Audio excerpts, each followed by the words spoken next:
Right, yeah, Gary Ronald. Nice to meet you.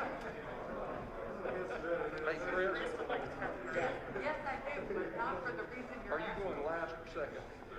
That's what I got. Excuse me. These are just two exhibits that we plan on introducing, executive orders from Judge Hyde. So I just figured we'd go ahead and get those out of the way and send Okay, up there. thanks.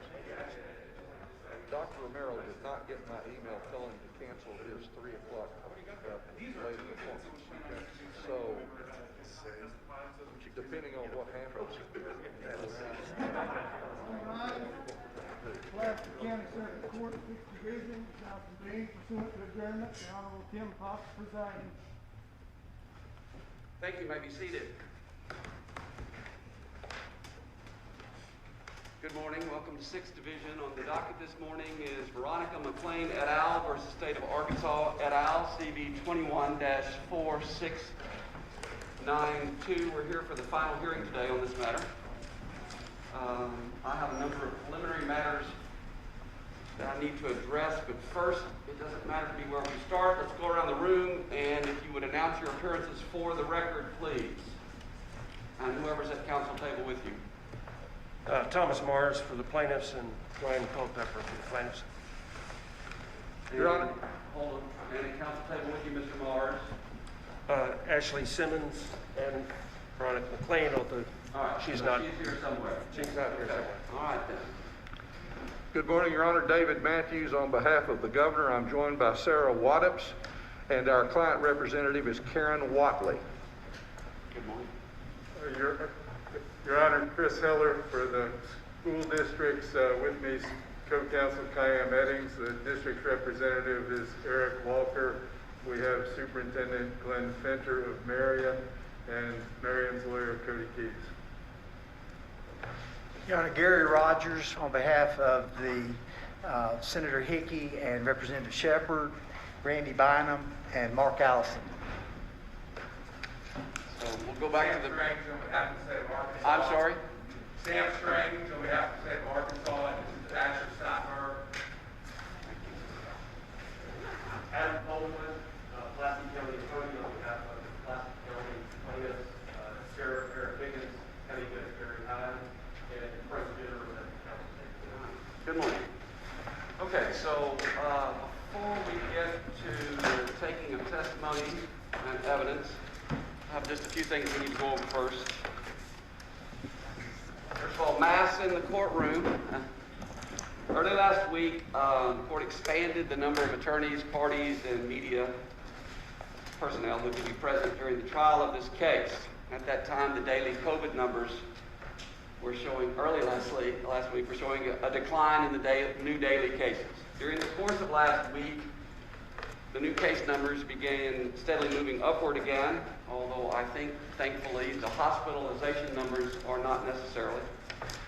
In an effort to protect the health of the parties, witnesses, attorneys, media attendees, and court personnel, everyone present in the courtroom today will be required to wear a mask at all times while the court is in session. So we've been doing this now for a few weeks with folks.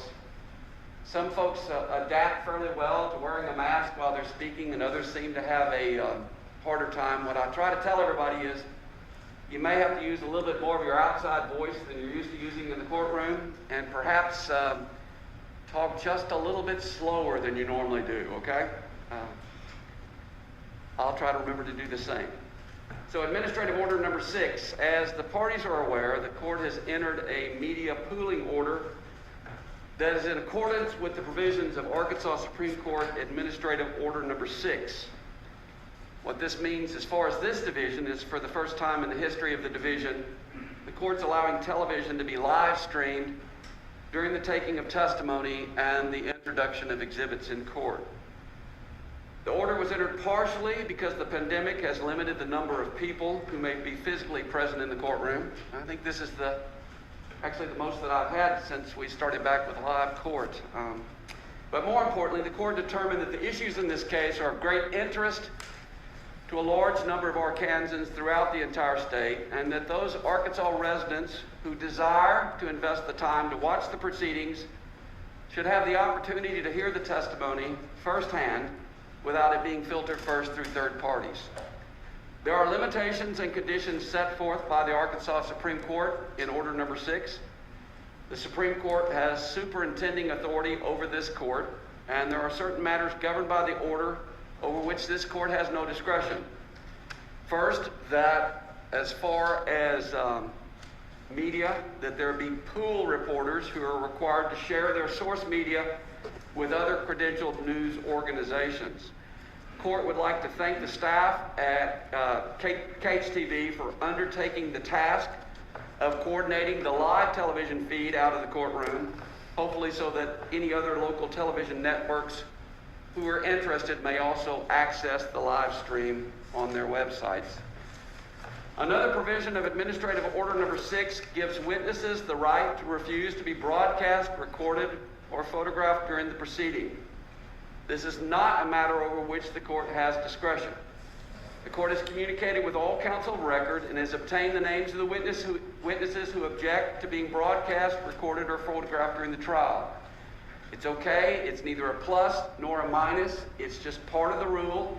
And I will try to remember to go over it so that the media folks will know. It probably only pertains to the live stream. But I believe from the McLean plaintiff's side, the only folks that are not going to be recorded at this point in time are Ashley Simmons and Dr. Jerry Jones. Others are not on the list of people who may be called today then. Is that correct? Well, that's correct, but we have decided we don't need to call Ashley Simmons, so we'll only have 2 witnesses. All right, so Ms. McLean's going to testify, and then Dr. Jerry Jones. Yes. All right, so Jones Dr. first. Jones is the only one then that will not be recorded from the witnesses on your list. Yes, sir, but he's reconsidering that at the moment. All right then, okay. So in speaking with, well not in speaking, but in communications back and forth with all other counsel, I do not have any other names on the don't record list. Okay. What I would like to do, and if something changes, if you'll just notify the bailiff, then I'll make sure that I address it appropriately. So what I would like to do, in order to provide some continuity, we had thought originally that there might be more witnesses that objected, which again, that's fine. It's neither a plus nor a minus, but I wanted to provide some continuity for anybody who wanted to spend the time to watch the totality of the proceedings. So I'm also allowing for the first time, I think, as far as testimony and witnesses and exhibits, we're having some folks actually live tweet from, I believe, all 3 stations, local stations, were given the opportunity. So there's 3 groups of plaintiffs in this consolidated case. I've had 6-week jury trials in here before, and I've never had to set up 6 separate counsel tables. So that's actually a first. But there's 3 groups of plaintiffs in this consolidated case. We have the McLean plaintiffs, we have the school district plaintiffs, and then the Pulaski County interveners are also plaintiffs. So what I would like to do is witness presentation in the following order. We're going to start, Mr. Morris, with your folks, but I want to go around the plaintiff's witnesses and first take all of the folks that do not object to being video recorded. I think it not only provides a better understanding for folks that might be watching, it limits the possibility for error of somebody being videotaped if they didn't want to be videotaped. So if it will go through everyone on all 3 plaintiff sets, right, first, and then if there are folks who objected, that's fine, then we'll just go back around the table and get those folks involved, okay? Does everybody understand that? Now that number is drastically reduced as folks have worked on their cases over the weekend. All right, and I'd like to remind everybody, all of you all here, that Administrative Order Number 6 only applies to what goes on in the courtroom, that out in the hallways and outside the courthouse and everything, everybody gets to do everything that they've always done, whatever it is, right? So everybody should just be ready for that. I have 3 pending motions that need to be resolved. The plaintiffs, Little Rock School District and Marion School District, filed a motion for judgment on the pleadings on September 3rd of 2021. That motion is denied. The Pulaski County intervenors and third-party plaintiffs filed a motion for summary judgment on October 8th of 2021. Arkansas Rule of Civil Procedure, Rule 56, governs the filing of motions for summary judgment. Rule 56C gives the court discretion to decide whether a hearing is necessary to resolve a motion for summary judgment.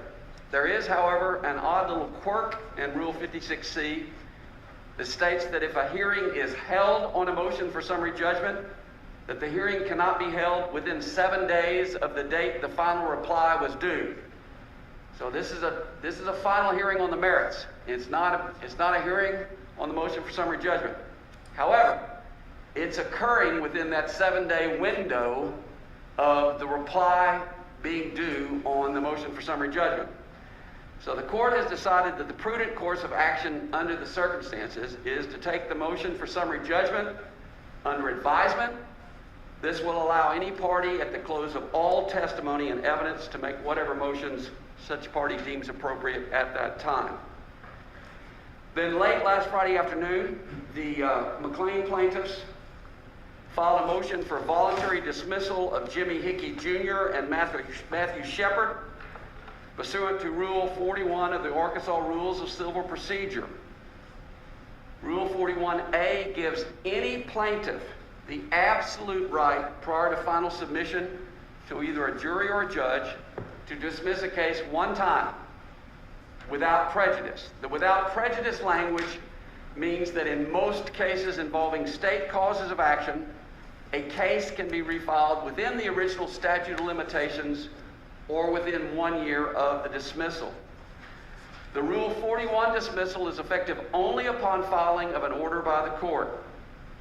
So I intend to sign that order because it is a dismissal without prejudice as a matter of right under the Arkansas Rules of Civil Procedure, but I just needed to clarify some things. Mr. Heller, the original complaint of the school districts that has been consolidated into this one action, the legislative defendants were not named in that complaint. And so it was my analysis that school districts don't have anything one way or the other as far as the voluntary dismissal. Are you alleging a cause of action against the legislative defendants? No, Your Honor, we did not allege a cause of action. Okay. To the extent All right. our consent is necessary to the dismissal, we consent. All right, thank you. So then it got a little more law exam type question. The intervenors, I don't know whether I allowed you all to intervene after the case was consolidated or whether it was into the original McLean complaint, but I wanted to make sure that you all were not seeking, that the county plaintiffs were not seeking any type of relief against the legislative defendants. We are not, Your Honor, and on Friday afternoon also adopted the motion. All right, thank you. I don't think I've seen that cross my desk yet, but thank you. All right. So with that then, as the rule says, it's not effective until the court signs it. And I guess until it gets entered, if you have Ms. Greer enter that for me, please. All right. With that then, Mr. Rogers, you all are good to go. We appreciate your attendance here today. The matter is concluded and your professional responsibilities are all discharged. And y'all can leave now while I go ahead and go over the other administrative things with the folks. Thank you, Your Honor. No, thank you for your attendance today. I appreciate it. Your Honor, our first witness, Dr. Jones, having reconsidered, does not object to being filmed or photographed. All right, then. So I went through that whole thing, and at this point in time, no witnesses that are actually going to testify object, so we're good. Yeah, all right. At the first break, actually, if you all don't have a lot of stuff, if you want to do it now, I thought that perhaps legal counsel from the Attorney General's office might want to move to the seats up here, so that way everyone would have a microphone that they could utilize to speak, because the two tables at the very back were having to share the one podium mic, so that'll take care of that issue, so Ms. Mack can get a good record. Then it'll be up to the media folks to decide, now that we have a table and room back there. If you all would rather sit in the back than sit up here, then when we take a break, that's y'all's call, okay? All right, then. Okay, so the last thing I need to go over before we started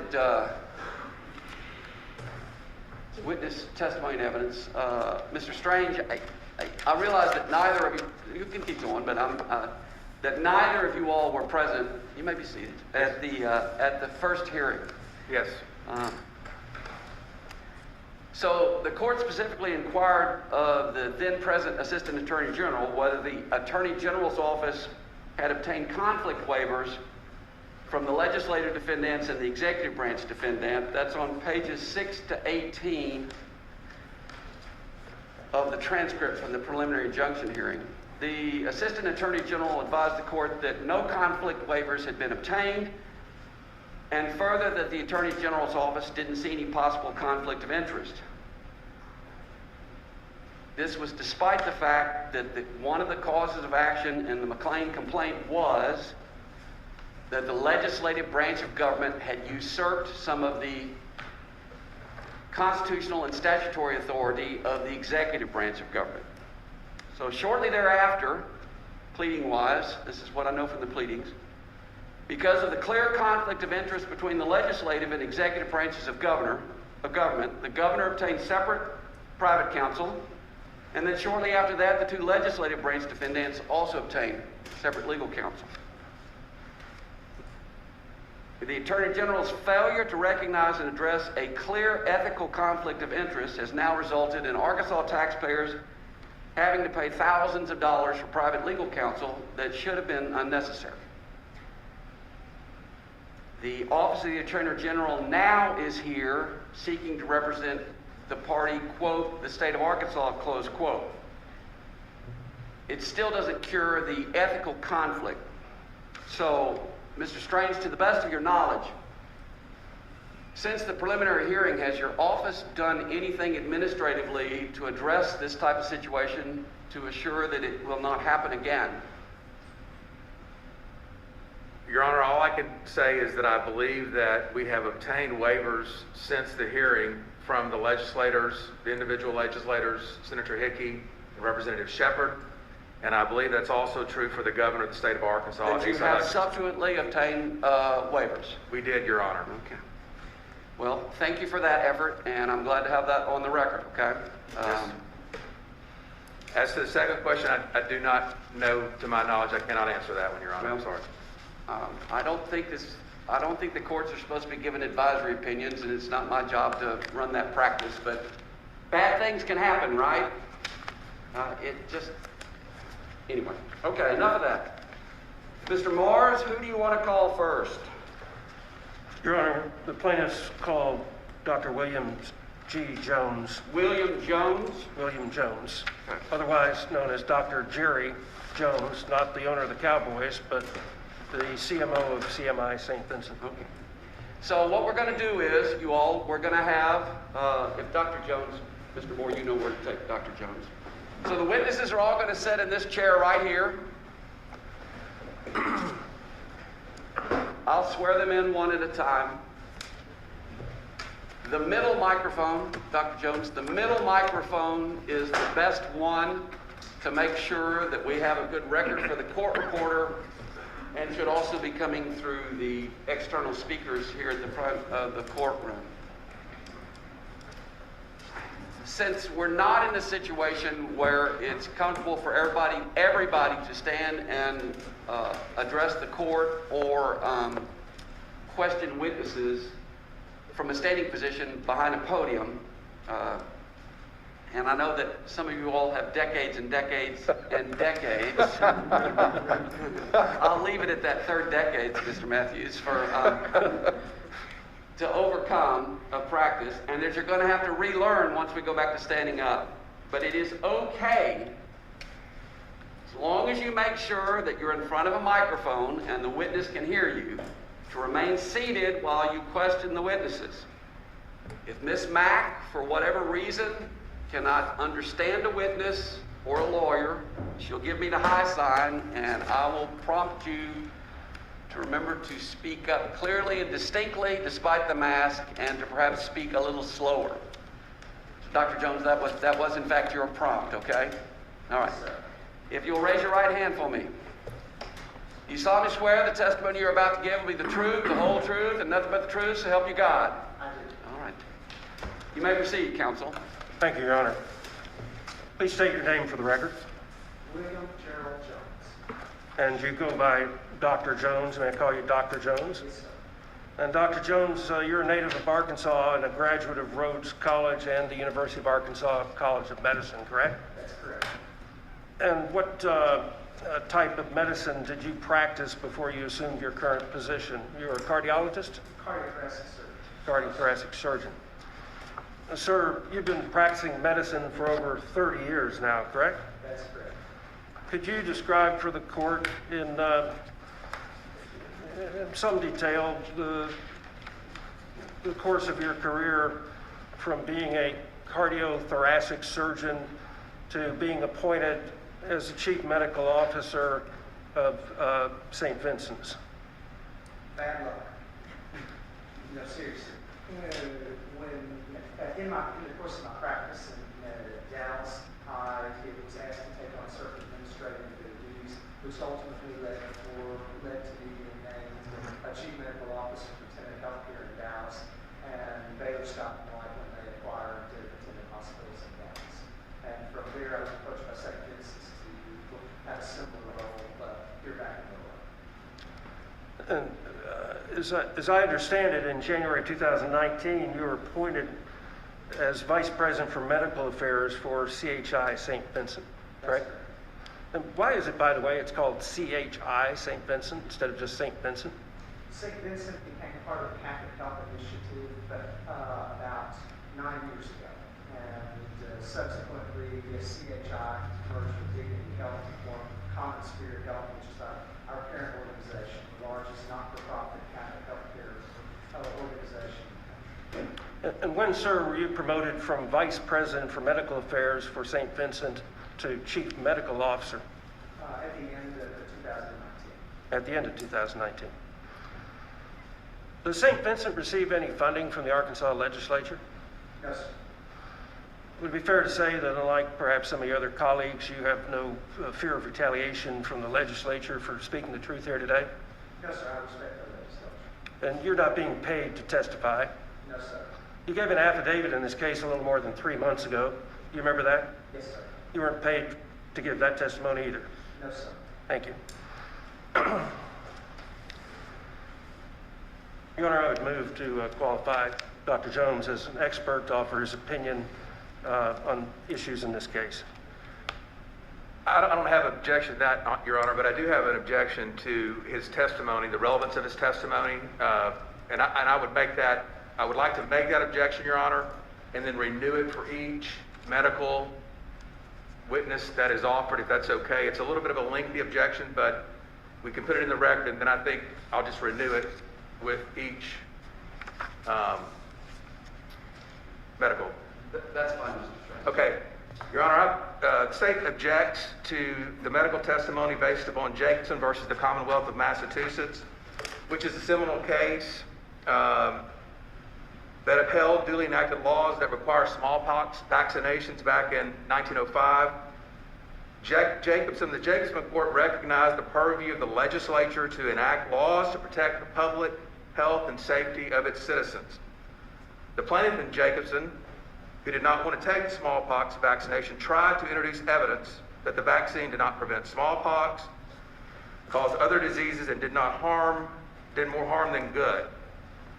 The trial court excluded all of Jacobson's evidence as irrelevant. Just like Jacobson, where there were conflicting theories about smallpox vaccinations, here there are some conflicting theories about the efficacy of masks. The legislature was aware of those opposing theories when it passed Act 102, and by necessity was compelled to choose between them, as the court found in Jacobson. Jacobson instructs that it is not a function of the court to determine which theory is best. It's for the General Assembly to make that determination in light of all the information that it had. As recognized by the Jacobson case, the General Assembly could not give up its function of making laws regarding the public health and safety. They proceeded on the theory that the efficacy of masks is not absolute and does not outweigh the right of the citizens of Arkansas to make decisions about whether to wear masks or not wear masks. As the Jacobson case instructed, the fact that this belief is not universal is not compelling because there's scarcely any belief that is accepted by everyone. In addition, the possibility that this belief may be wrong is not conclusive. The General Assembly has the right to pass laws which it believes secures the safety and health of the citizens of Arkansas. As the court in Jacobson stated, no court is justified in disregarding the actions of the legislature simply because, in its opinion, that particular method was perhaps or possibly not the best either for children or adults. Therefore, testimony regarding the efficacy of masks is irrelevant, and we would move that any testimony to that effect be so declared, sir. And the motion is denied. So it's been some number of years ago. I think the procedural methods for proceeding with experts changed, Mr. Morris. I don't think, although there's not a jury present, but I don't think that the court is supposed to give its imprimatur and say so-and-so is an expert, so-and-so is this or that. I think what you're supposed to do is lay whatever foundation you believe necessary, and then you begin your inquiry, and if someone has an objection to the qualifications or to the field of expertise, then they'll raise it at that time, and the court will address it. I've been aware of that, Your Honor. I was being deferential to the court. It doesn't mean that it's true. It's just what I believe to be true. So all of us make mistakes. I'm pretty sure that that's how we work right now. Thank you. Go ahead, ask your question. Dr. Jones, as Chief Medical Officer of St. Vincent, is it your responsibility to oversee all the clinical operations at the infirmary as well as the day-to-day operations of the medical staff at all of the St. Vincent facilities? Yes, sir, it is. All right. Would it be fair to say that since the beginning of the pandemic that brings us here today, you have participated in, may I say, countless Zoom meetings and other conversations with your colleagues about managing and responding to the pandemic? Yes, sir, I have. Would you care to estimate how many such meetings you might have had with your colleagues? At this point, the numbers are 3,000. And would the colleagues that you were meeting with include infectious disease experts, cardiologists, and other seasoned, experienced physicians with specialties? Yes, sir. And would some of those, or maybe many of those meetings, also have involved, the Zoom meetings in particular, chief medical officers of other health systems in Arkansas? Yes, sir. As a result of participating in those thousands of conversations with your colleagues, including those specialists, and based on your own substantial and lengthy experience, both as a cardiothoracic surgeon and a CMO, have you formed a professional opinion about the efficacy of masks in K through 12 schools, public schools that is, in Arkansas? Yes, I have. And sir, what is that opinion? But let me ask it this way. Prior to a vaccination becoming available for children, some of those children in that age range, what was your opinion about the efficacy of masks to manage the pandemic and curb the spread of this disease?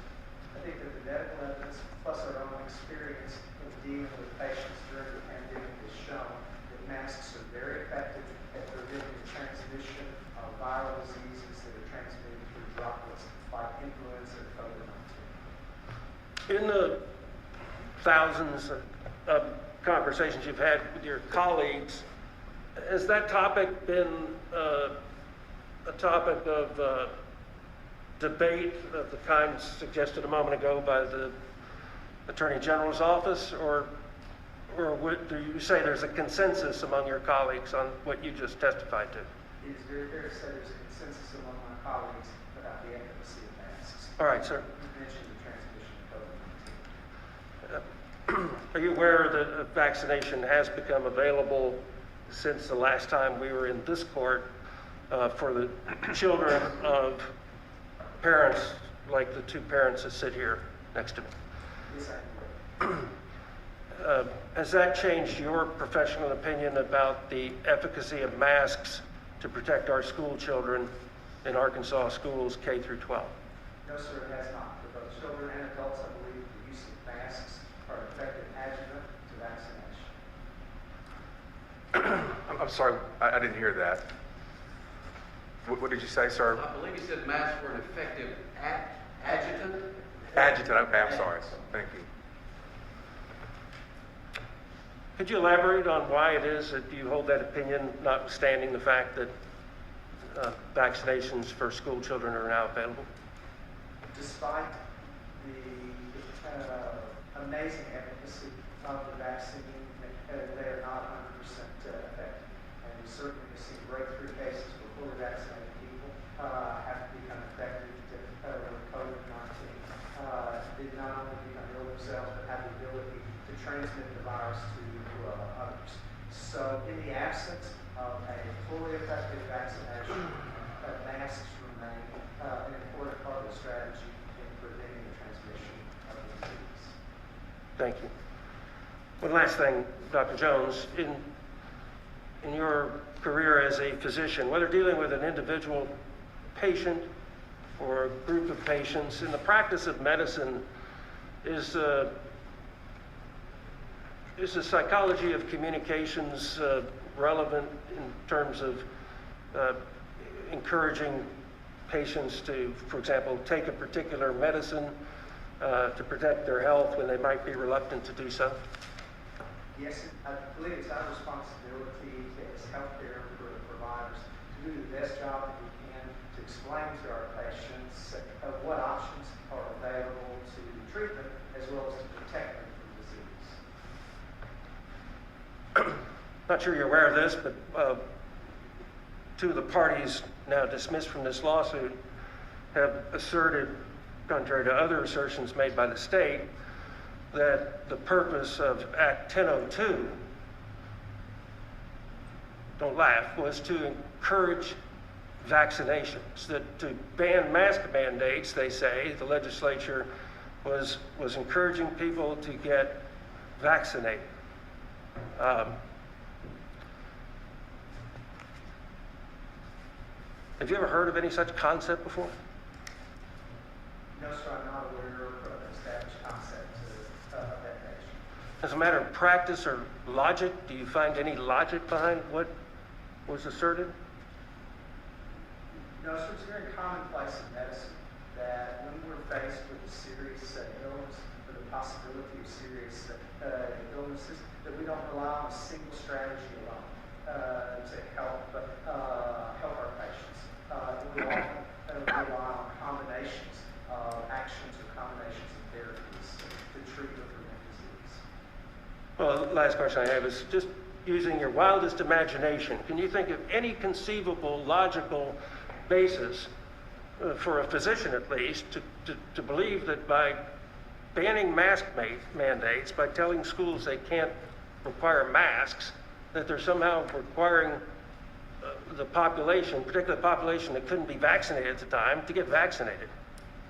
It seems breathtakingly illogical to me. Your Honor, I would object as leading. I'm going to sustain that. During the course of the pandemic, I've had to go a little easier on leading because masks make it difficult. But yeah, that one, I would also sustain compound as well, Mr. Strange, on that one. So, Well, I just would say objection, leading and compound. that question's out. Try again. Do you have any other opinions to offer about this last topic, Dr. Jones, this assertion that by telling schools they can't require masks, they're somehow requiring the population that can't get vaccinated to get vaccinated? I think that the promotion of the vaccinations for as many people as are eligible to take them is a noble cause. I don't know any evidence that would support that removing masks as a part of our strategy would Thank you, Dr. Jones. We pass the witness, Your Honor. All right, so let's just do this. Do the school district plaintiffs have any questions for this witness? We do, Your Honor. All right, then we're going to go in this order, you all, until we're through with this plaintiff's witness. Okay? Please proceed. Dr. Jones, my name is Chris Heller. Just have a few questions for you on behalf of the Little Rock and Marion school districts. You said in your affidavit that the use of masks would increase the safety of school children and staff and help reduce the substantial detrimental effects of a person contracting COVID. Could you describe for us, please, those substantial detrimental effects? This is a highly transmittable virus, as we've seen. It has infected more than 500,000 Arkansans, and more than 8,000 have died during the course of this pandemic. Wearing masks can help prevent the transmission of the droplets through the way in which the virus is spread from one person to another. And what if a school-aged child did happen to contract COVID, what would be the substantial detrimental effects in a typical case? Well, for one thing, the child would have to be placed in quarantine, which removes them from the schools, removes them from their social setting. But probably more important than that, this disease, at least in the variants that we've seen thus far, is far more dangerous for the older members of our community. And so while children themselves may not have a severe case of disease from a COVID infection, they can be very effective transmitters of the disease, placing other members of the family and other members of the community at risk.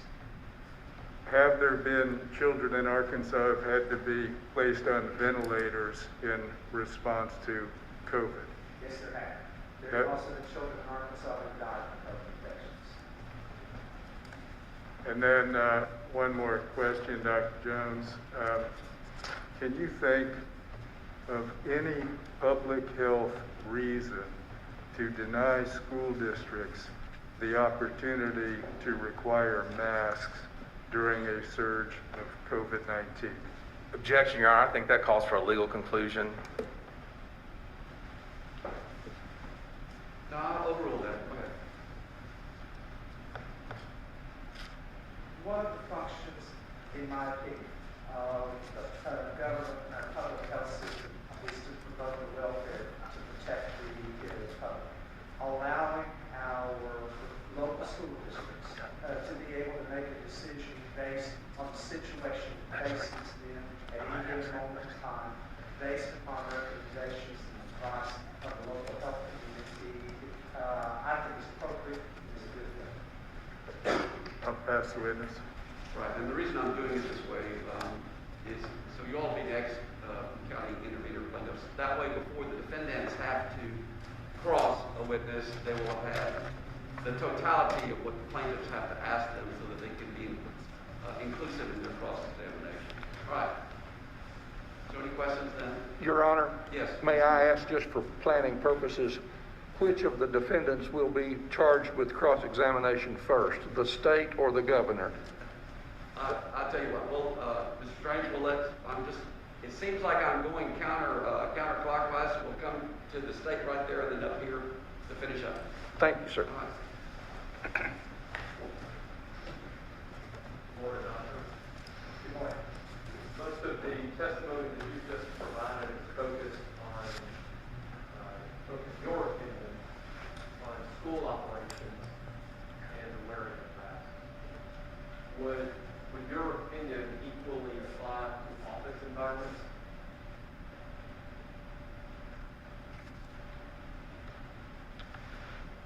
I am a firm believer that the use of masks helps reduce the transmission of this very contagious disease. And so, yes, I believe that there is a role for masks in office environments where people are working in close proximity to themselves. In our own hospital, we continue to have a universal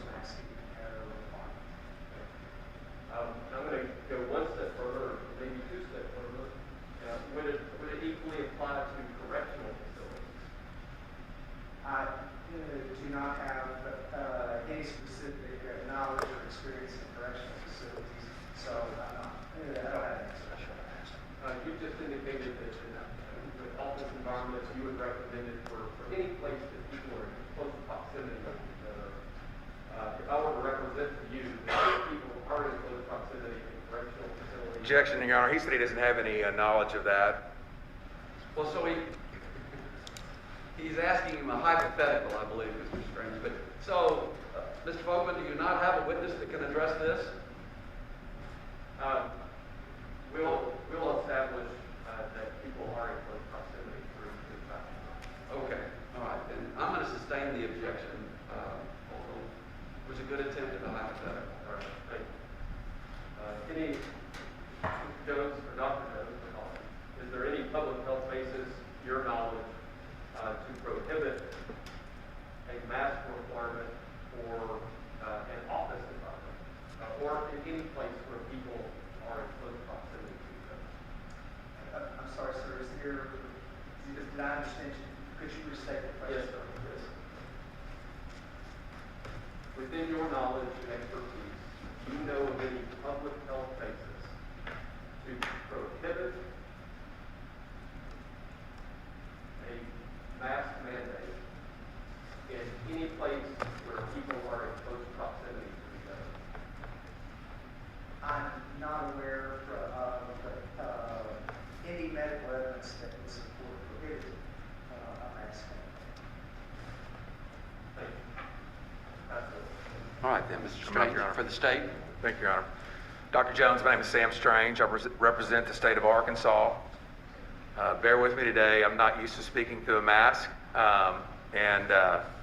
So if you have any question about the question I asked, please ask me to restate it or you don't understand it. Is that fair? Yes, sir.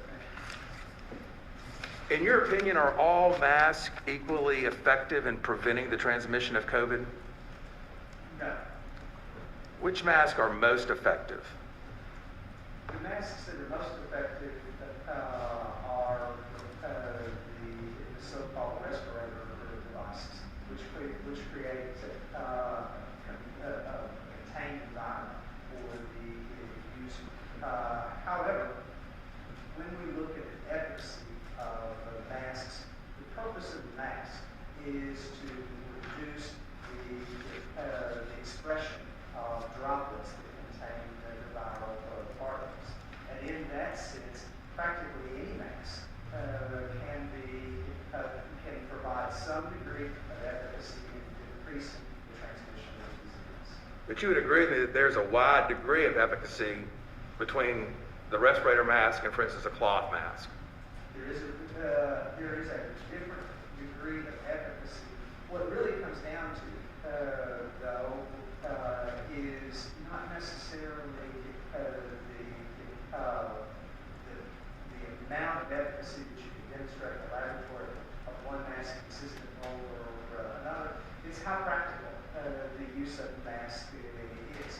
And in our own facility, in our own hospital, we allow cloth and surgical masks to be worn by our visitors because both have demonstrated efficacy in reducing the transmission of disease. What is the percentage of efficacy, for instance, of a cloth mask? Do you know? It's made probably somewhere between 50 and 70%. 50 and 70 for a cloth mask. Yes. Does a cloth mask have to be washed on a regular basis? Needs to be, yes. How often? I don't know that there's a standard that we can sign for that. Certainly, it needs to be washed regularly. It needs to be washed every time that it becomes sold. What is the least effective mask for preventing the transmission of COVID, in your opinion? A mask that is not intact. And what does that mean? A mask that has holes in it, a mask that's soiled, a mask that's worn below the nose. Do you know if Little Rock School District, which is one of the plaintiffs in this case, verifies that masks are washed on a regular basis?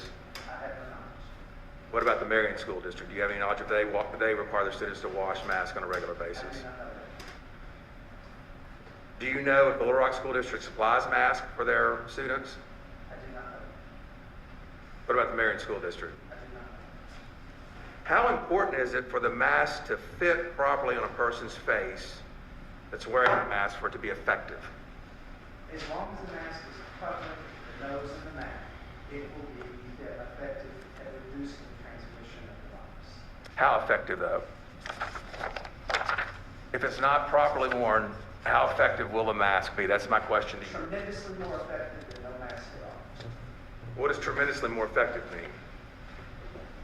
I am not sure I understand your question. Well, you have to know, there has to be some percentage of effectiveness of an improperly fitting mask.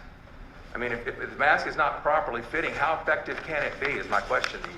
I'm not sure that I can provide you with the number or percentage effectiveness. How important is it? So a properly fitting mask, though, you would agree with me, is important in the efficacy of that mask. Is that true? Properly worn mask. What about a properly fitting mask? Because if the mask doesn't fit properly, how can it be effective? I mean, there's surely going to be droplets that are going to come out of an improperly fitting mask. How you define improperly fitting.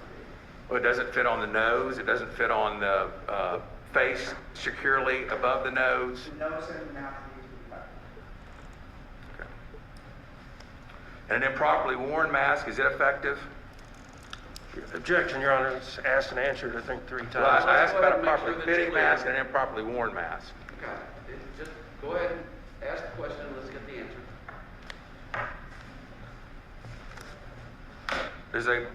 So I asked you, Dr. Jones, about a properly fitting, the mask properly fitting a person's face. Now I'm asking you about an improperly worn mask.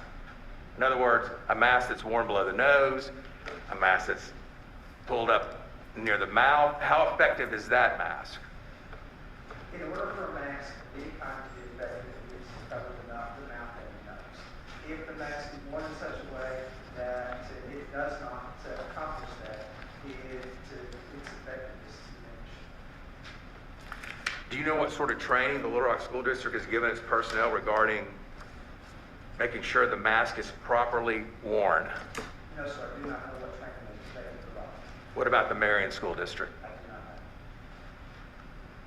What is the current infection rate in Arkansas for persons under 18 of the COVID virus? Define for me, if you will, so maybe using the term infection. Well, how many people under the age of 18 are currently infected in Arkansas with the COVID virus? I don't have that data, but it is readily available from the Department of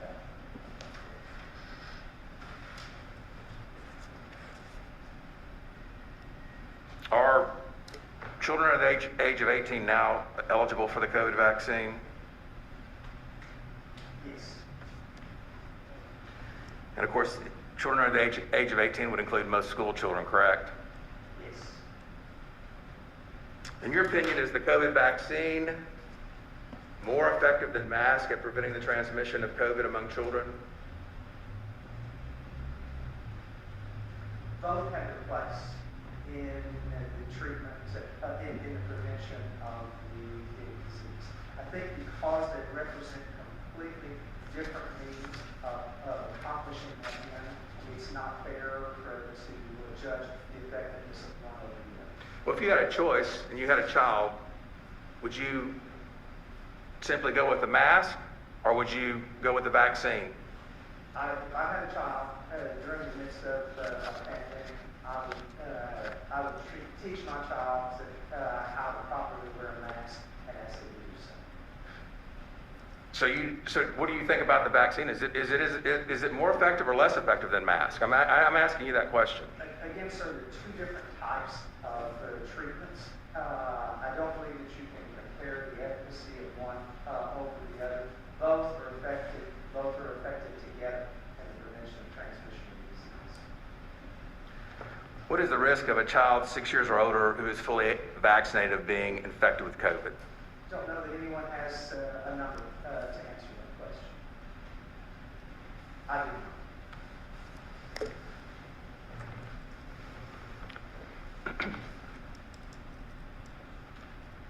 Do you believe the federal government should mandate vaccines for children? Objection, Your Honor. We're outside the scope of this litigation, aren't we, Mr. Strange? Well, I mean, the reason I'm asking that, Your Honor, is because he really hasn't given an answer on what he believes is more effective, the vaccine. I believe Dr. Jones has consistently given the exact same answer. It may not be the answer that you want, but it has been asked and answered. So I'm just stating the objection on relevant to the question.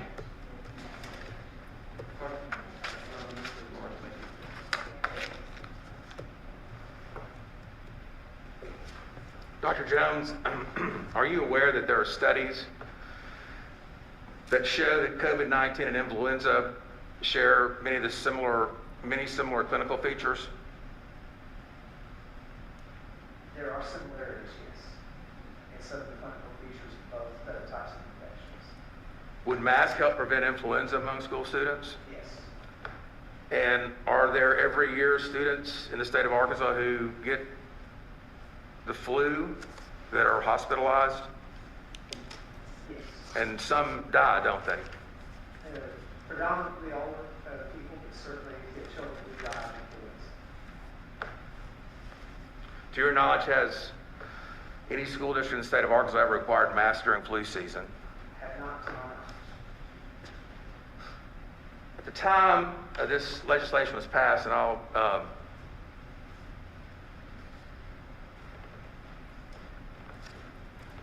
let you know that it was on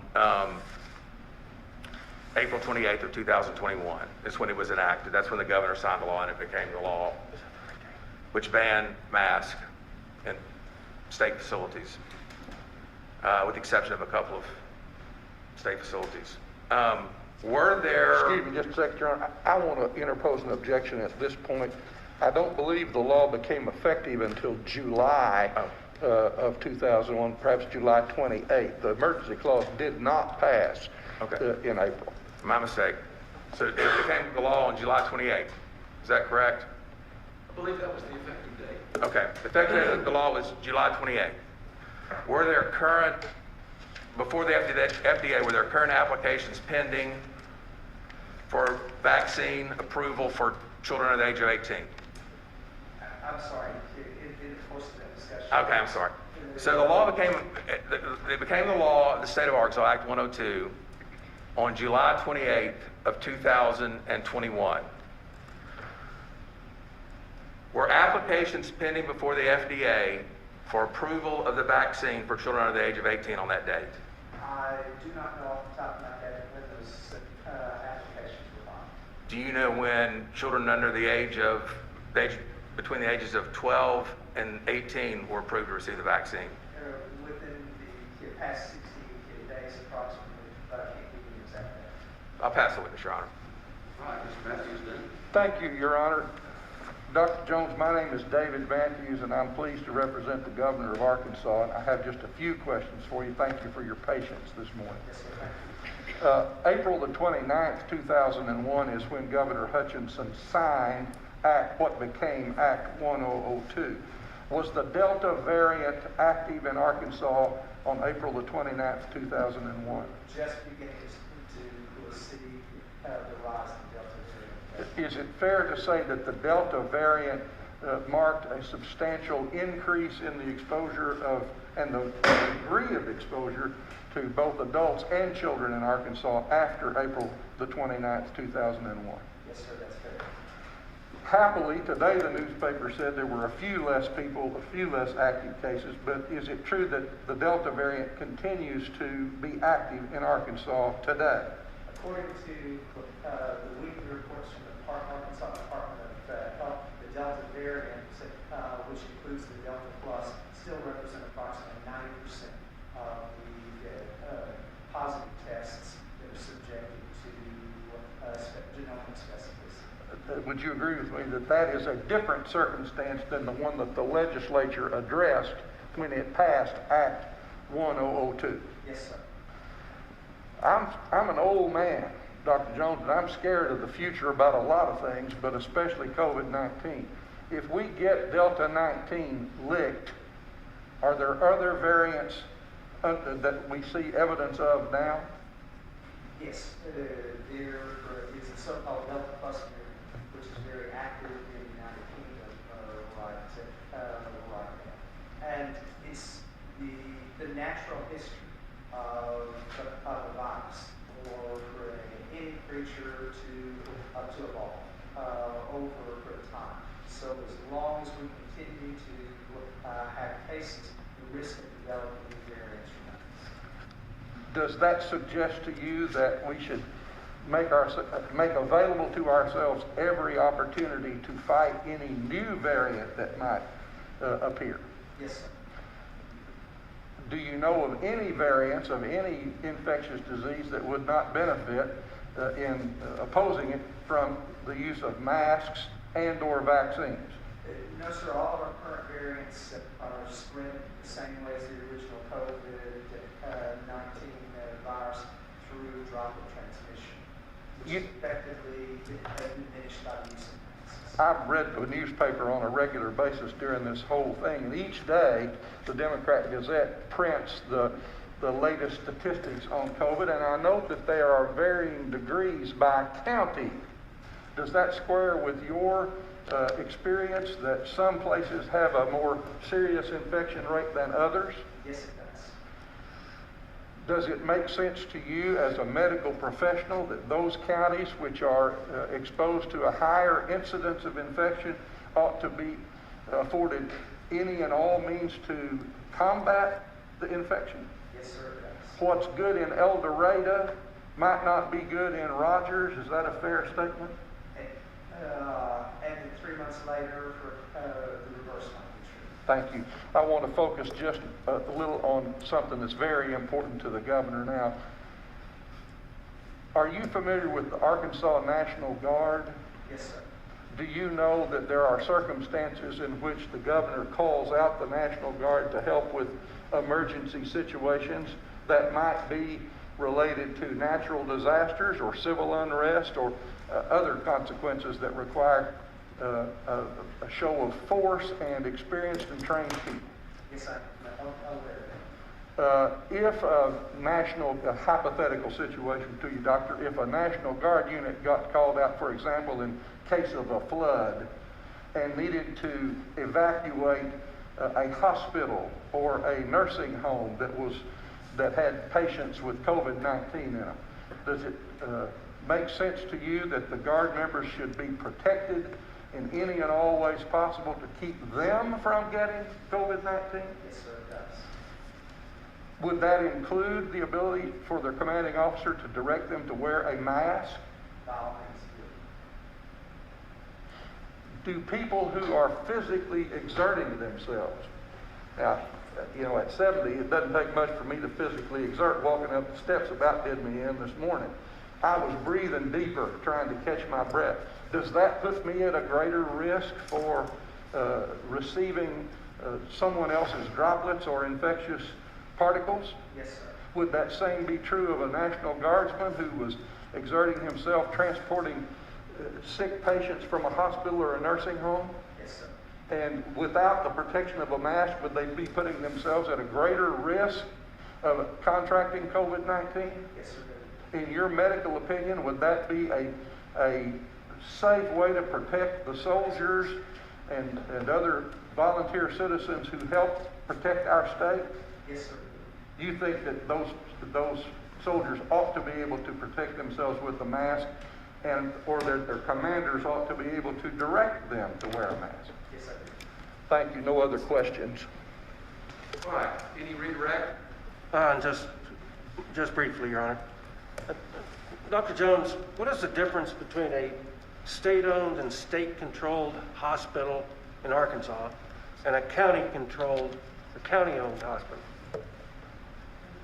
While I'm certainly not familiar with the legal aspects of this from practical. Yeah, what's the practical? Is there any difference? It is a matter of who the oversight comes from. Would you agree the only difference is one's owned or controlled by the county and the other's owned or controlled by the state? There is no other difference. Essentially, that's true. They have the same challenges of healthcare, patients to protect, visitors, all that, right? Yes, that is correct. Are you aware that Act 1002 created an exemption for state-owned or state-controlled healthcare facilities allowing them to require masks. Are you aware of that? Yes, Are you aware there's no exemption for county-controlled hospitals? I was not aware until this moment. Can you think of any reason why the folks running a hospital up in Sharp County can't Your Honor, require I'm going to masks? object. I don't know if there's been any evidence that Sharp County owns a Sharp County hospital. Well, any county, I was just using. Well, I mean, outside- any county. There's been All no right, evidence that there's any county. I'll rephrase the question. All right, so I'm going to sustain the objection. I think what Mr. Mars is trying to ask you is, are you aware if there's any differentiation in the standard of medical care that's required of medical professionals, regardless of whether they're working for a county facility, if there is one, or a state facility, if there is one? Thank you, Your Honor. That's what I was trying to ask. No, sir, the standard of care of treating patients is independent of the ownership of the facility. Thank you very much. We have no further questions. Done? Done. Mr. Heller? Nothing further, Your Honor. Nothing further? No further questions, Your Honor. Let me. Oh, sorry, I'm sorry. All right, now your turn, Mr. Strange. Sorry. It's okay. I forgot someone was behind me. No further objections, Your Honor. Or no further questions, excuse me. No questions, no objections, just mighty proud to be here, Judge. Okay. Dr. Jones, you are discharged and good to go. Thank you for your attendance here today. Now, who's next? Plaintiff Veronica All McLean. right, Ms. McLean, if you'll walk around that way and sit in that same seat over there, please. Your Honor, Ms. Wadhams is excusing herself to check on availability of witnesses. Is I that? appreciate that. So, and thank you for telling me, Mr. Matthews, the general rule, you may go. The general rule in my I'm waiting court. to hear the general rule. Well, first of all, you may go, and then the general rule is that you all may come and go as you see fit or as you need to go, but we're going to keep going with the testimony and evidence, all right? Thank you, sir. Okay, then. Ms. McLean, would you raise your right hand for me, please? Do you solemnly swear the testimony you're about to give will be the truth, the whole truth, and nothing but the truth, so help you God? All right. I need for you to speak up clearly and distinctly so that we can all hear what you have to say. Please say your name for the record. Veronica McLean. And where do you reside, Ms. McLean? Louisville, here in Louisville, Arkansas. You were married? I am To whom? Nick McLean. And you have your husband and you have children. We have 2 children. We have an 8-year-old and a 3-year-old. And where does your 8-year-old attend school? He is right now attending in the Little Rock School District the Virtual Academy Ignite, but he is technically enrolled at Hyde Academy. Right, we'll come back to that. His name is Walter Yes. McLean, named after his grandfather, a lawyer here in Little Rock. And Beckett is 3 years old. Yes, sir. Going back to Walter, pre-pandemic, could you sort of describe for the court your experience as a parent with his school activities? Yeah, so he did well at school. He was very social. He did struggle with some anxiety issues, but he makes straight A's, good grades. When he was face to face, he was making straight A's. But everything was good. And what impact did you perceive the changes created by the pandemic caused for him? Well, right before the pandemic, we were dealing with some family issues, grief and loss. And so he had been dealing with a lot of anxiety and fear about losing more loved ones. And so when the pandemic hit, his anxiety started to get worse. And so we were implementing some coping skills and working with him on that. But he lost the face-to-face support of his teachers who had become safe people for him. And so when he had to go virtual, that was a really big adjustment for us. And then he was unable to practice some of those with peer-to-peer interactions. He wasn't getting as much of that behind a computer screen, but I think we all know how that goes. Does that affect his grades, his academic performance? He is really sick of virtual school. I'm sorry, I couldn't He hear is you. really sick of virtual school. He has a wonderful teacher right now, but it's hard for him to keep up with the assignments because he's 8, and it would just be better in a classroom. So his grades, he has some lower grades, but it's mainly just forgetting to turn in assignments and clicking submit, so. You and Ms. Simmons are the two plaintiffs who filed this lawsuit before other parties joined. When did you first become aware of Act 1002 and the possibility that your son would be going to school in an environment where masks would not be required and could not be required? So during the session, I think it ended,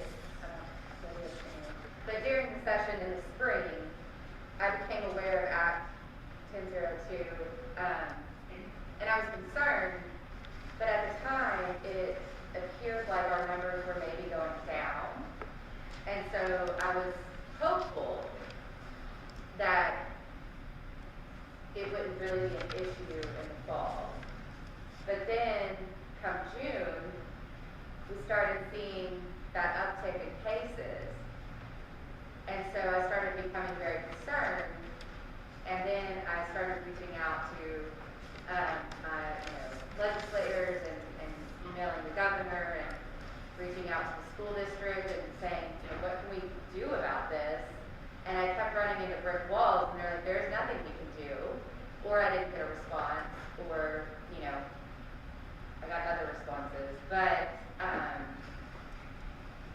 I was basically told that the school district cannot mandate masks, and that there was no way that they could protect my child if he were to go into the classroom. Who told you that? Kind of just collectively, a lot of people. I reached out to my locally elected school board. I reached out to, like I said, some of my elected legislators, and they had said, we're aware of the situation, there's nothing we can do. Twitter, so it's pretty much everybody was aware that this act was going to prevent us from being able to implement masks where they needed to be. Did you know Ashley Simmons at the time? Not initially, no, but I started kind of looking around for other parents who might be experiencing the same things in different social media platforms, asking questions, is anybody else been concerned about this? And so we just kind of got connected that way over social media.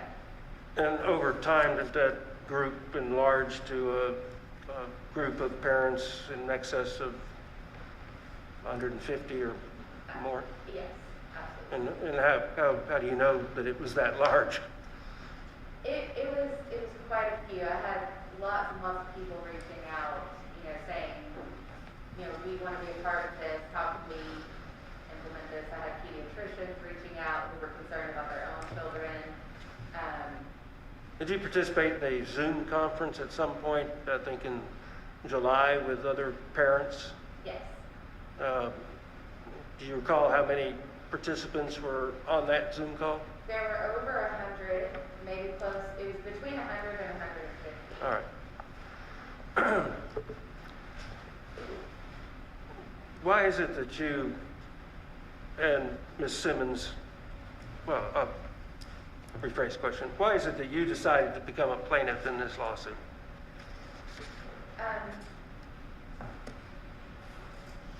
My understanding of masking and the importance of it is that, yes, my mask can protect me in some ways, but it is more effective if the other people in the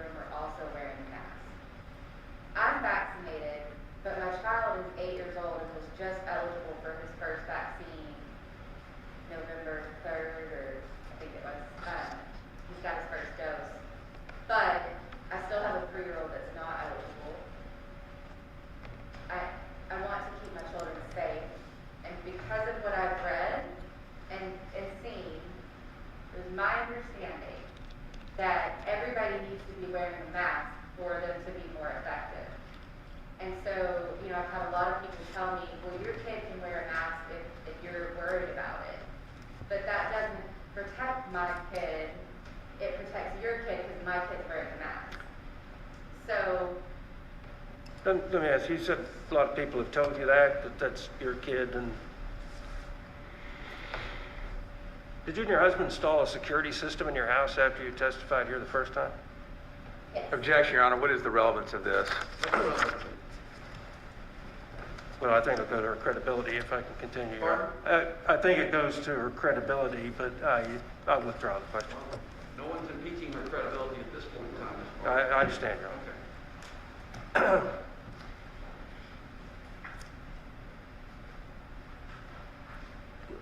Let me ask you about your 3-year-old. What are your plans for his education?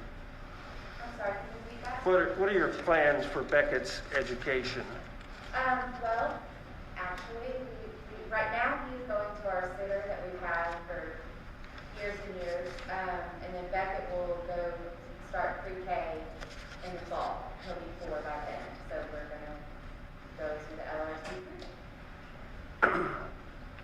Can you just describe briefly, and then I'll be done, your observations of the school environment your child has been in since this court entered a preliminary injunction back in August, allowing school districts and others to mandate masks?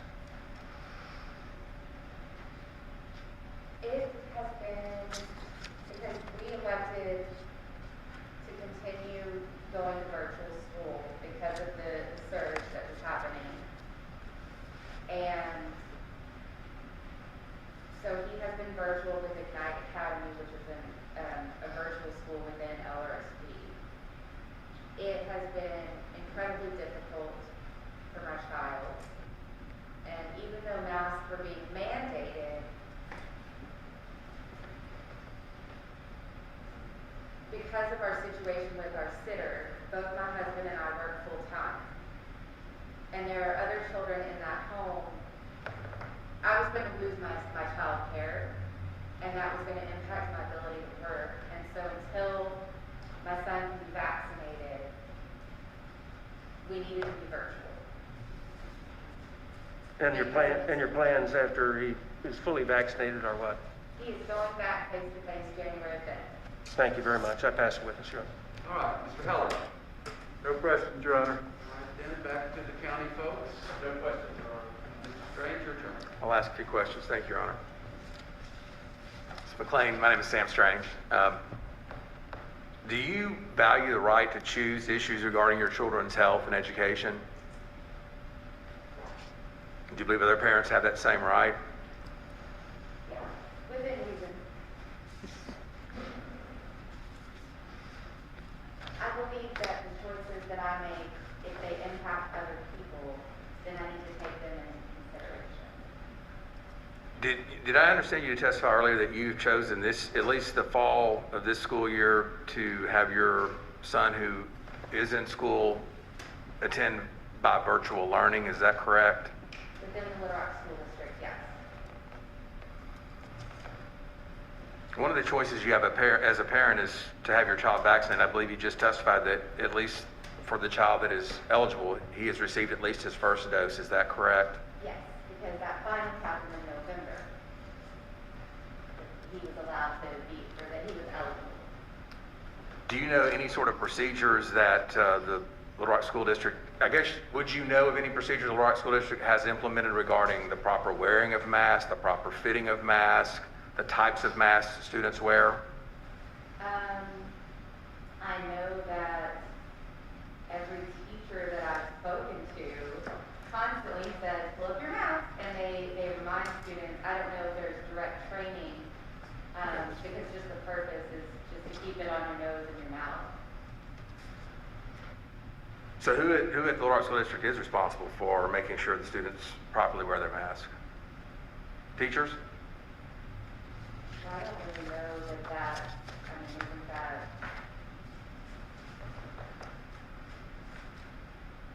there's a mandate, So it's part of the rule, it's part of the dress code.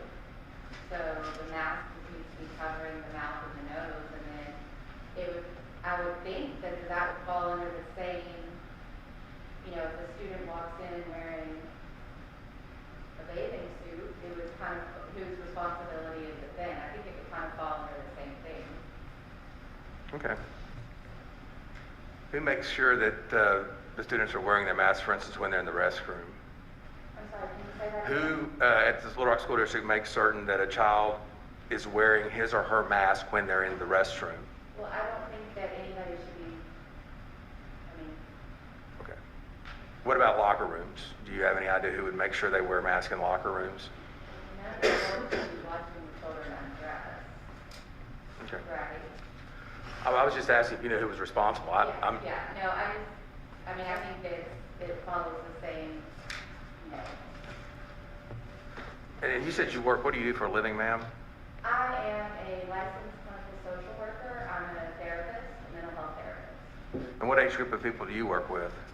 I work with teens to adults.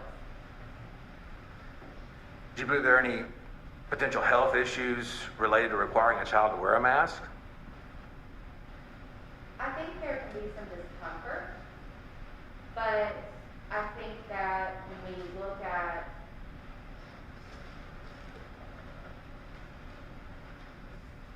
the social and emotional impact of illness, the financial hardship, the loss and grief, the potential loss and grief, all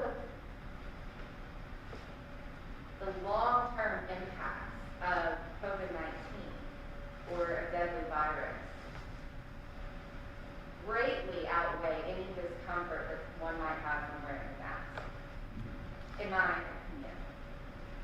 What about a child, for instance, with a speech impediment? What would wearing a mask, what kind of impact would that have, do you think, on that child? Well, I think, Be more than discomfort, wouldn't it? obviously, yes. And, I have a sister who has hearing loss and is a teacher, and it's been incredibly difficult for her because she reads lips. And so, I can understand it's still uncomfortable, but she's also had children that were ineligible for vaccine due to age. And so masking was important to protect her children. All right, so the same would be true for a child with a hearing impediment, just as your sister. Absolutely, yeah. I don't have any further questions, Your Honor. Thank you. Mr. Matthews, No questions, Your Honor, thank you. any redirect? No, Your Honor. Ms. McLean, you may step down. So as I understand it, you're done with your witnesses. That's correct, Your Honor. All right, well, it's a little bit early for the break, but we've moved along at a good pace, so 15 minutes means 15 minutes, but I don't do partials very well, so 25 till. We're going to start back with Mr. Heller. You have your next witness then? Your Honor, the plaintiff's group has agreed that the county witnesses would be presented next, followed by the school district witness. Yeah, see, and I thought I was in charge of that. All right, Mr. Fogelman, then, I think since everyone else has agreed that y'all are going next then. Okay, we'll be ready then at 25 till. We'll be in recess until then. Can we go see if Solomon's here? It's my one. I don't know if Mike is ready, but Solomon is there. Yes, you might. Yeah, good. You're good.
Of all the parties plaintiff, the county's going to go next. Yes? All right, who do you want to put up as the next witness? Your Honor, I would like to call Mr. Michael Crump to the stand. Michael Crump, F-R-U-M-P? C-R-U-M-P. C-R-U-M-P, Crump. We're looking at turning up the in the courtroom for that a little bit, but it causes feedback, so that may be about what happened. We're getting plenty of juice for the record, it's just sometimes that one's a little hard to hear for everyone else.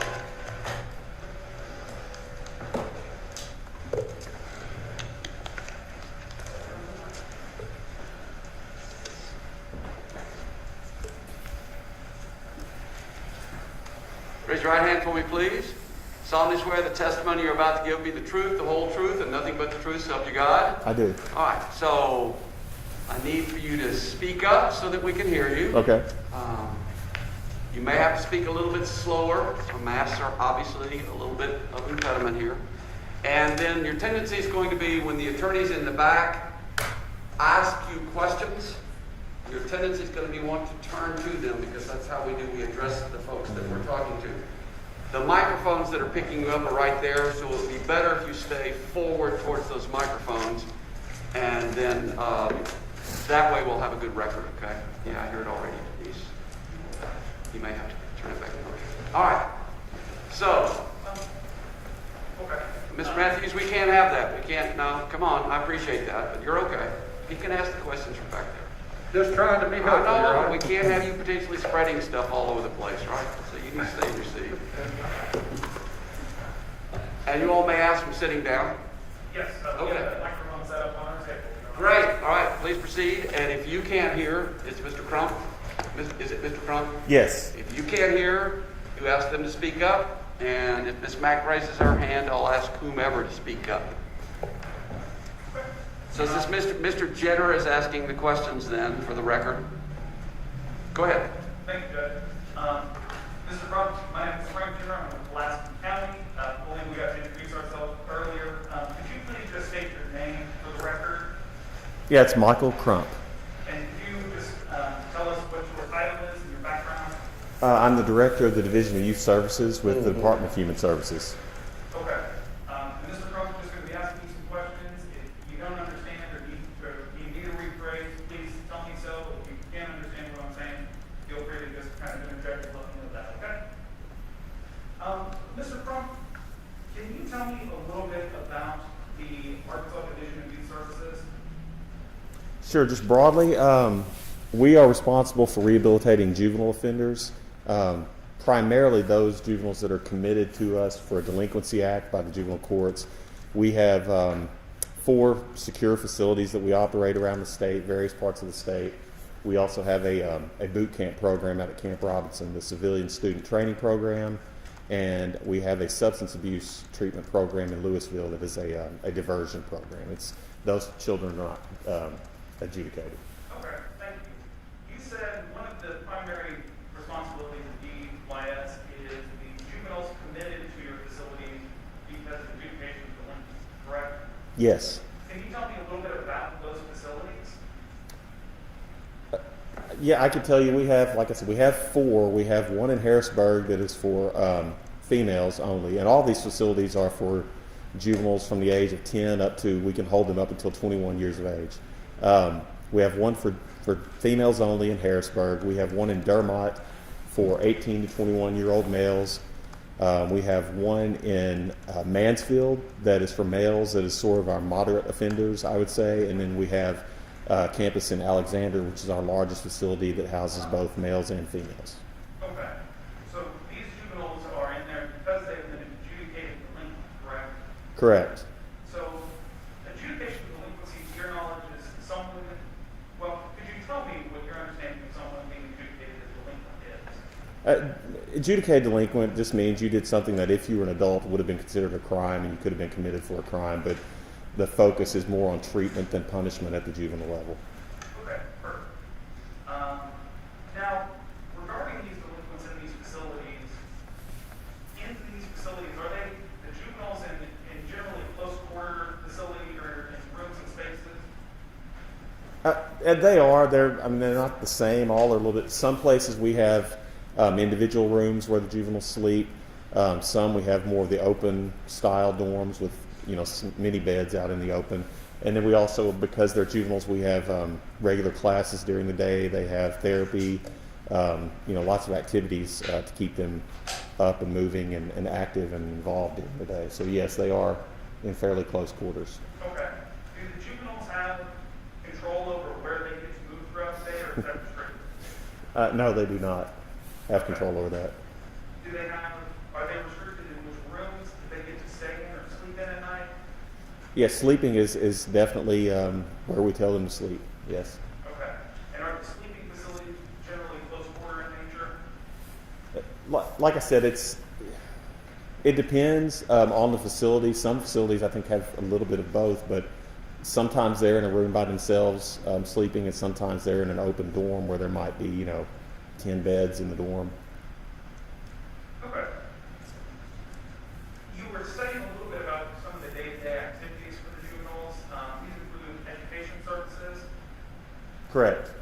Could you tell me a little bit more just about the school services that UIS provides the juveniles? Sure. Well, we have, depending on the juveniles' needs, we have some who are working on either catching up on high school or just maintaining towards graduation. We have some who are on a GED track, and then we have those who have either obtained either their high school diploma or a GED that are doing vocational training of some sort, and we have a few who are doing some college courses. All of our high school, with the exception of some of the much younger kids, which we don't have very many, the majority of the kids that are doing high school are doing virtual courses. They're in one room together, but we use Virtual Arkansas to do our teaching, and then we have teachers in the room with them and coaches. Okay. Does UIS provide health services to the kids in its facilities? Some health services. We have nurses on staff. We have doctors and psychiatrists who do the assessments when the kids first come to us. Routine things, bumps and bruises, and medications. We have nurses and staff that do that. If it's anything above that, we would take them off site to a hospital, doctor's office, dentist, whatever it may be. Would you say that UIS has an obligation towards the health and general well-being of the kids in its facilities? Yes. And as part of that obligation, would you say that that COVID-19 protection and prevention and treatment is part of that healthcare obligation? Yes. Can you tell me a little bit about any of the UIS procedures that they've enacted in response to COVID-19? Sure. When this first started with all that time ago, both the contractor that runs our secure facilities, Rite of Passage, they hired their own expert to help them coordinate COVID response around the country, here and in the other facilities they run. DHS had a team that consulted with the Department of Health that advised us. We set up temperature scanners at all of our facilities for the staff. We implemented, when it became available, rapid testing weekly for the staff. A mask mandate was put in place at all of our facilities for staff and for the juveniles. And we've offered vaccinations to those staff and the juveniles that are eligible for vaccination as well. Okay. Does UIS still have a standing requirement for masks in the facilities today? Yes. And why does UIS require masks in its facilities? It was the advice of those that we listened to, the people that were hired by Rite of Passage to do this to help prevent the spread of COVID. I think we have other facilities at DHS, and we kind of try to look to see what they're doing as well. They're not juvenile delinquent type facilities, but facilities where you have that congregate care type setting. Okay. Are some of the juveniles in the custody of UIS transferred to UIS from a local juvenile or correctional facility? They do sometimes come directly from a juvenile detention center. Yes, and at times, if our intake, we have 20 beds on the intake unit. If intake is full, a juvenile might have to stay a little bit longer in juvenile detention center than normal. Okay. Does UIS transfer some of its Occasionally, there's what we would call it used to be referred to as a timeout. I'd say long before COVID, it was fairly frequent that DHS for kids that were behavior problems and disruptive to an extreme level would be sent to a local juvenile detention center that the division contracted with just to spend a few days to, calm down before reintroduced back in. That's not a practice that we allow. It would have to be a really, really unusual situation where we would take a kid who has already been assessed and assigned to a unit for treatment and then send them back to a juvenile detention center. Okay. And when some of these kids are transferred back and forth between UIS or a local facility, does the local facility sometimes have the responsibility of transferring that juvenile? I believe it happens some. The staff at Rite of Passage does a lot of the transport, but yes, I believe it happens some. I'm not really involved at that level, arranging transport day to day, so I couldn't tell you. Okay. For individuals being transferred into a DYS facility, does DYS request that that person be tested for COVID-19?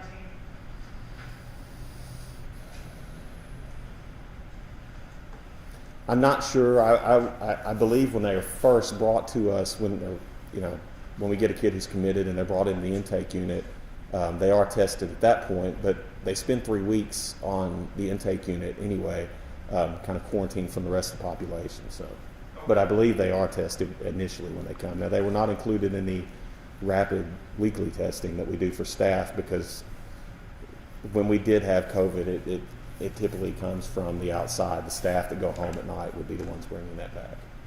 And just one more on this line of questions. What would happen, what would happen if someone tested positive for COVID-19 that was scheduled to be transferred into a DYS facility? If we knew they were coming into the facility and that they were COVID positive, we would take them and, again, once they enter the intake unit, they would be on even stricter quarantine procedures than the regular kids that are committed to us. Okay.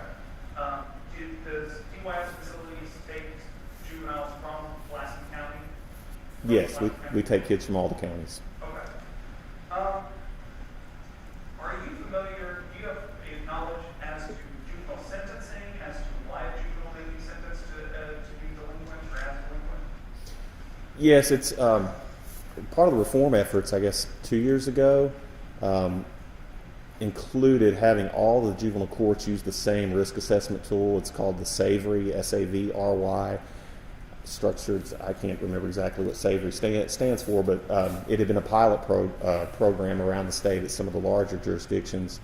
And now all the juvenile courts use a risk assessment tool to decide based on the juvenile's past behavior and their behavioral health, just a whole list of things, whether it would be appropriate to commit them to our custody or to provide their treatment somewhere in the community. Are there parts of the state that may send a larger percentage of juveniles to a DYS facility versus a local facility? Yes, I mean, if I were to look at the data any given day, there are some regions that send more kids than other regions. To your knowledge, is there a reason why some areas or some counties or parts of the state may send a higher percentage of juveniles to a DYS facility versus not? I think it probably fluctuates a lot. I mean, obviously population driven. I mean, we're going to get more kids from Pulaski, from Northwest Arkansas, from Craighead, different areas where there's larger populations in Arkansas. But the individual judges might just have a different idea about which kids they think should be committed to our custody. That risk assessment tool has driven down the number of commitments. We've seen a steady decline in the number of kids committed to us overall, but I can't really explain why you might have more kids committing delinquent acts in one area compared to another. Fair enough, but to your knowledge, you're aware that some juveniles where a juvenile may be sent has some discretion with the judge adjudicating that case? Yes. Okay. And so, to your knowledge, some juveniles may be sent to a DYS facility, whereas others may be sent to a local facility where both juveniles have committed the same offense, correct? Yeah, correct. It could be. Okay. Your Honor, if I can just take one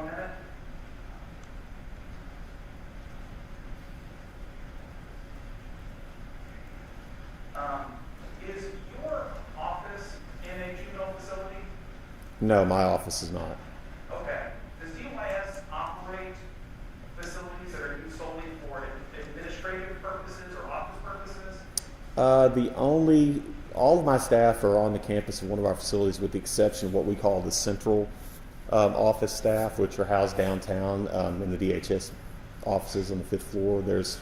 I don't know the exact numbers. We probably have, high 80s, 87 staff total. There's probably 30 some odd, 40 of those are downtown in Little Rock. Okay, so this is a facility operated by DYS that is solely used for office purposes, correct? Correct. Okay. That's all I've got, Your Honor. Right. Mr. Straits, I think if we go ahead and take all the plaintiffs, that will still end up leaving the defendants in the best place for a cross-examination. So, Mr. Morris, do you have any questions of this witness? No, Your Honor. All right. From the school district, Mr. Heller? Yes, Your Honor. Mr. Crump, my name is Chris Heller. I represent the Little Rock and Marion school districts. Is there such a thing as a Division of Youth Services education system? Yes, we have. I believe it's called the Arkansas Consolidated School District. I forget exactly what it's called, but we do have a school district. It's a superintendent. I have a superintendent, principal, someone with special education training. But yeah, I have education staff that are responsible for overseeing education for kids there. About how many teachers are a part of that school district? I don't know the exact number. It's contractually, rite of passage employs the teachers and the coaches that are in the room when the kids are getting their education. Do you know about how many students are in that school district? We have around 200 kids total statewide right now. Obviously, there are 30 some odd that are at Dermot who would not be in the school system. You still got some taking GED at some of the other places. I mean, if I had to guess, I'd say 150-ish. What is the range of ages of students who are enrolled in the DYS school district?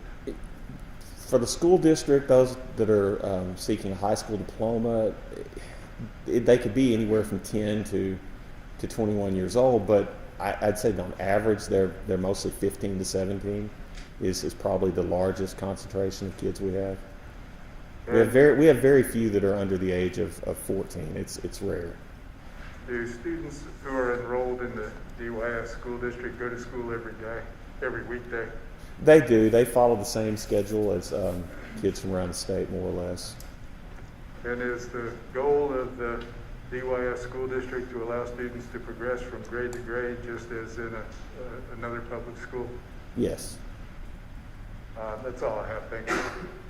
So then, Mr. Strange, then. Thank you, Your Honor. Mr. Crump, my name is Sam Strange, represent the state of Arkansas in this lawsuit. How many resident juveniles do you have currently in the DYS system?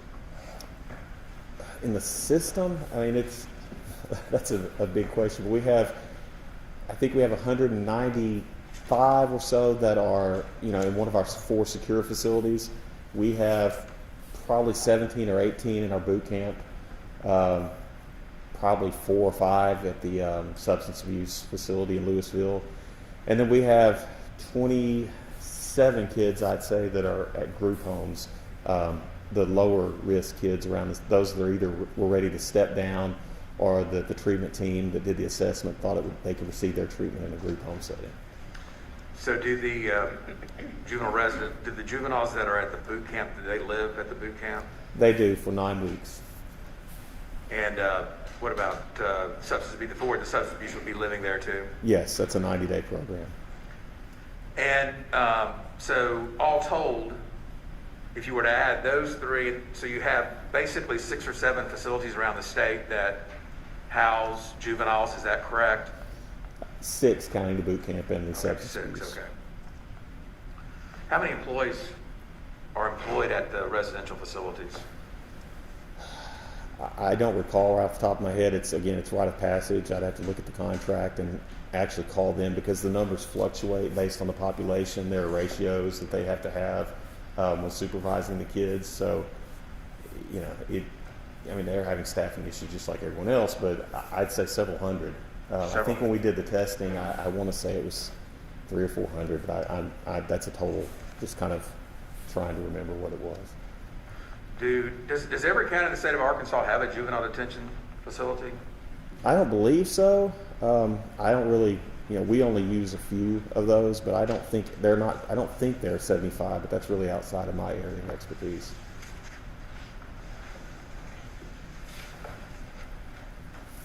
Do your employees that are employed at DWS in the facilities, where do they live generally? In the same area that the facility is located, or are they?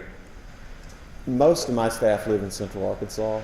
The only one of the facilities that we run with DYS staff, the only one would be the boot camp at Camp Robinson. The rest of the staff pretty much perform administrative functions. I think I have one staff member who's in Mansfield solely because she has National School Lunch Program expertise, so we retained her at some point in transition of the program from one party to another. Do you have juveniles that are occasionally transferred from one of your residential facilities to another facility? It does happen. Pretty much, again, every kid that is committed to us comes to Alexander, to the campus there to be assessed. Once the treatment team has 3 weeks to sort of assess their needs and decide which one of the facilities would be best. Some of those kids obviously go to one of the other 3 facilities. Some stay there on the Alexander campus. And then we have, with Dermott being an 18 to 21-year-old facility, if you have a juvenile who's been there and is starting to reach that age of 18 and they have a GED or a high school diploma, we might send them to Dermott because now they've become more appropriate for that setting.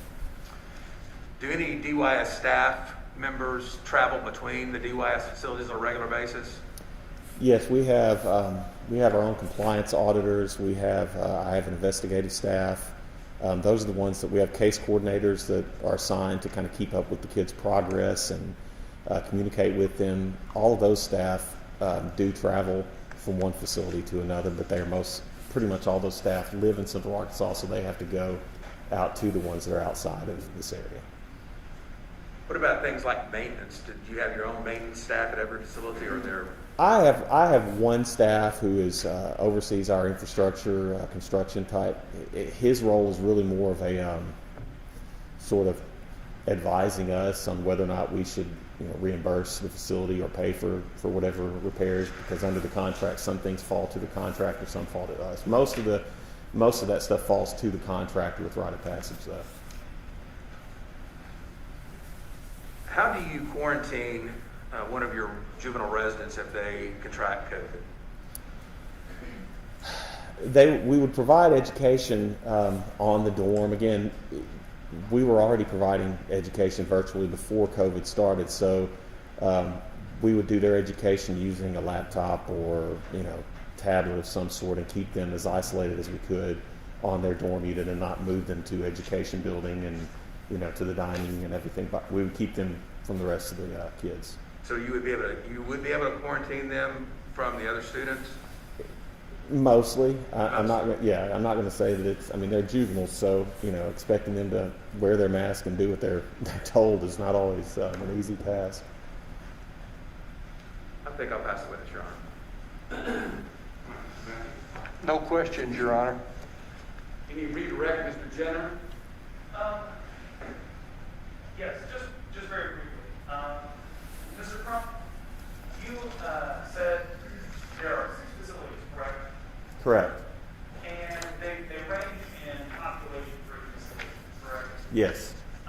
What is the smallest facility that DYS operates? The smallest would be the substance abuse diversion program at Louisville. It's a 24-bed facility.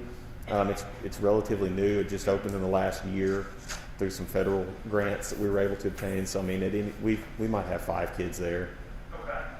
And do you know how many people are employed at that facility? I would have to refer to the contract. Obviously, there's less staff there than any of the other facilities because those kids are not the same type of kids. They've not been adjudicated well. They've not been committed to our custody. They could leave the program, so it's not the same sort of secure setting that requires as many staff to oversee. Okay. What about one of the security facilities? What is the smallest facility that houses the juveniles? I'd say probably Harrisburg and Dermott both have around 30 I mean, I have it on my email every day. I get a census update. I haven't looked at it this morning, but around 30, and they can hold 40. 30 to 40 juveniles that Yes. that are kept there? Okay. And do you know how many people are employed at those facilities? No, it would just be based on their needs to be able to meet the ratio of the kids that they have at that time. The populations during, the height, I don't know if I'd say the height of COVID, but, before school went back in session, our population dropped significantly to around 152 kids.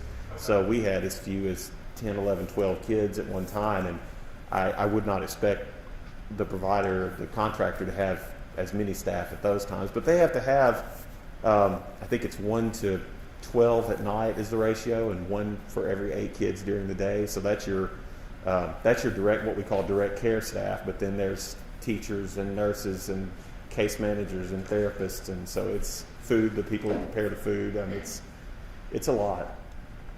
Understandable. So you had said that there are people that travel to the facility, to UIS facilities from outside of the facility. Does having additional people come to UIS facilities increase potential exposure for COVID-19? Objection, I don't know that he has qualifications to answer that, Your Honor. There's been no foundation like he's a medical expert. So are you not asking a medical or statistical answer, Mr. Zimmer? Let me try to rephrase that.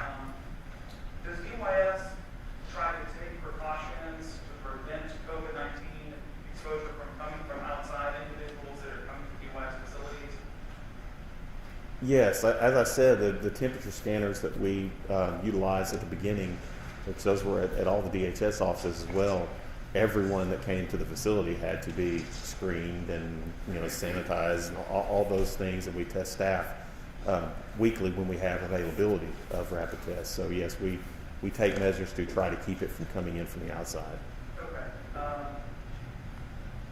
And do you even try to take those measures from outside individuals that are not part of the staff, or like you said, maybe the maintenance people as well? Yes, anyone that comes onto the campus would have to go through those same sort of screening protocols.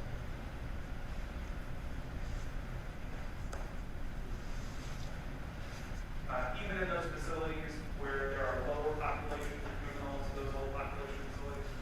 Correct. I mean, when I visit a facility, I have to go through those every time, regardless of which facility it is. Okay. And is there frequent close contact between the juveniles and the staff at UIS facilities? Oh, yes. Okay. I believe that's all I've got, Your Honor. Mr. Morris? We have no questions, Your Honor. Mr. Heller? Nothing from us, Your Honor. Mr. Strange? I have just a few, Your Honor. I want to go back to the question about the different facilities. There's the Harrisburg facility, which is a female facility. How are those female juveniles housed? I mean, they live in a barracks, or they live in individual rooms? In Harrisburg, there are 2 large rooms, I guess dorm rooms, and there are small beds arranged around the wall on the outside, and then you have staff that have a place to sit in the room to observe the kids while they're sleeping. And there's a facility at Mansfield, is that correct? Yes. And how's the housing there? Mansfield has individual rooms. Okay. And what about Dermott? Dermott, it's been a long time since I've been down to Dermott. I know there are individual rooms, but I believe we have a mixture at Dermott. But it's possible I could be wrong at Dermott. Alexander, they are in mostly individual rooms at Alexander as well. Are the juvenile residents at DQS, are they in the custodial care of the state, to your knowledge? Yes, they are. I'll pass the witness, Your Honor. Mr. Matthews? No questions, Your Honor. Mr. Crump? You were discharged and good to go. We thank you for your attendance here today. Thank you. Who's next? Your Honor, we would like to next call Mr. Solomon Graves, the Arkansas Department of Corrections and District Attorney.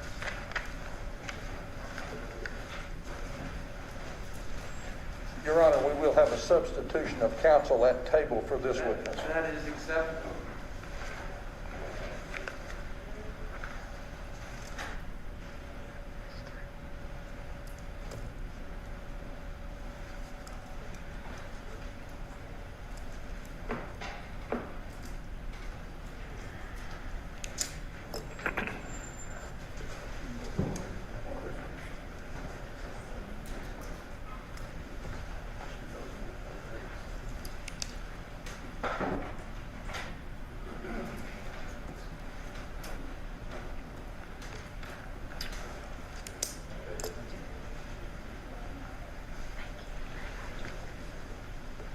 for the record, joining me at council table is Christine Cryer.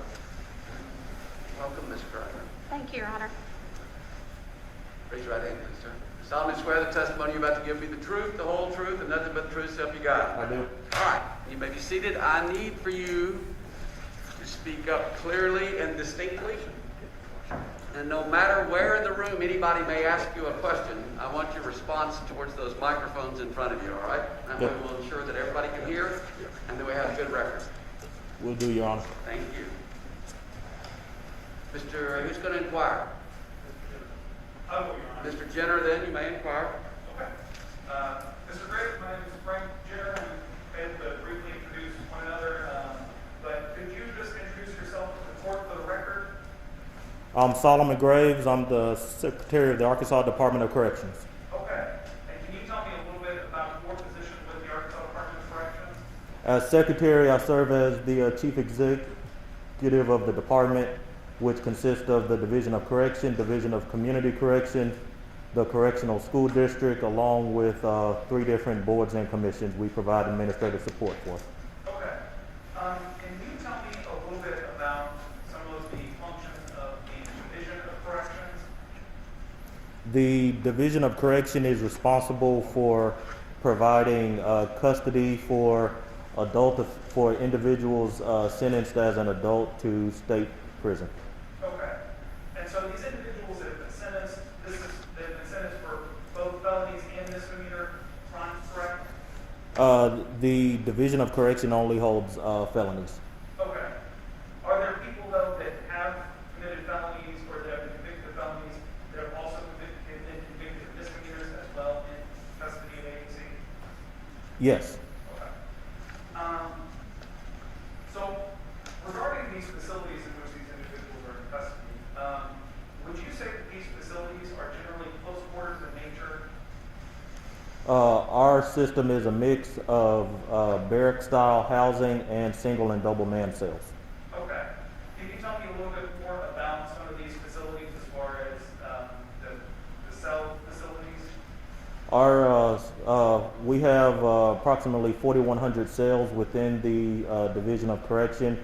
Majority of those are single man cells. We have probably a third of that number is double man housing. Okay. Now, how many facilities are operated by the Arkansas Department of Corrections? Within the Department of Correction, there are 26 facilities spread between the Division of Correction and the Division of Community Correction. Okay. And there are various ranges of populations for these different facilities, correct? Correct. Do you know how many of these facilities are certified to hold over 1,000 people?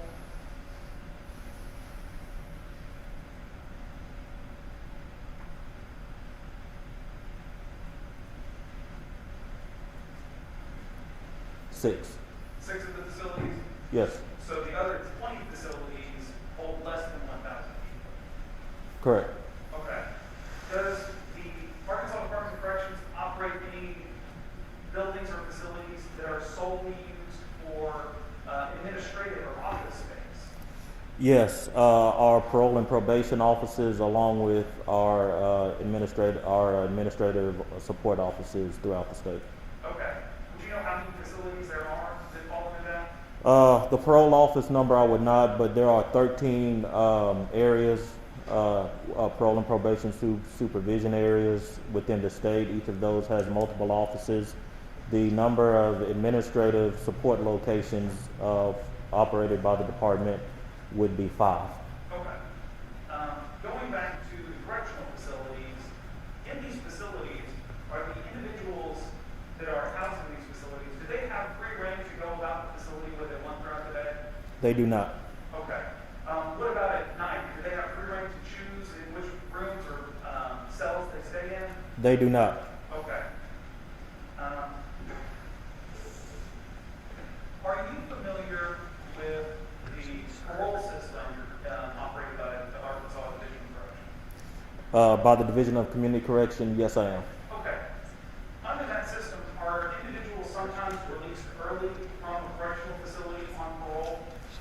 If they meet the requirements of the parole board, yes. Okay.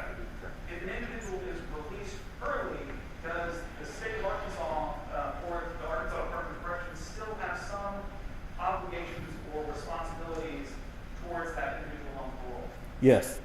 Can you tell me a little bit about those responsibilities that the state has over someone on parole? Our Division of Community Correction provides supervision for individuals on parole and the majority of individuals on adult probation within the state.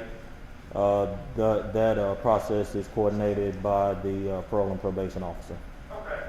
Now, if someone violates the term of their parole, do they often go over, are they taken back into custody? Depending on the nature of the violation, the sanction could involve them being brought back into custody. Okay. And if someone that violates parole is taken into custody, do they sometimes go to local correctional facilities, like county correctional facilities? Yes. Okay. And if that person serves a sentence for violating the parole locally, do some people serve their parole violation sentences in the county correctional facility? Yes, some do. Okay. Do you know if that ever happens with anyone in the Pulaski County regional detention facility? Yes, we do have individuals serving a sanction in the Pulaski County Jail. Okay. For the people that are in the ABC, are they originally transported to an ABC facility from a local correctional facility? Yes. Okay. Would you say that's the case for the majority of the inmates sent to an ABC facility? Yes. Okay.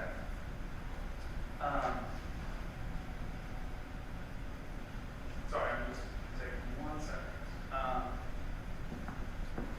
For someone that is being transferred to an ABC facility from a local facility, does ABC request the local facility to test that person for COVID-19? Yes, we do request that counties do tests before transport. Okay. In transferring someone from a local to an ABC facility, do counties sometimes have the obligation or responsibility to transfer the inmates from the county to the ABC facility? Yes. Does ABC ever transfer individuals from an ABC facility to a local correctional facility? In very extreme circumstances, yes. Okay.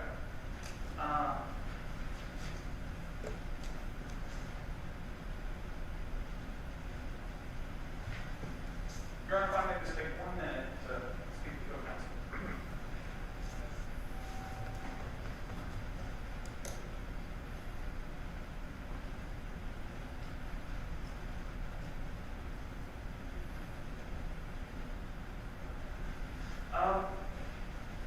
If somebody in being transferred to an ABC facility from a local facility does test positive for COVID, what is ABC's response to that individual who is positive for COVID? As I said to your previous question, we do request that counties do tests. What that allows us to do is maintain cohorts. So we normally bring in individuals of 50 so we can maintain our quarantine pods. So we would, if possible, bring in an entire pod of positives, allowing them to have the same quarantine timelines. Okay. So the person that tests positive for COVID, they have to stay in the custody of a local facility until ABC is able to accept that person. That is correct. Okay. Does the ABC have an obligation towards the health and well-being of the inmates in its facilities? Yes. And would that include treatment and prevention for COVID-19 in its facilities? Yes. Does the ABC have a mask policy in its facilities? Yes. Can you tell me a little bit more about that? Our masking policy is reviewed monthly by the Board of Corrections, which, pursuant to Amendment 33, governs the operations of the state's penal facilities. Our mask policy applies to our secured locations, which is our prisons, our work release centers, our community correction centers, both the inmates and residents in those locations, and the staff working in those locations, and any visitors into those locations. Okay, thank you. To your knowledge, do you know about the numbers of individuals that There are currently 99 active cases within the Department of Corrections. 95 of those are new intakes. 4 of those are what we call population cases. Okay, so the 95 out of those 99s are new intakes from local correctional facilities? Yes. Okay, so presumably they were positive for COVID in the local facility before ADC took custody of those individuals? Yes. Okay. In the ADC facilities, is there regular contact between the inmates and the staff there? Yes. Okay.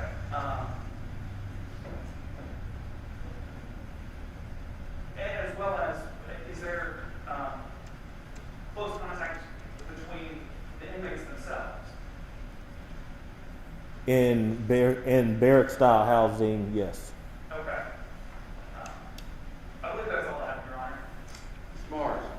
We have nothing, Your Honor. Mr. Heller. Thank you, Your Honor. Mr. Graves, I'm Chris Heller. I represent a couple of school district plaintiffs in this case. You mentioned in relation to your responsibilities a correctional school district. Is that the correct name, the correctional school district? Yes. And how many students are educated in that school district? Our census fluctuates, so our school district provides services to inmates who come in our custody without a high school diploma or a GED.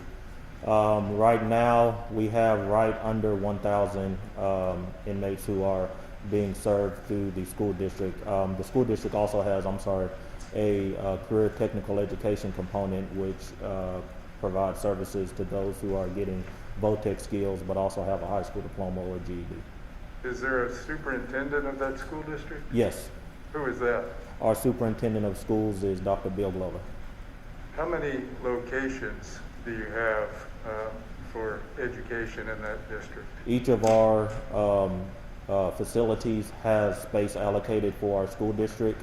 So there are so our school district operates in 26 different locations. And how many teachers approximately are employed in the Department of Corrections school district? The school district's entire staffing is 120. What range of ages of people are educated in that school district? Our school district provides support for our youngest population, which by law could be a 16-year-old up to an individual 80s or older, 90s. And is the purpose of that school district to allow students to progress from grade to grade as they would in a public school district, a different public school district? The purpose of our school district is to increase their level of proficiency, to allow them to complete the GED exam or to receive a career technical education certificate. For students enrolled in the Department of Corrections school district, do they have classes 5 days a week or some other? Our school calendar runs 4 days a week. 4 days. For what? How many days per year, if there's? It's the same number of instructional days for a public school district. That's all I have, Your Honor. Thanks. All right, so you, Mr. Strange. Thank you, Your Honor. Secretary Graves, my name is Sam Strange. I'm here on behalf of the state of Arkansas. How many inmates are currently housed in the ADC? In the Division of Correction, approximately 14,400. In the Division of Correction, right at 1,000. A little bit over 15,000 Yes, inmates. between both divisions. And there are 26 facilities? Yes. And where are those facilities located? In multiple counties around the state. All over the state? Yes. From the southeast corner, the only part of the state that doesn't have a correctional facility is the northwest part of the state? Actually, the western part of the state. Western part of the state. We have 2 facilities in northwest Arkansas. How many employees are employed by the Arkansas Division of Corrections? Within the Division of Correction is approximately 3,500. Where do those employees live, sir? Counties all over the state. Some even live out of state, don't Correct. they? You have, how many employees do you estimate you have that travel from another state to work in the ADC? I wouldn't be able to speculate that number. What states would they come from? Mississippi, Tennessee, Texas, Oklahoma, Missouri. Do you have a facility in Texas that you operate? We do not. Do you house inmates in the ADC in Texas? We do not. Are inmates routinely transferred between your facilities, sir? In the Division of Correction, yes. And why would they be transferred? Institutional need, changes in their security level, for disciplinary reasons, treatment. Do ADC staff travel between the various facilities? Our security and treatment staff are assigned to locations, but we do have administrative staff and management staff that, by virtue of their position, travels between facilities. What's the average age of your inmate population, Secretary Grace? I'm sorry, I can't speculate the number off You don't know? the top of my head. Not off the top of my head, I apologize. Do you know what percentage of your population has underlying health conditions which might make them more susceptible to COVID? I do not.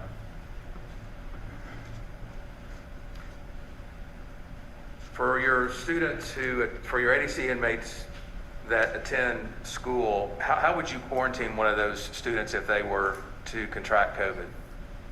They would be quarantined in their barracks, in a positive barracks, and any inmates in their housing area, if they're in a barrack-style housing, would also be quarantined. How would you prevent those inmates from interacting with non-positive COVID inmates? They would be restricted to their housing area. Okay, no further questions.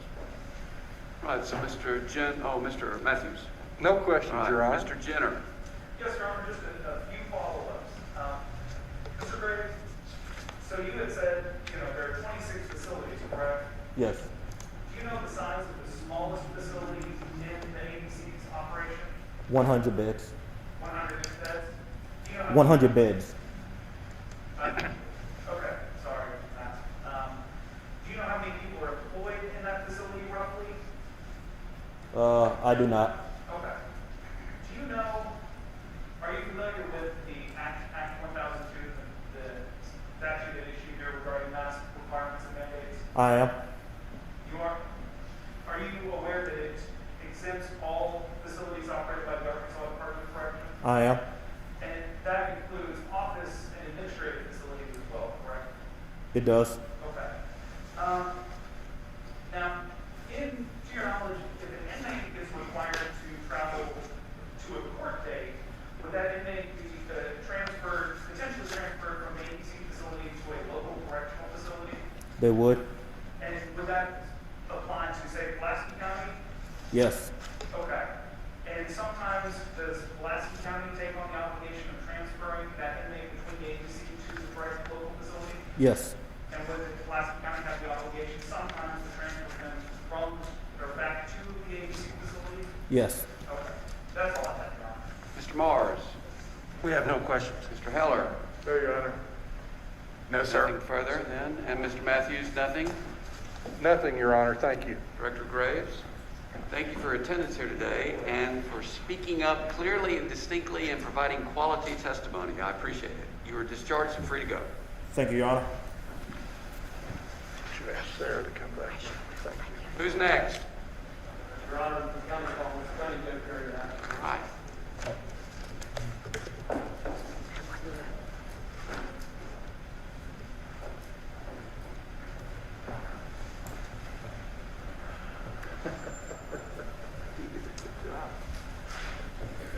Raise your right hand for me, please, Judge. Solemnly swear the testimony you're about to give be the truth, the whole truth, and nothing but the truth, so help you God. I do. All right. And you heard the instructions to the prior witness, Yes, sir. and you are more than willing to comply with those instructions. I am. Thank you. All right. Just speaking up is the main thing for us all to make sure so we can all hear. Well, Judge, I'll tell you in advance that I'm severely hearing impaired. I wear two, and so I'll let you know if I can't All right. understand. So if you can't understand me, any of the lawyers, you just let us know and we'll do it again, okay? Thank you. Who's going to ask? I will, Your Honor. Mr. Fogelman. Judge, I'm going to do my very best to speak up.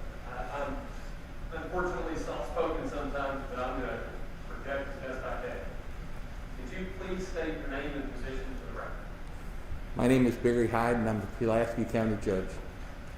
And Judge, does your responsibility include some aspect of operating the buildings that are county buildings? Yes.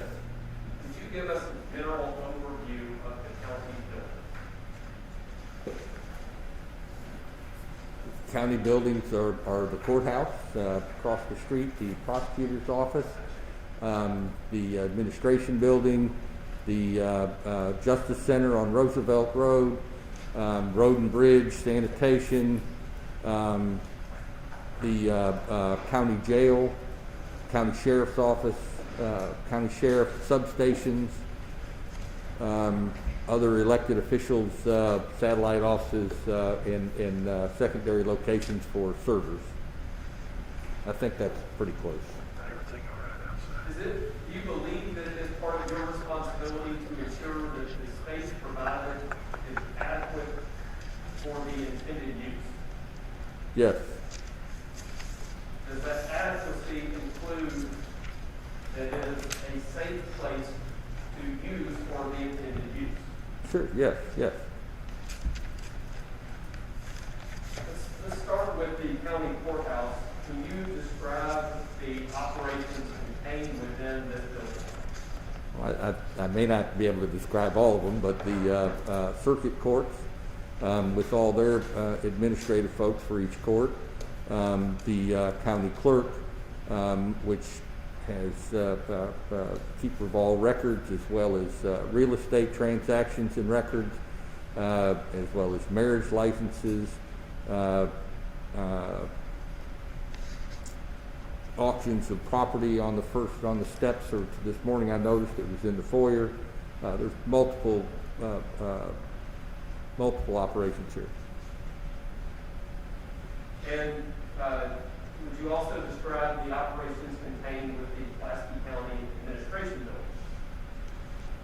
Well, again, multiple operations. It's where the county attorney and your staff are located. My office, as well as my staff, is located. The comptroller's office, my chief of staff, communications director, payroll, accounts payable, accounts receivable, the assessor's office, the public defender is located in our building, the treasurer, HR for the county, as well as our security contractor. I think that's pretty close. Is there adequate space in this building or the administration building for all of the necessary staff to operate to spread out sufficiently, in your opinion, to avoid potential risk of exposure to COVID? I guess I'm going to say it's adequate, but certainly not ideal. There's areas that are pretty close quartered. In the District Court Juvenile Justice Complex building, what operations are contained there? Well, the district court, as well as the two circuit juvenile courts, juvenile detention, our crisis stabilization unit, and I think that's all. Does the operation of the Juvenile Detention Center, does that fall to you? Yes. Have you delegated the responsibility for operation of that department? Well, I have a director of that department. Who is that? Director Ronnie Ralph. Does the Pulaski County Regional Detention Facility, that's the long name for the county jail, is that a building that's owned and operated by Pulaski County? Yes. Is that a building that is within your care and custody? Yes. You share any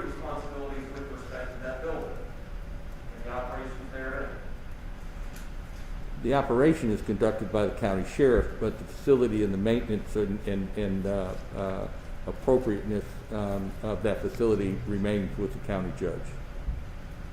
Is that sometimes a shared responsibility?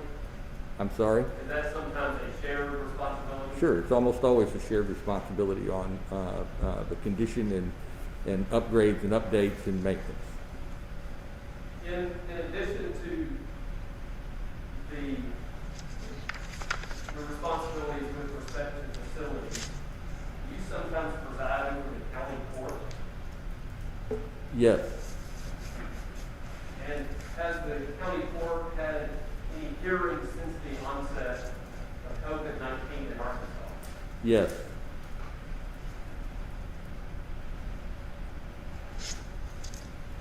In presiding over that court, have you had to adjust the manner of practice of that court because of COVID? Yes. And can you provide some detail on what those new policies or practices are? It's much like the rest of the county operations. It's remote wherever and whenever possible. And then under the orders of my guidelines when interactions are in person. So when interactions are in person, are persons in the county court required by you to wear masks? Yes.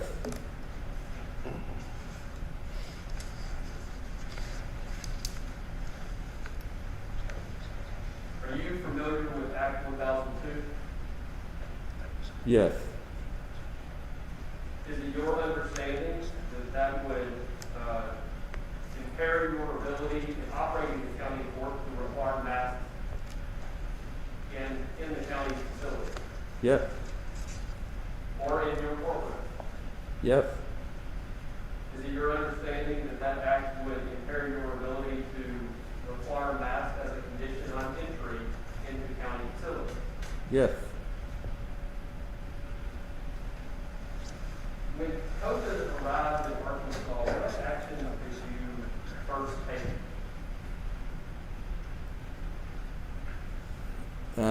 Well, we got as many people out of our facilities as possible, sent them home, and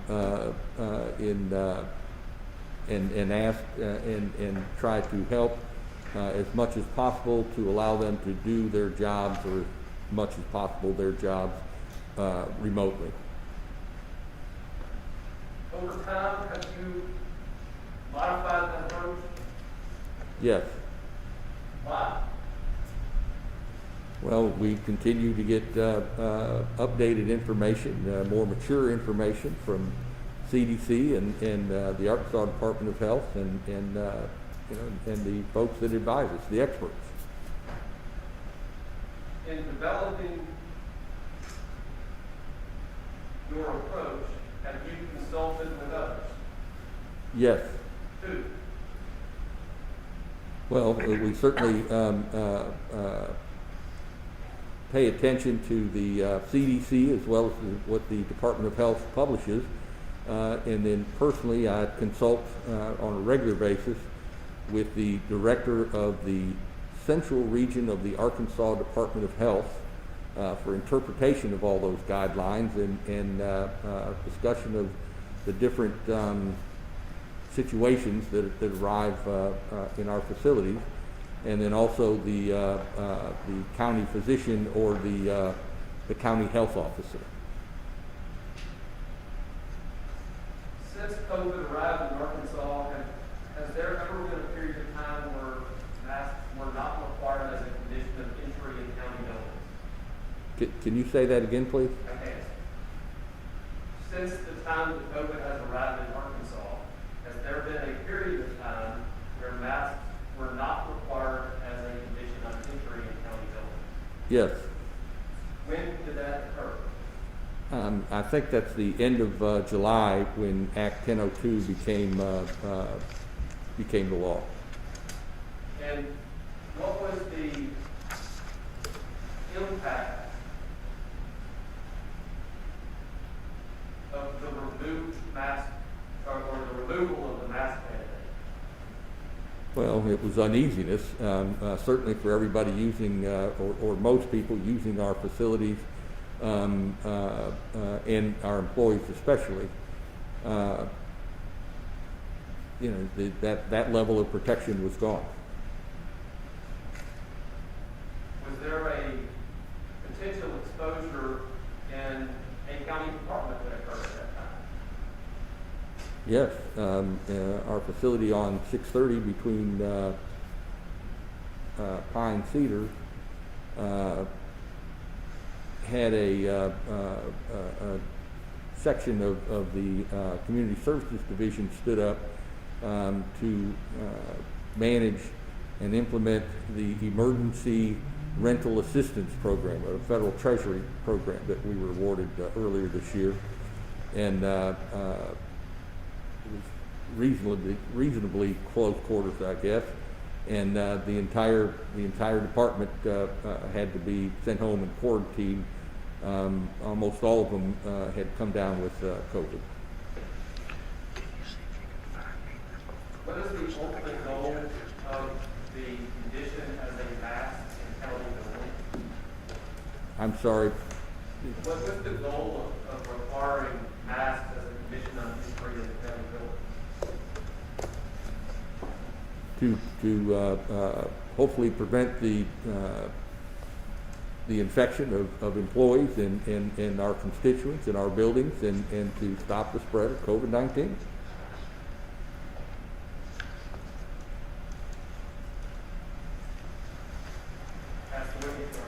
Mr. Morris? We have no questions, Your Honor. Mr. Heller? No questions, Your Honor. Strange. Judge Hyde, do you as county judge, with respect to the county buildings, comply with the fire codes? I'm sorry, sir. You as county judge of Pulaski County, with respect to the county buildings, do you comply with the fire codes and fire safety laws? Yes, sir. We certainly intend to. And do you comply with the law that prohibits firearms from being carried into or possessed in a public building? We do. What about if you were to build a building or renovate a building, would you comply with building codes? Sure. No further questions, Your Honor. Mr. Matthews? I do have some, Your Honor.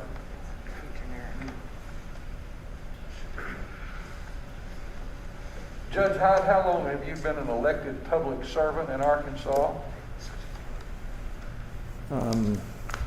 13 years. When you were elected to your present position, did you have to take an oath in order to assume those duties? I did. And I wouldn't ask you to quote the oath, but did it require you to comply with the Arkansas Constitution? Sure, it did. Knowing you as I do, I suspect you took that oath personally. I do. Do you view it your personal responsibility under that oath to take care of the county buildings of Pulaski County and to protect those employees that work for the county? I do, sir. That's my agreement. If Act 1002 were to be enforced, if this court were to find that it was permissible for there to be a ban on mask mandates, would you be able to discharge your constitutional duty as you perceive it? At the end of July, when we had to remove the mask order, and I told all of my directors, as we called them together, we were crippled. And I didn't know how we would provide any level of protection to our folks, and to please encourage everyone to still wear your mask anyways. One of the proposed exhibits, I don't know that it's been introduced yet, but I was provided a copy of an executive order that you signed that was filed on August the 6th, 2021. Was that are you familiar with the executive order I'm talking about? I am, but I don't memorize it. Got it, I understand that.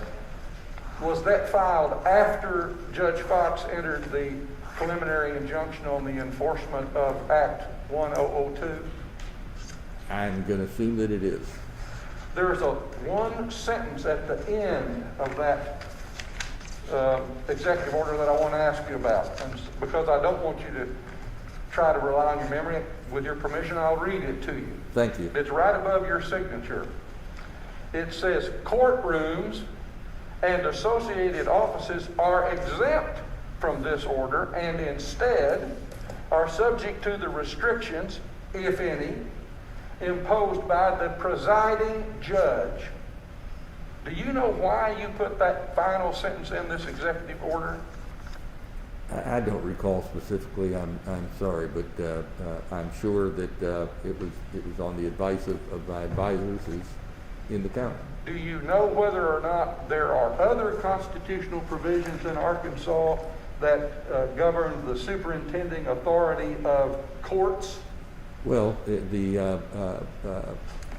the case of the courthouse, it's under my jurisdiction, and the operation of that facility must be within what I approve to occur inside that building, with the exception of the circuit courts that are housed in this building. And it's my clear understanding that each one of those is subject to the individual judge, circuit judge, who's assigned that courtroom. Because that judge has the responsibility for conducting the proceedings in his or her courtroom, correct? That is clear. And finally, I just want to ask one, are you responsible for the quality of this courtroom here? I'm responsible for the quality of the building, yes. For the gold stuff on the walls and the beautiful embossments? Yes, sir. Well, as an old boy from Benton County, I want to tell you, you're doing a mighty fine job. This is a beautiful courtroom. Thank you. That's all the questions I have, Your Honor. Mr. Fogelman. Yes, Your Honor. Judge Hyde, do the fire codes impede your ability to provide a safe space that is adequate for the use of the various offices that are housed in county buildings? Say that again? Does the fire code impede your ability to provide a safe space for the various offices that are housed in county facilities? No, it's an asset. It's another tool, and it's the expert guidance on how we prevent and are prepared in the case of fires. Is it within your authority to permit somebody to enter a county facility with a firearm? I think so. As no. Mr. Mars. No questions, Your Honor. Mr. Heller. Nothing, Your Honor. All right, Mr. Strange. I believe Mr. Matthews asked you hypothetically if Act 102 were held constitutional, how that would impact, I think, your job as county judge. Who do you believe would enforce Act 102 if it was held constitutional? I'm sorry, if it was unconstitutional or was I constitutional? believe the question Mr. Strange asked is, who does he think would enforce Act 1002 if it was declared constitutional? That's correct, based upon hypothetically he asked regarding if it was. Thank you. Well, at least the courts. Is there not an individual you think that would be responsible for enforcing it? Applying it or enforcing it? Enforcing it. Well, as I understand the definition of that word, I just assume that it would be some authority on the state level would enforce or require enforcement of 1002. But you don't know who that would be.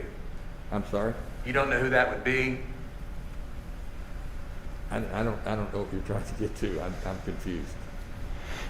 You said that you would be someone on the state level that would enforce 102 if it were held constitutional.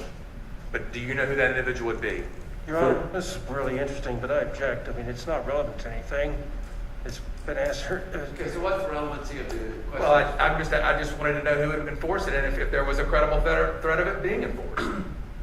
Well, I think he's answered that he's not sure. Someone at the state level, I believe, is what his response was. That's fine. Anything further? Mr. Strange, anything further? No, sir, I do not have anything further. Ms. Matthews. Judge Hyde, you are done. You may stay or go as you so desire. Thank you, Judge. You're welcome.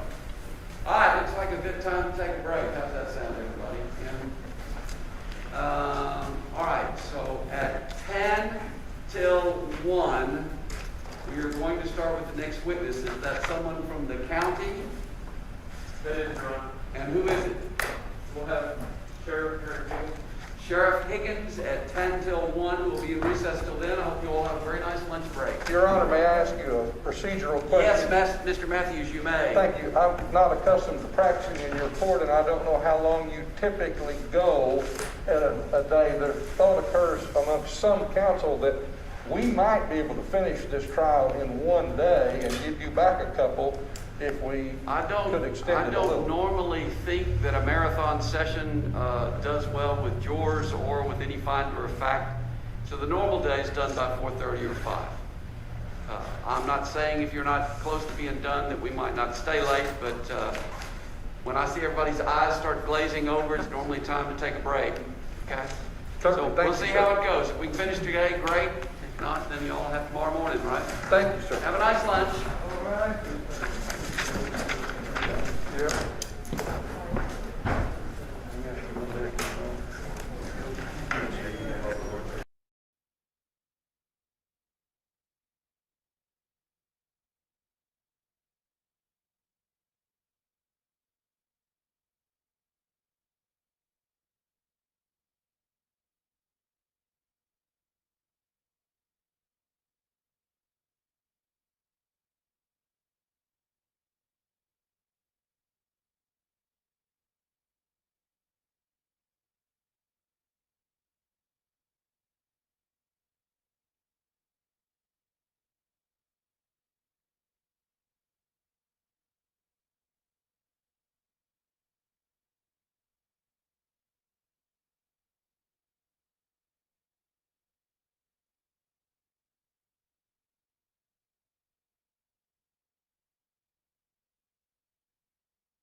you like to try another name? Well, we'll try another name just to keep it moving, Judge.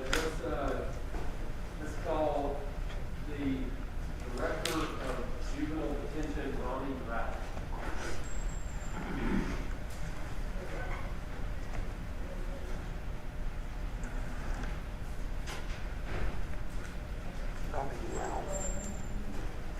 Rouse. Did you hear the last name?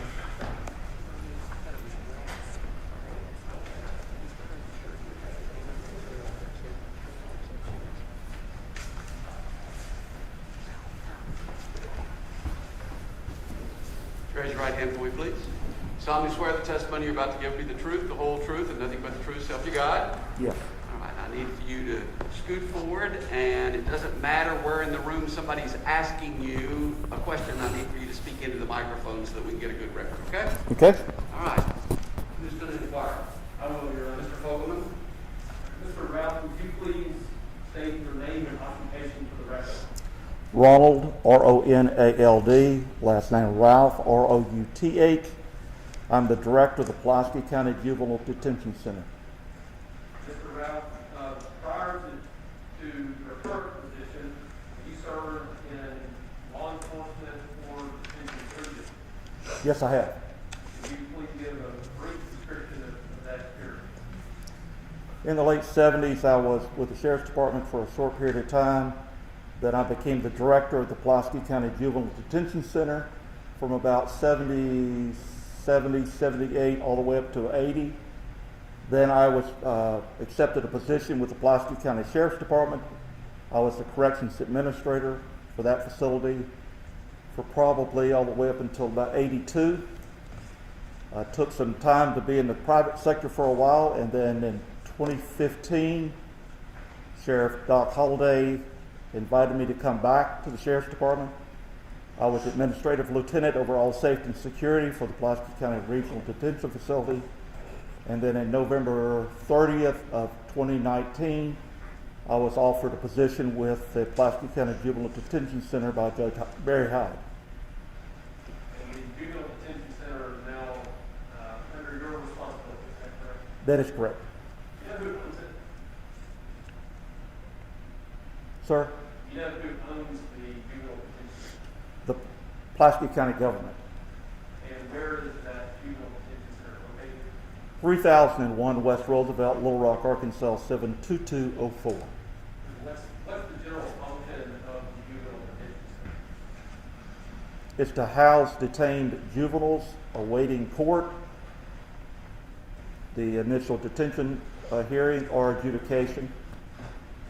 You also house juveniles after they've been adjudicated delinquent. That is correct. What is the capacity of your facility? Currently, it's 37 juveniles. That's the maximum number? Yes, that would be a maximum number. And as we sit here today, do you know how many juveniles are detained in your facility?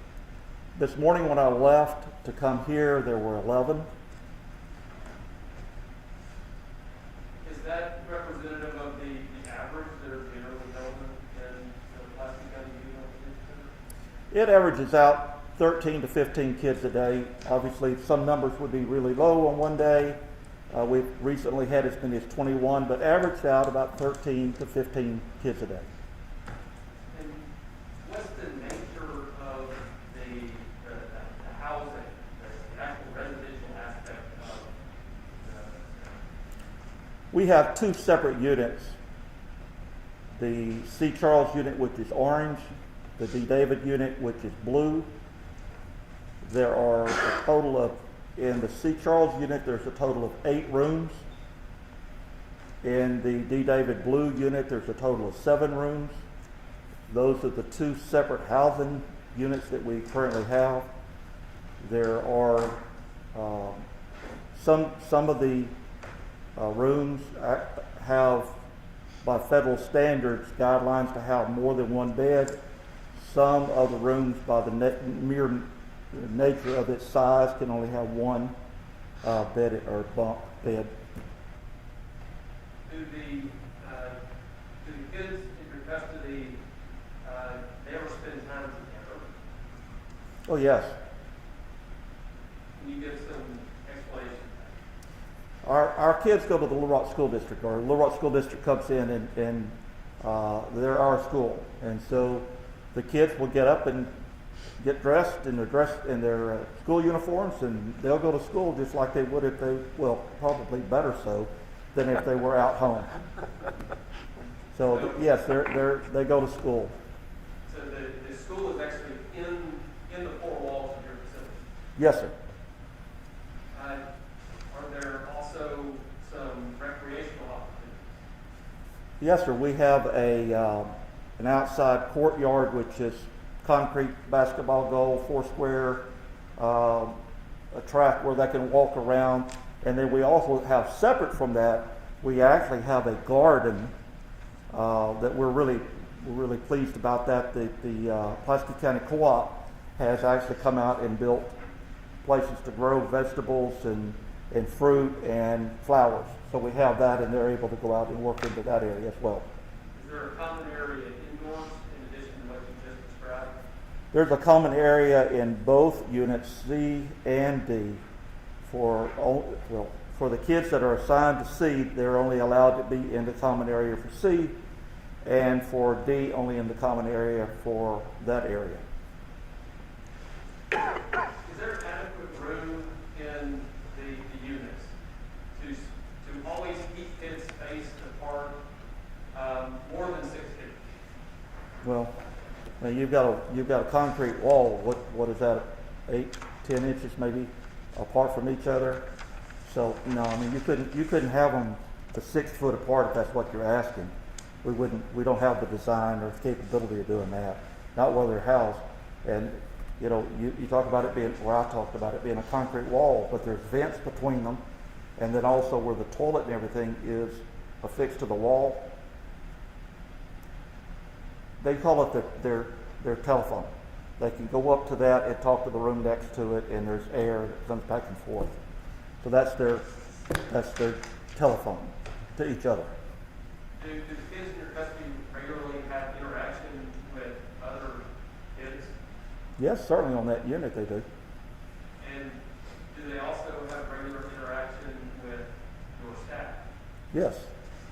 And how many staff members do you have? We have assigned to my department in total is 25. That would also include me. Do you know what the average length of stay is for kids that are in the JEC? The average is 13.5, and that's based on every month we do stats, but I asked for a specific stat to be run from April, back when COVID first really hit us, of 2020, up until end of October, and it showed right at 13.5. 13.5 days, is it? Days. And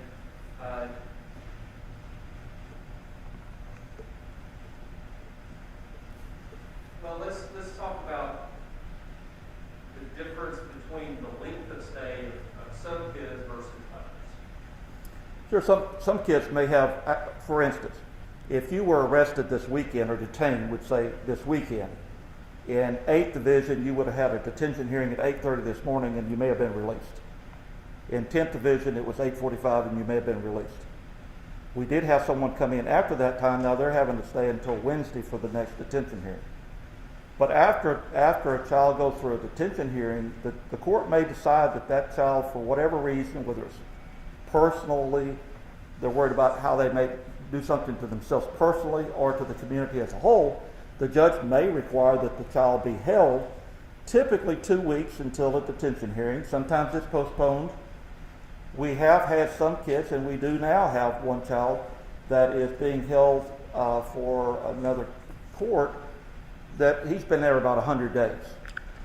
So waiting for it gets passed, and so, but the court would understand, the attorneys would as well, how sometimes things just get elongated. So it's not as though 13.5 days is a guarantee. You could be there 30. I know that one child, for an instance, he was detained this morning because the court did not feel that he would benefit from being released, considering how he's already been released 3 times in the last 2 weeks. So they're holding him for December the 2nd, I think, will be his next hearing. Is it fair to say that the juvenile detention center has rotates kids through the center on a regular basis? Oh, yes. Yes. And however, there are also kids that are sentenced by the juvenile division circuit courts to your custody. Is that true? Yes. Is it possible that twins could be detained,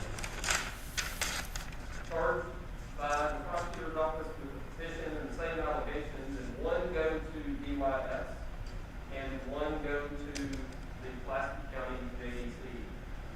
That would be correct. Typically, if the judge were going to hold the child in the JDC, typically it's up to 90 days. I'll speak for Judge Bird and Judge Johnson both. They don't like to do that, but sometimes just the situations arise to where they can't find a placement for them. And so we do hold them sometimes up to 90 days. When a child is sentenced to the custody or they're determined that they're adjudicated delinquent and the custody of that child is placed in DYS, whose responsibility is it to transfer custody to DYS? That would be my department. From time to time, do you receive transfers from DYS? Yes, we have. What is the age range generally of the kids in your custody? Usually it's no younger than 11 that have ever been detained since I've been there. Statutorily, it's much younger than that, but typically it's 11 years old all the way up to, typically it's 18, but there are instances where a kid is already on probation when they're 16, 17 years old. They don't complete their probation, arrested maybe before their 18th birthday. So the child would then be detained in the detention center and could have the court does have the statutory requirement to where they could hold a kid until they were 21.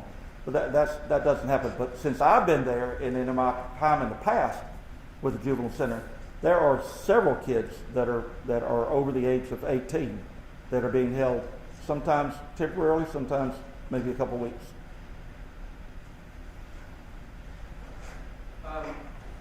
Prior to a transfer from the JDC, and when I say JDC, you understand what I mean? Right, the juvenile detention center, just a shortcut we use. Prior to a transfer from the JDC to the Division of Youth Services,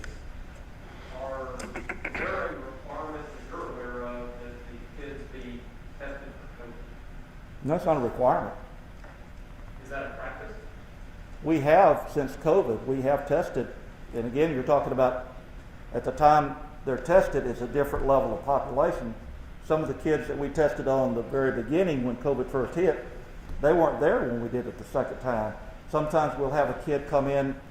We had one that come in one day last week that had a commonly referred to as a snotty nose, and immediately we had our healthcare give him a rapid test, kept him isolated away from everyone else, gave him a rapid test, and results were negative. And I talked with the nurse this morning, and I believe I'm correct that she's retested him again just to verify that it hasn't kicked in. Did the JDC establish new policies and procedures in response to the COVID-19 pandemic? Yes, we did. And can you provide a general overview of what those procedures are?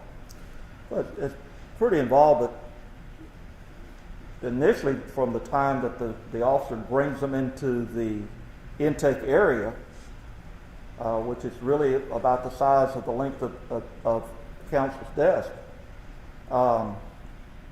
when they come in, if they don't already have a COVID mask, that's the first thing we do is place a mask on that child. and through the entirety of their staying at our facility, they'll be wearing a mask. It won't be the same one because we routinely change them out.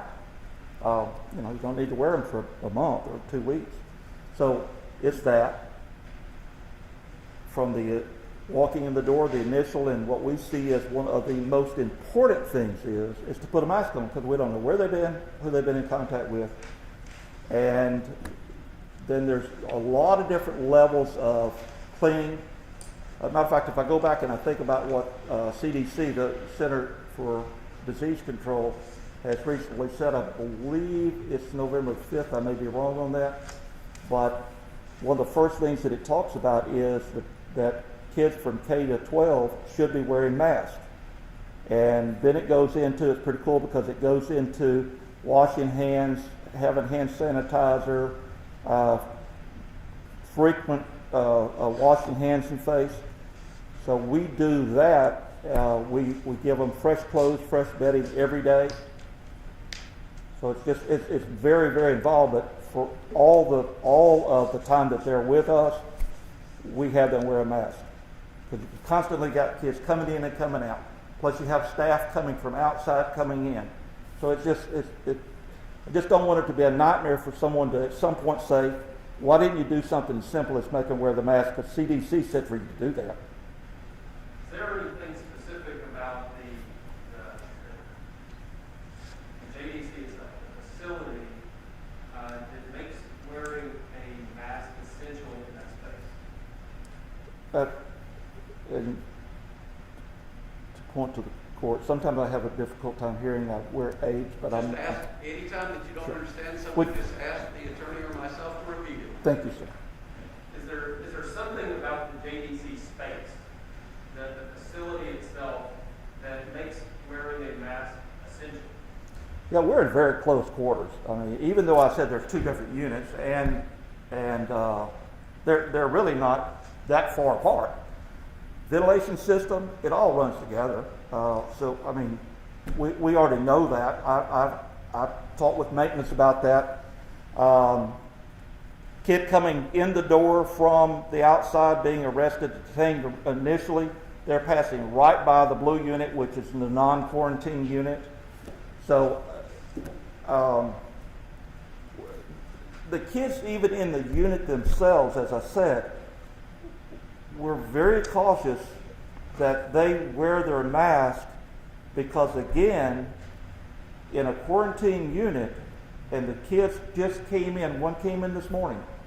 We don't know his history, but I would almost believe that if someone had the mumps, that all have the mumps a little bit, if we weren't doing something to protect them along the way.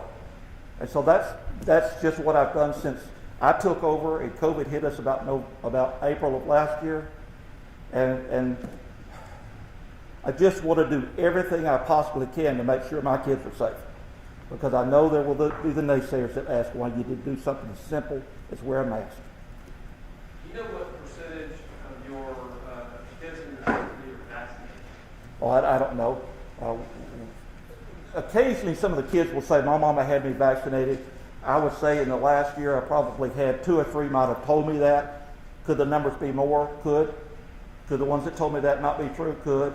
But we don't have any access to that. And who ultimately has the authority over whether a kid in your custody gets vaccinated? Well, that'd be the mother, that'd be the parent or the legal guardian. Okay. What happens if one of your residents tests positive for COVID? No.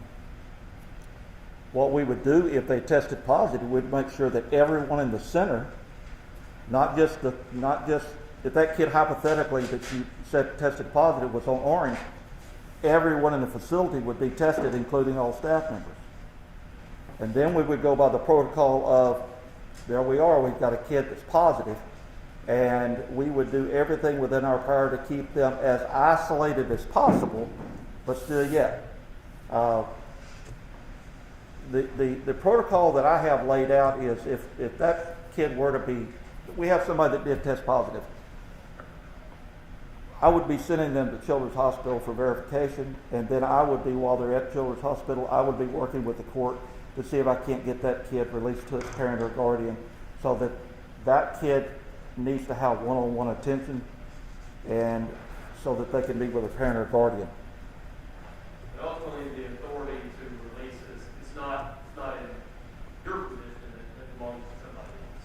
That's correct. As I stated just a few ago, that I would work with Judge Johnson, Judge Berg, which are awesome to work with. And that's never happened, but that's the protocol that we would be moving into if it were to happen.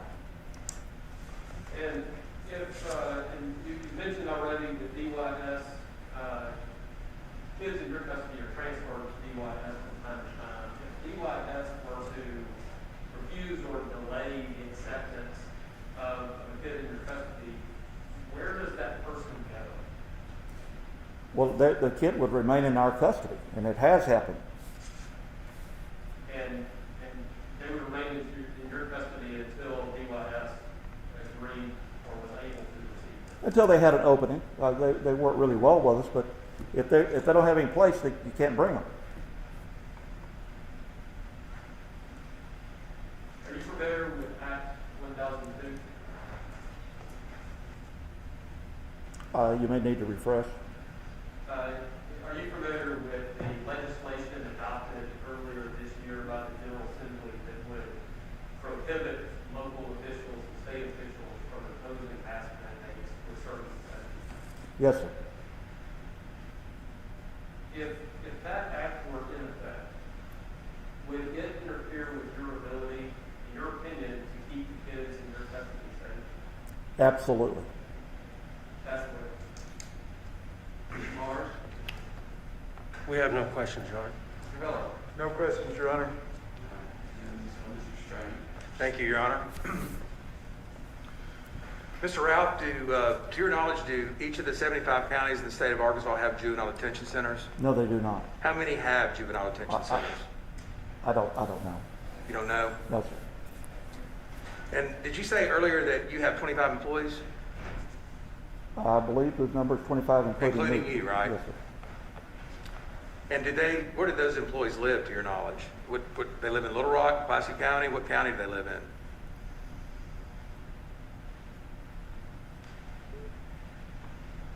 I believe that most of them live here locally within Pulaski County. Now, you testified earlier that the Juvenile Detention Center for Pulaski County is located, is it 3001 Roosevelt? 3001 West Roosevelt, yes. West Roosevelt. And there are two separate units, but those units are both at 3001 West Roosevelt? Correct.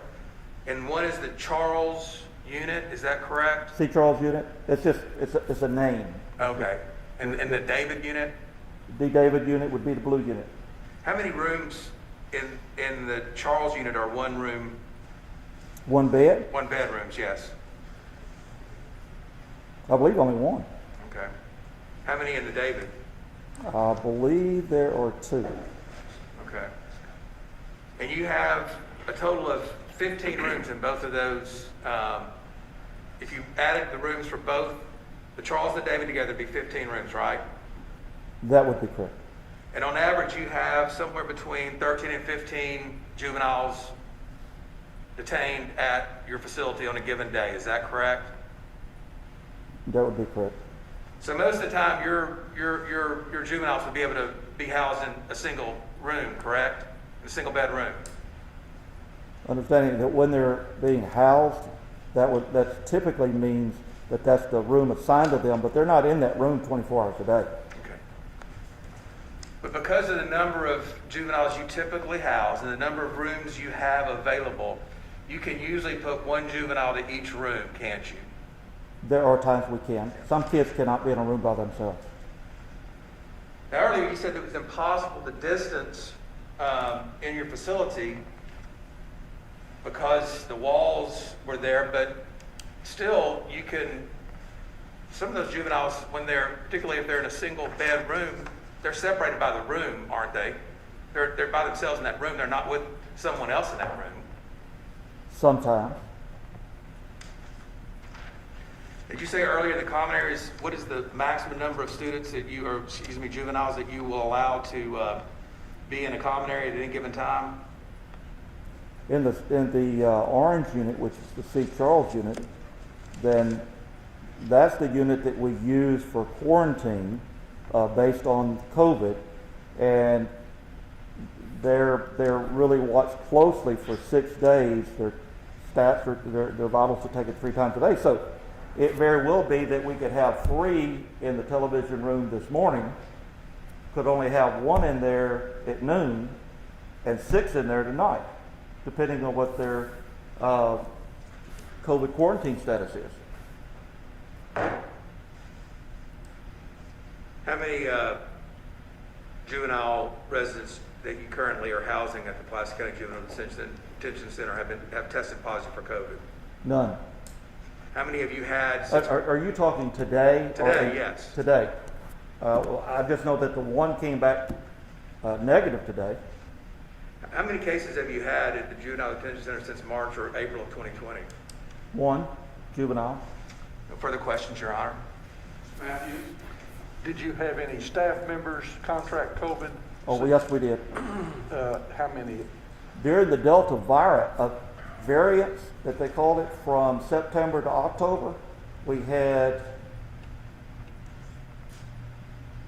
4 I know, 5 I think, but and of the 4, they were all fully vaccinated.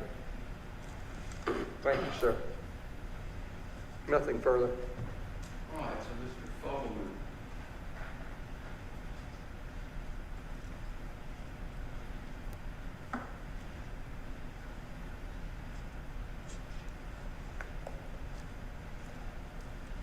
Your Honor, I believe that we're finished. Nothing further, Ms. Morris. I'm tempted to ask one question, but it's not necessary. No further questions. Mr. Heller? No, Your Honor. All right, and Mr. Strange, I believe you had something else you wanted to ask. I was going to ask Mr. Ralph, what happens when you have an employee who has contracted COVID? What is your policy? Are they required to stay home, or what happens? They are required to stay home. There's a county procedure that we follow, CDC procedure that we follow. Typically, they're going to be off the job for 14 days, and then we require a negative. My people are required to have a negative test prior to returning to work. No further questions, Your Honor. Mr. Ralph, thank you for your attendance here today. We appreciate your testimony. You're good to go. Thank you. Thank you, Your Honor. Next, Your Honor, the county will call Pulaski County Sheriff Eric Higgins.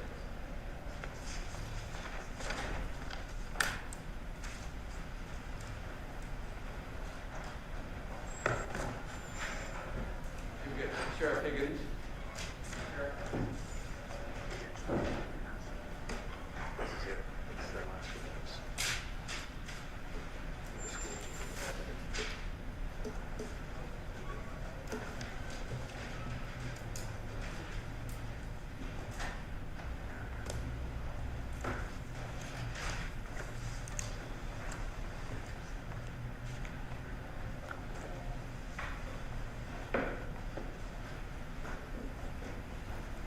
Good afternoon, Sheriff. Good afternoon. If you'd raise your right hand, would please, sir. I solemnly swear the testimony you're about to give be the truth, the whole truth, and nothing but the truth, so help you God. Thank you. You may be seated. For your testimony today, make sure we have a good record. If you just scoot up to those microphones directly in front of you, and regardless of where someone asks you the question from, you can answer towards the microphone. Yes, sir. And try to speak up for us, please, sir. Okay, Mr. Coleman. Thank you, Your Honor. Sheriff, would you please identify yourself for the record? Eric Higgins, Pulaski County Sheriff. Could you generally describe your responsibilities, Sheriff? I'm responsible for the patrolling in the Pulaski County area, also for the detention facility, the Pulaski County Regional Detention Facility. And I'm going to focus most of our time and conversation today on the juvenile, I'm sorry, not the juvenile, on the Pulaski County Regional Detention Facility. Can you first tell us where it is? It's 3200 Roosevelt Road in Little Rock. And what is the general nature and purpose of the Pulaski County Regional Detention Facility? It's a regional detention facility. We house individuals who are arrested from the agencies in Pulaski County, approximately 12 different agencies. When they make an arrest, they bring people to this facility. We also hold 90-day parole violators and others, people who are there for trial. So it's, in short, it's a local correctional facility, is that right? That's correct. I'm going to refer to it as the jail just for simplicity. How many beds is the jail certified to, how many inmates is the jail certified to have? 1,210. And of those 1,210, how many are full filled today? Do you know? Approximately 1,160. Is that pretty reflective of the average through COVID? Yes, it is. Is that average also consistent with the occupancy rate prior to COVID? Normally we would run about 1,210 pre-COVID, or a little over. So your numbers are down just a little bit? Yes. With the numbers that you have you implemented protocols to mitigate the risk of COVID in your facility? Yes. What are they? We require everyone coming into the facility to wear a mask. We require them to check their temperature. We check their pulse ox prior to entering the facility. This includes the detainees and any officers coming in or visitors. When inmates first arrive into jail, do you have a medical isolation process? Yes, we do. We work with our medical team, and those who come in, they'll ask them a questionnaire. If there's a possibility that they think they have COVID or they've been exposed to it or been in the hospital, we will isolate them in one unit for 14 days. If they haven't indicated that those parameters, we will still isolate them in a different unit for 14 days. Have you also increased the frequency and nature of cleaning in jail? Yes, we have. In addition to that, you've already mentioned that you require masks, right? That's correct. So even with fewer people and more sanitary conditions, more sanitization, more cleaning, you still require masks? Yes, we do. Why is that? We're following CDC guidelines. We're trying to protect the health of the individuals coming into the facility, not only those coming in, but the individuals who work there. Are you familiar with facilities that are operated by the Arkansas Department of Corrections? Somewhat, yes.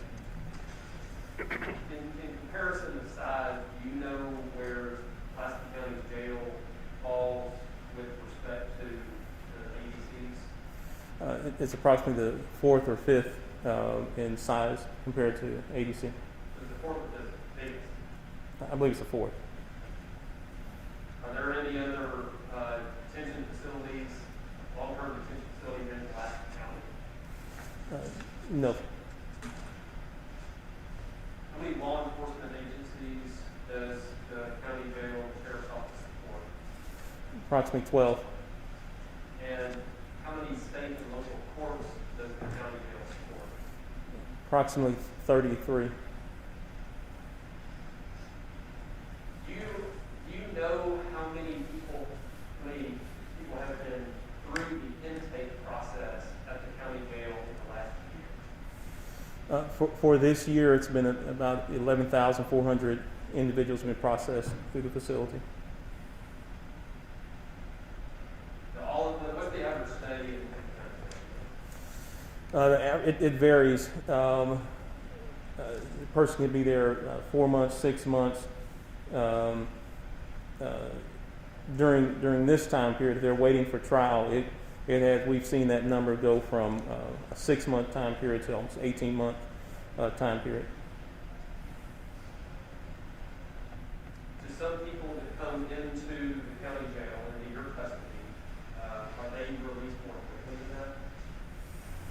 Some are released. When they go to court, they may bond out or be released by the court.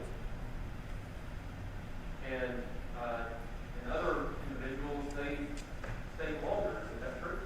That's true. What's the longest that an individual has been held in custody in the Pulaski County? Almost 5 years.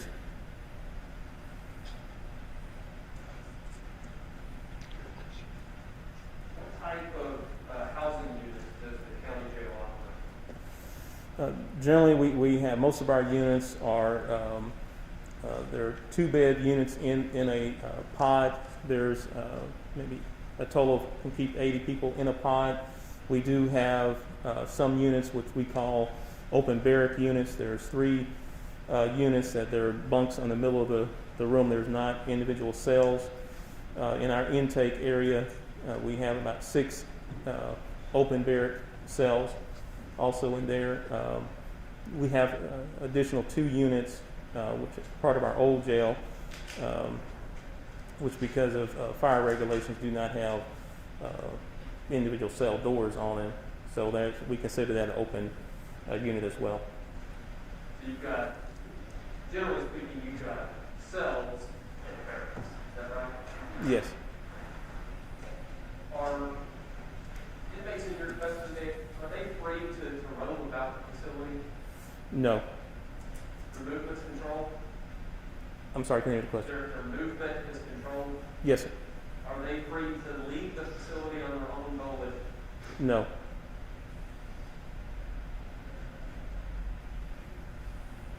Do they get to choose their own stuff?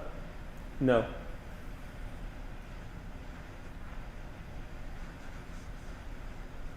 Do inmates, or do you house inmates that have been convicted of both felonies and misdemeanors? Yes. Are some of those individuals awaiting transport to the Arkansas Department of Corrections? Yes. You've already mentioned that there are, said 90-day parole violators. Whose responsibility ultimately, whose responsibility are those? Ultimately, the state. But when they're not in the facility, I'm responsible for them. So the Arkansas Department of Corrections is responsible for the person that you're responsible for housing. That's correct.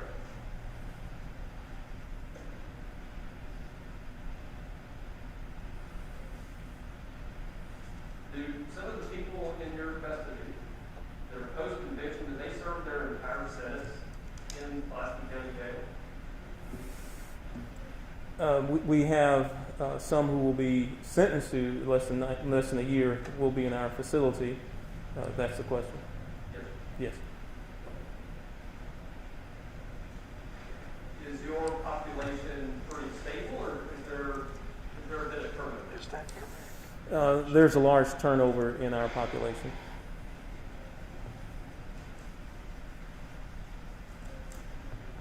Does the Department of Corrections transfer inmates into the custody of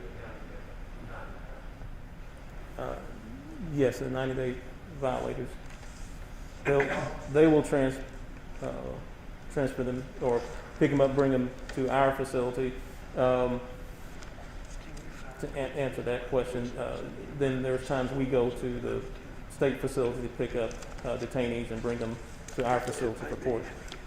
So individuals that have court dates that are being held by the ABC are often picked up by the sheriff's office and transported to and housed in the county. That's correct.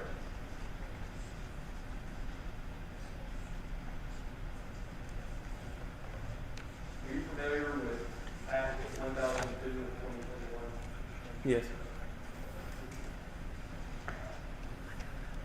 Is your understanding of that act that it would interfere with your operations in county jail?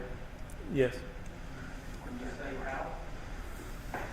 By not allowing us to mandate the mask mandate in the facility, I believe it will create a greater health risk for not only the detainees but the employees in the facility. How many people do you employ in the overall in the sheriff's office? About 430 Authorized strength is over 500. How many of those employees work in the county jail? Approximately 200. Is that the number today, or is that the maximum that could be assigned that work in the county jail? That's approximately the number today. How many total could be reported in the county jail if you didn't have any vacancies? About 280, 288.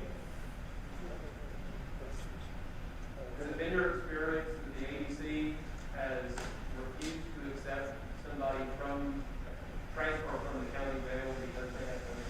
Yes.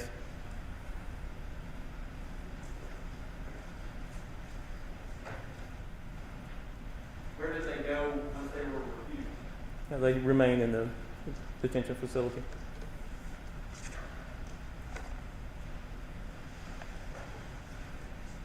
Do the inmates in your custody receive medical treatment? Yes. Are you generally responsible for their health and well-being? Yes.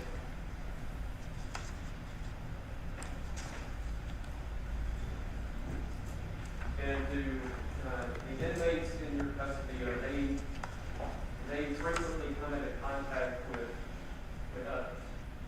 Yes. Can you elaborate on that, please? Yeah, well, when they're coming in, they're having contact with other people. When they go on breaks, they have contact. While we try to limit the contact to 10 individuals when possible when they're out, but they do have contact with others. If they have a court hearing and it's in the facility, they will go into our area for video court, and there may be another 30 or 40 individuals in that area. And the employees that are employed in your facility, they also come into contact with other individuals? Yes, the employees, attorneys, the medical staff, the chaplains that may come in. And have masks been an essential component in your response to Yes, it has. Absolutely. Mr. Mars. Sheriff, my name is Tom Mars. I represent the plaintiffs, and it's nice to meet you, and I know of your great reputation. But I wanted to ask you, does the Pulaski County Sheriff's Office ever detain federal prisoners short-term? Federal prisoners? Yes, sir. Yes. Are those detentions made pursuant to an intergovernmental services agreement with the U.S. Marshals Service? Yes. And when you personifying the Pulaski County Sheriff's Office, I mean, enter into the intergovernmental service agreements with the Marshals Service and thereafter detain some federal prisoners, as the Sheriff of Pulaski County, do you and your department assume some responsibilities to adhere to the standards set by the Marshals Service for the care and welfare of their federal prisoners? Yes. If this court had not enjoined the enforcement of Act 1002 and this prohibition on mask mandates still existed, how would that affect your contractual relationships with and responsibilities towards these the Marshal Service and these federal prisoners that are in your care and custody? Cause us to treat them in a different way than they require of us. And would that possibly be an actual breach of the contract that the county entered into with the Marshal Service? It could be perceived that way, yes. And that could lead to liability, substantial liability, should the federal government tend to pursue its contractual rights? It's possible, yes. All right. Thank you for being here today. I pass the witness. Mr. Heller. No questions, Your Honor. Sheriff Higgins, in relation to the other county, if you know, in relation to other county jails around the state, is Pulaski County the largest Yes, it is. facility? Are there other county jails in the state that have a similar inmate population to Pulaski County? Not the same population, no. I mean, what's the closest county? I believe it would be Washington County. And how large is that jail? I believe it's 800 or 900. And then what's the next one? I don't recall at this time. I'd have to look it up. You mentioned how many on average, post-conviction inmates do you house at the Pulaski County Jail? Probably around 800 in the facility. Now, there are some I'm sorry, county jails in you the said state. close. I'm sorry, there's probably anywhere from 160 to 200. Now, other county jails in the state of Arkansas, some are much smaller than Pulaski County. Would that be true? Yes, In fact, many are much smaller than Pulaski County. that's correct. Now, you mentioned, what is a 90-day violator? Help me walk through that, please. Those are individuals who are on parole and they've been considered to violate their parole, and so they were giving a 90-day or 180-day sentence to be in the Department of Corrections. Those individuals, when they're arrested, are brought to our facility, and they will remain in our facility until there is space in a state facility. That'd be somebody that would be arrested in Pulaski County, correct? Correct. You wouldn't necessarily house someone that was arrested in Polk County on a 90-day violation, would you? Not necessarily. How often do you house an inmate that's being transported to court from the ADC? It varies. With and it's hard for me to say at this point with COVID, the court's just opening up. What percentage of your facility at 3200 West Roosevelt is barracks, and what percentage is two-man cell? I'd say, including intake, probably 25% is barrack style. The rest would be cell? Yes. One or two person cell, right? And I believe you testified that there aren't any other detention facilities operated by Pulaski County other than the one at 3200 West Roosevelt. Is that true? For adults, yes. For adults, yes, correct. Do you regularly receive inmates transferred from other counties to the Pulaski County Jail? If they have charges out of Pulaski County, they'll be transported here. How often does that occur? It varies. Could happen, 10 or 15 times a month.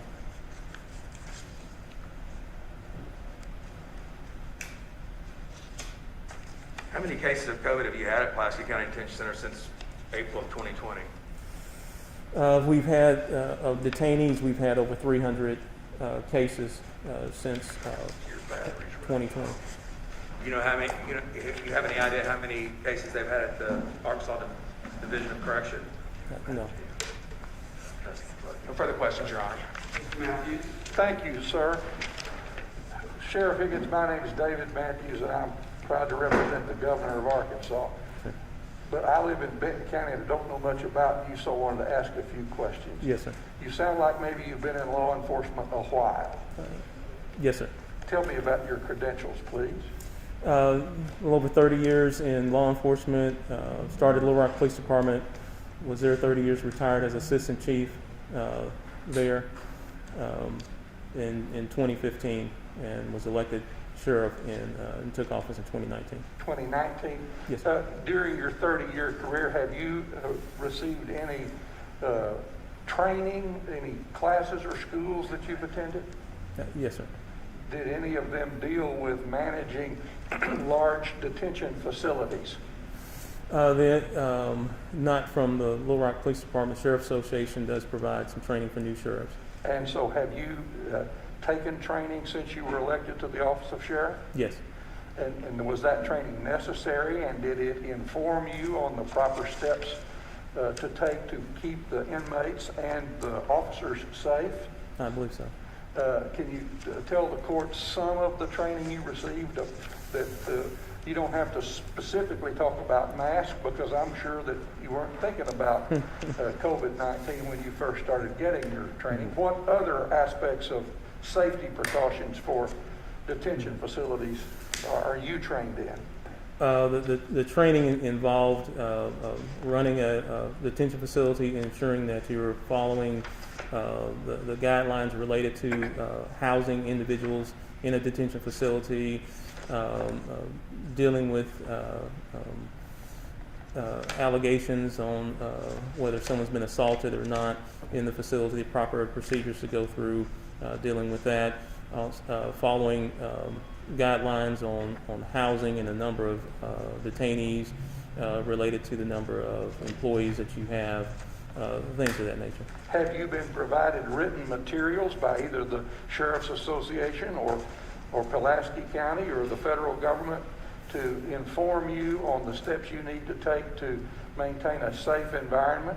Yes, we have. The state has provided us documents on that, and we have an annual review of the facility. And have you studied those? I have reviewed those, yes. Have you taught any courses in any seminars or trainings or gatherings of sheriffs in Arkansas?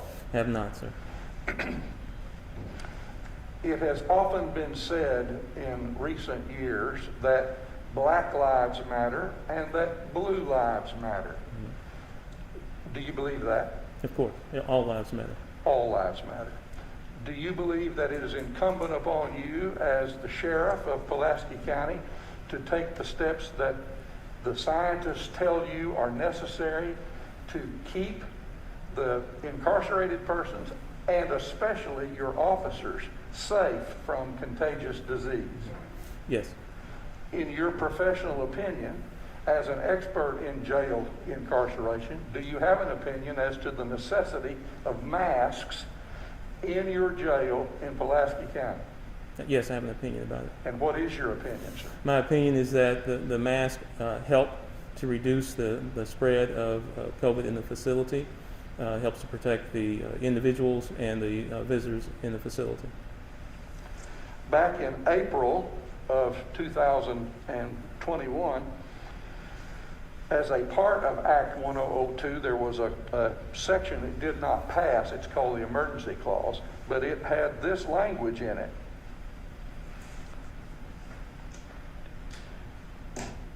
Just a second here. As soon as possible as the requirement, it should become effective as soon as possible as the requirement of face covering is not necessary to protect the health and safety of the citizens of Arkansas and is a burden on the public peace, health, and safety of the citizens of this state. Are the persons that are incarcerated in the Pulaski County Jail citizens of this state? Most are, yes. Are the law enforcement officers that work for you in the Pulaski County Jail citizens of this state? Yes, they are. Do you, in your professional opinion, believe that requiring masks is a burden, an unnecessary burden on those citizens? I do not believe that. Thank you. So, Mr. Fogle, anything further? Nothing further. Mark? No, Your Honor. Mr. Heller? No, Your Honor. Mr. Strange? No, sir. All right, and then Mr. Madden. Nothing further. Thank you, Sheriff. We appreciate your attendance here today. You're good to go. Thank you.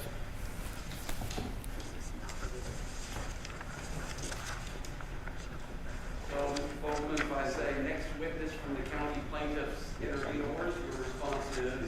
Well, not quite yet. I'm not making any of the plaintiffs rest because then we're going to have to address motions, okay? So you guys are just done for the moment. I'm going to do all the plaintiffs collectively, and then y'all present us with the appropriate point in time for any of the defendants who want to make motions to make motions. So, Mr. Heller, it looks like the school district plaintiffs are up then. We're going to call Dr. Jose Romero, Your Honor. All right, Dr. Romero, please.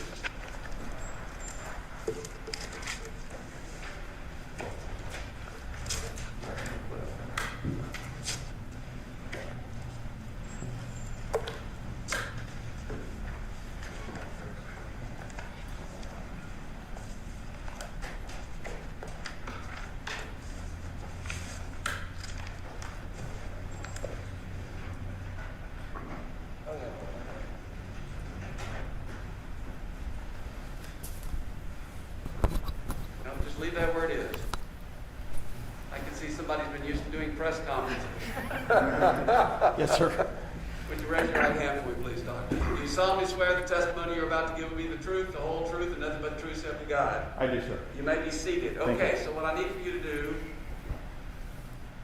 in spite of the mask, is to please speak up, speak clearly and distinctly, and if it's hard to do because we always want to address our response to whomever is asking us a question, but just look straight forward and the microphones will pick it up, okay? Very good, sir. So, Mr. Heller, this is your witness. Could you tell us your name for the record, please? Yes, sir. It's Jose, J-O-S-E, middle initial R, last name Romero, R-O-M-E-R-O. Dr. Romero, we met briefly in the hallway, but I'm Chris Heller, and I'm representing the Little Rock and Marion school districts in this case. What's your job? I am the Secretary of Health for the state of Arkansas. I'm also the Director of the Arkansas Department of Health, and I'm a faculty member at the University of Arkansas for Medical Sciences in pediatrics and pediatric infectious diseases. How long have you been in those positions? I've been faculty since 2008 when I came to the state, and I have been at the health department since the 1st of April of last year. And as Secretary of Health in an interim position mid-July, and then quote permanent appointment at the beginning of August of last year. What are your duties as Secretary of Health? So my duties include advising the governor regarding health policy issues. I oversee the health and well-being of all Arkansans. I guide and direct the health department and make public health decisions for the population of Arkansas. And what kind of work do you do at the hospital? I am a practicing pediatric infectious diseases subspecialist. I've limited my practice at this time only to outpatient care. I used to do full-time inpatient care until May of last year. And at this time, I limit my care primarily to patients with HIV infection, children with hepatitis C exposure and disease, and management of all the TB cases here in the state. With respect to your work as Secretary of Health, what responsibilities do you have in response to the current COVID-19 pandemic? So one of my principal responsibilities is to analyze and assess data that's available and make recommendations to the governor regarding issues related to mitigation, control, and prevention of COVID-19 for all age groups in the state. And in your work as a pediatrician focused on infectious disease, do you treat pediatric patients with COVID? I don't have direct treatment responsibilities because I'm out of the hospital now. So those cases are primarily managed within the hospital, but I do make recommendations for the use of some monoclonal antibodies and for the use of vaccines in children. And I want to show you a document I've marked as Exhibit 1. All counsel was provided a copy this morning.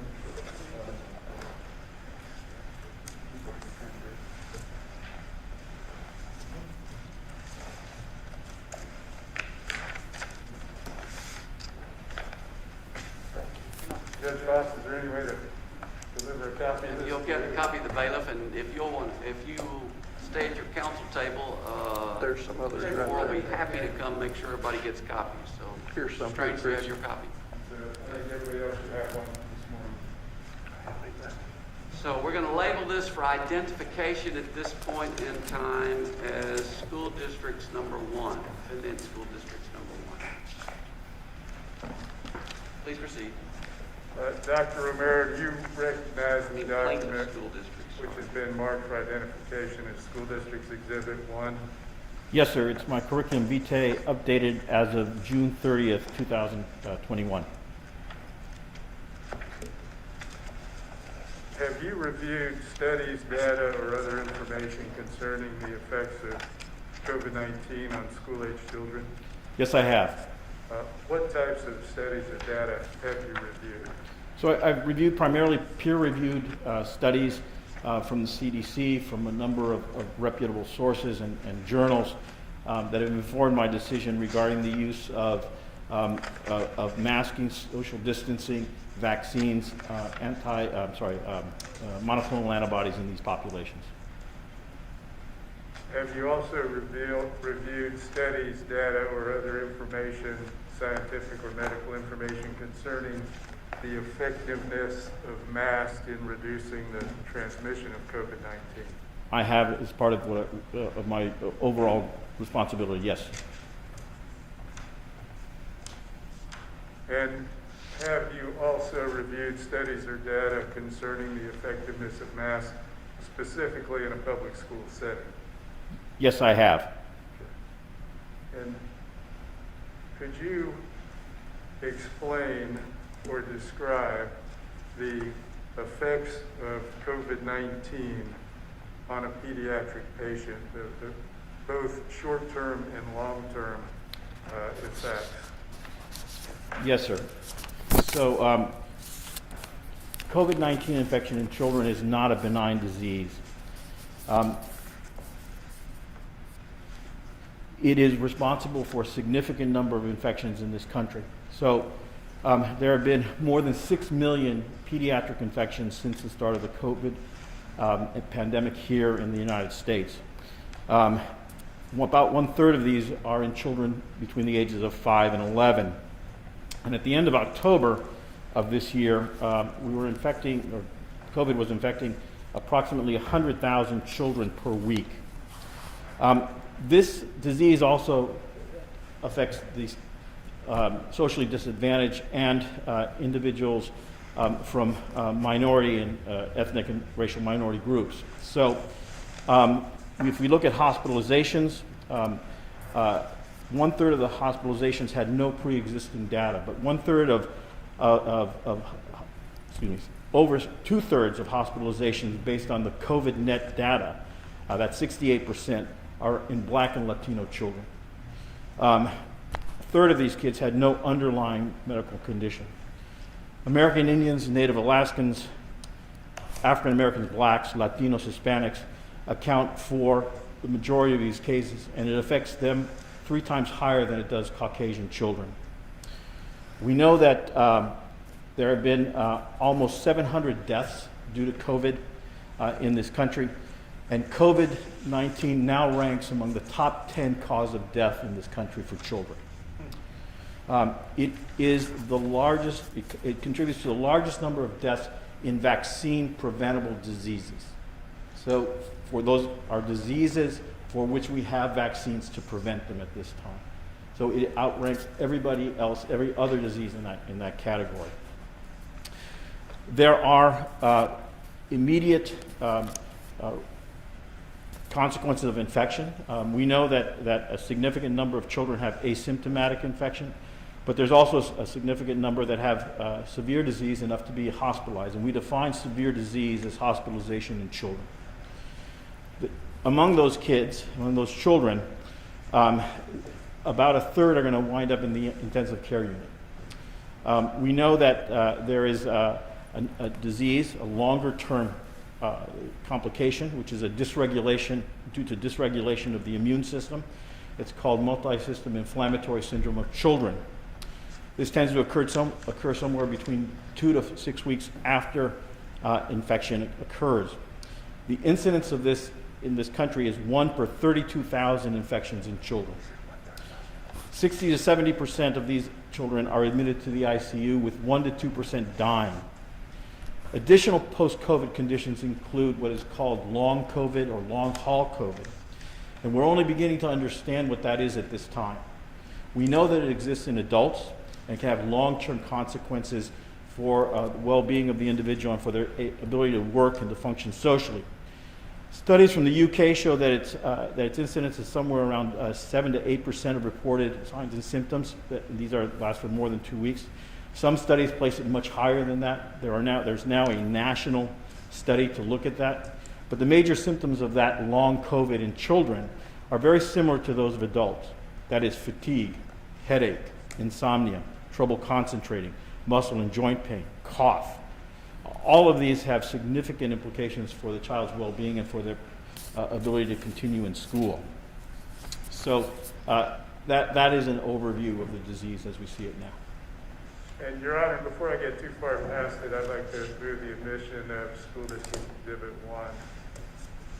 All right, and that's plaintiff school districts number 1. It's admitted without objection. And, Mr. Strange, I noticed that the state has a continuing objection on relevant. I was going to raise that, but I wasn't asked the math question yet, so I was going to wait, but yes. Okay, so, and if you feel like for the record you need to interpose additionally, but I've noted, Ms. Mack, we need to have noted that I told Mr. Strange at the start that he has a continuing objection on relevancy grounds to any testimony relating to the efficiency or efficacy of mask wearing, for the reasons that he previously enumerated. Okay, so back to it then, Mr. Heller, and that's admitted. Number 1's admitted. Dr. Romero, what is your opinion about the risk of transmission of COVID in a public school setting, depending on whether or not masks can be required? Transmission in a school setting in which masks are not utilized is increased and can be significant. We have data, both community-wide from schools and even our own state data now that is very solid and probably will be published in the Morbidity Mortality Weekly Report of the CDC. So in previous studies, there was a study from Georgia that although it did not reach statistical significance, it showed that there was a 20% reduction in the number of children that got infected that were wearing masks. So the number didn't reach statistical significance for the study, but that's still a significant number of children that have reduced. Data from our state shows that overall, based on comparison between school districts that have a mask mandate and school districts that do not, there is an overall 25% reduction in cases of COVID in that group. And that reduction is seen in both adults and in children, and is from our recent data. Community-wide data, there's data from Kansas, for example, that shows that in counties that are wearing masks, that use mask mandates, there was a reduction of cases in those counties. So those, I think, are data, to name a few, that support the use of masking in school and decreases the risk. The other thing to keep in mind is that we are dealing with a different virus today than we were last year. And we're dealing with a virus that is more transmissible, and therefore anything we can do to decrease the risk of infection, such as physical mitigation by spacing, by distance, by mask, decreases the risk of infection in children. Does the variant you just mentioned, I believe Delta variant, has it been shown to have more serious consequences for children, particularly than previous versions of COVID-19? Again, this is data which we have accumulated here in the health department. We have presented it at a national infectious diseases meeting, and we are in the process of providing that data through a publication. But what we saw it was that if we compared the winter spike, which peaked at the end of December, beginning of January, compared it to our summer spike, which was that which occurred in July and August, where the variants were very different, right? We were dealing with the Delta variant in the summer, and then the winter variant was different. So there was a 49% increase in the number of hospitalizations. Among age groups, we saw that the 0 to 5 year old group, 4-year-old group, had a 95% increase in the number of cases, and the group older than that had approximately nearly a 20% increase in the number of cases due to the Delta variant. Now, with regard to outcomes, we had a statistically significant increase in the number of hospitalizations. So those children, as I said before, have severe disease. We define in this country severe disease as children that are hospitalized. So we saw more of that. It was statistically significant. While we didn't see an increase, statistically significant increase, in the number of children admitted to the ICU from the winter to the summer peak. There was an increased number of cases, but there was clearly a difference in the way they were presented to the ICU. That is, there were more children that required mechanical ventilation, and more children, statistically significant again, that had to receive ECMO, or extracorporeal membrane oxygenation. And in that case, the lungs or the heart are so damaged that in order to sustain life, that you need to use a machine to oxygenate or pump the blood for that child for a period of time. It's used in adults and in children. And that number went up dramatically compared to the two. Now, you need to keep in mind that we are a state of 3.1 million, and we have about 550,000 children. So, we're not going to see hundreds of children. We're going to see a smaller amount of children, but the number was statistically significant. So what that tells me as an infectious disease expert, what that tells me as a virologist, because I have training in virology, it tells me that the virus that we're seeing today, the Delta variant, is different from the variant we saw before. This variant seems, at least to me, and that is one of the points we're going to make in our publication we made during our presentation, is that this variant has picked up some new habits. And that is that it seems to lead to more hospitalizations and more children requiring respiratory support. That means it's attacking the lungs at a greater rate than it had previously. So I think this virus is a different virus. It is more virulent, at least in our experience here. And we have the data and the analysis to support that. In your opinion, Dr. Romero, does it put Arkansas school children at unnecessary risk of contracting COVID to prohibit school districts from having mask mandates in place? There is no doubt that putting a mask mandate, not allowing the school districts to have the ability to have a mask, places these children at excessive risk. We should be doing everything possible to prevent infection due to this virus for children. As I said before, it is not a cold. It is not the flu. It causes more deaths than any of the vaccine-preventable diseases we currently have available for in this country. And does the risk of not allowing school districts to require masks extend beyond students to their families and others?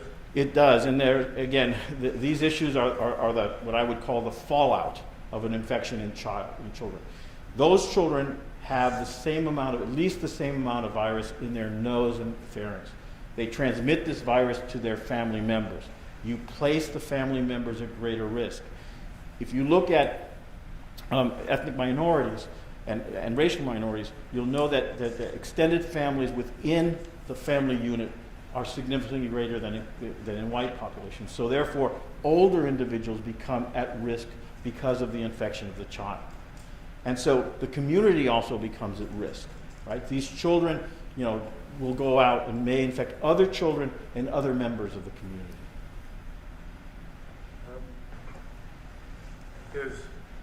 I think you've given us good insight into your opinion about the effectiveness of wearing masks to reduce transmission. Is there anything else that you have to say about that related to schools specifically? I think that it is particularly important that masking be used in schools.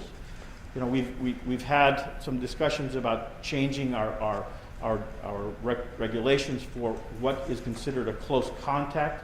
The CDC states that to be 6 feet or less, because our superintendents were concerned that children were not going to school, were losing that ability to be in school. School is not only a place for education, it's also a place for socialization, and for, unfortunately, many children, it's the only place where they actually get a good meal a day. And so, in order to allow them to remain in school, we have changed that to 3 feet. We believe that's safe. We're monitoring that very carefully. But again, with that change then, we need to keep physical mitigation barriers in place as much as possible. And that is the mask.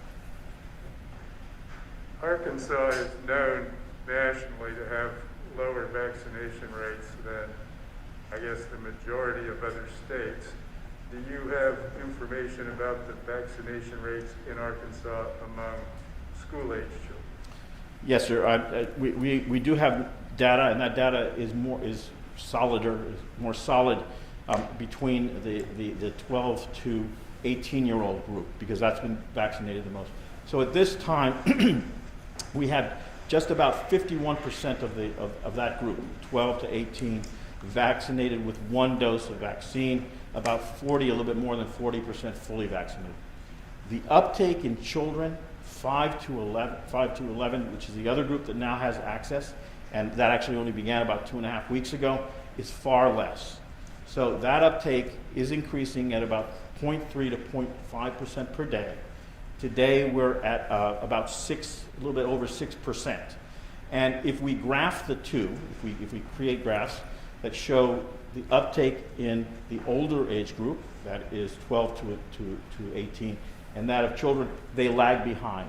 And I suspect that if it continues on the same trajectory, that we will have an uptake of about 30 to 35% in children ages 5 to 11.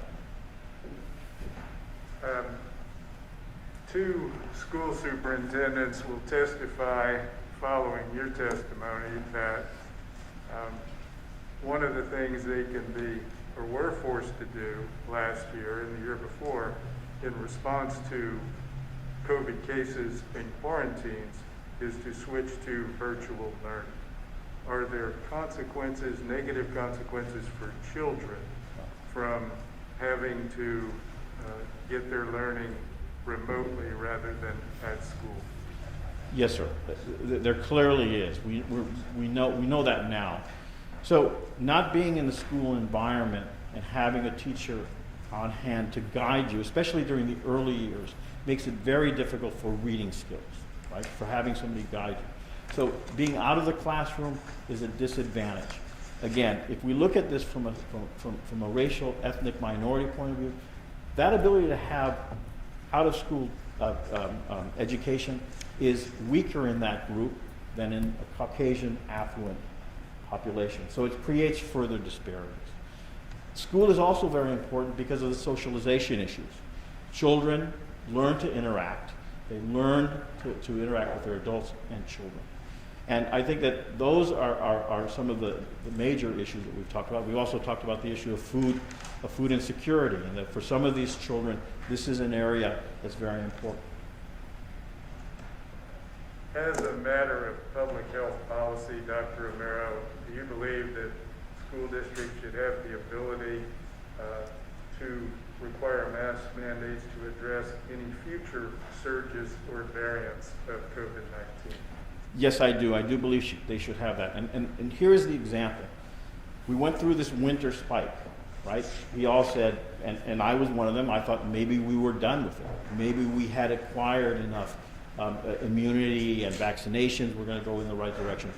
But we were surprised. We saw another spike in the summer, and we are now in an upswing at this time of cases in this state. And if you look at the data, the fastest growing rates of infection are in those children that are school-aged, 5 to 18.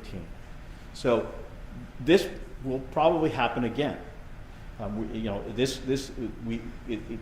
We have been taught already that our thought about a single spike is wrong, and we are always at risk for importation of a new variant. As long as the rest of the world does not have vaccines, right, which is the case at this point, the vast majority, there will be the chance to develop new variants because people are susceptible. Dr. Romero, I want to read you a statement found in the emergency clause of Act 1002 of 2021 and ask you whether or not you agree with it. And it says, quote, "The requirement of face coverings is not necessary to protect the health and safety of the citizens of Arkansas." Is that true or false in your opinion? That is false in my opinion, sir. And then there's also the statement in that same emergency clause that the requirement of face coverings is, quote, "a burden on the public peace, health, and safety of the citizens." Do you agree with that statement? I do not believe that that is the case, and I do not agree with it.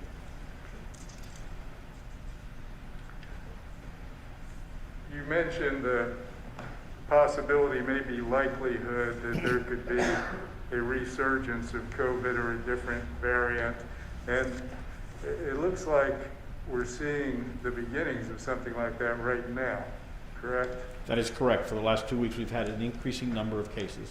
And do you see any connection between the recent relaxation in some areas by some political entities, including some school districts, the relaxation of mask mandates, and the current rise in the number of COVID cases? So again, referring to the study that my colleague, Dr. Simma, knows more clearly than I do, but we clearly see a difference in those school districts that do not have a mask mandate for whatever reason that is, and those that do allow for the masks to be used. The groups that do not have a mask mandate have 20% greater cases, 45% greater cases or so than the other masked group. They make a difference. I'll pass the witness, Your Honor. Before we go to, I guess, going around the room, we'll go to the county plaintiffs. Doctor, I believe that you said that you kept up with, you tried to keep up with peer-reviewed journals and information. Are you focusing just on pediatric or on the COVID Delta virus as a whole with respect to the general population? I focus on, I'm sorry, it's broad. Okay. Not just children. So there was, and I believe from the British Medical Journal in late September, which I believe is also, are you familiar with that? I am familiar with the British Medical. And is it a peer-reviewed journal? It is, sir. And there was a study that came out in late September that, if I understand correctly, was an umbrella for a whole lot of studies that it correlated. Are you familiar at all with that study? Do you have the surname of the lead author, sir? Yeah, no. And if it's not something that you considered in formulating your testimony, that's fine. I just didn't know if it was one of the things that you had considered. So it's hard for me to say that I've seen that. I was given a list of articles and lots of sticky notes. Yes, because they separate each one of them so that I can find them. So I don't want to derail everything. Let's that's all. Let's move on to I believe for the county plaintiff interveners. Mr. Fogelman, are you going to ask Dr. Romero a question? I am. All right, please proceed. Dr. Romero, my name is Adam Fogelman. I'm going to try to scoot so that we can see each other. Yes, sir. Judge Fox instructed at the very beginning, if you would, when you answer questions, please make sure that you direct your questions. I represent the county judge, Pulaski County judge, and Pulaski Sheriff, and matter, and just have a couple of questions. What is it about schools and the environment of schools that results in the likelihood of spread when facilities is absent? So multiple factors, sir. So, distancing in the school, that is the classroom itself. Do you have enough room in between them? So classrooms are tighter together. Ventilation in schools, depending on when the school was constructed and what the ventilation is available, that also can impact if there's not good ventilation. Schools by themselves, children by themselves, as you all know, if you have children or nephews or nieces or grandchildren, they're social animals. They love to get together, and so they're going to get together. They are, in school, exposed to adults, and we know that adults can transmit this virus to children. So these are among the factors that have to do with the transmissibility in a school environment. We know from other diseases, for example, that in a school setting, we can see transmission of infectious diseases in children. Thank you. You indicated earlier that your practice area is primarily with respect to pediatrics. Can you give an age range? What is covered by pediatrics? Yes, sir. So when I was engaged in formal pediatric infectious disease practice before I became the Secretary of Health, I saw children from the ages of prematurely born infants to adulthood, to 20 or 21 years of age. That is the spectrum of disease and children that I can see as a pediatric infectious disease trained individual. And in providing recommendations to the governor, you indicated that includes all age ranges? That is correct, sir. All age ranges. In giving those recommendations to the governor, have you, does it cover a wide variety of topics and environments where people may gather? Yes, sir. So I offer recommendations regarding not just COVID, but all infectious diseases or all problems related to the health department in all settings. That includes sporting events, schools, places of worship, for example. Would that include correctional facilities? That does include correctional facilities, sir. What is your recommendation with respect to wearing of masks in correctional? We recommend using it as much as will be allowable by the residents that are there, and certainly among the staff, they should use masks to prevent transmission. Is there anything within your knowledge of the correctional facility in Arkansas that would lead you, within your medical opinion, to distinguish between state-run correctional facilities and local correctional facilities? Could you rephrase that? I'm sorry, sir. I'll do my best. Okay. I might ask that question sometime. I'll do my best. It's me, but. Are you aware of any facts that would lead you, in your medical opinion, to recommend that state-run correctional facilities be treated differently than locally run correctional facilities? No, sir. My recommendations would be the same. Anytime you have individuals brought into close contact with each other, there's a risk of transmission, and physical mitigation measures, as much as can be practiced, should be employed in that, and that includes masking. Does that same opinion apply to youth detention facilities? Yes, sir, it would.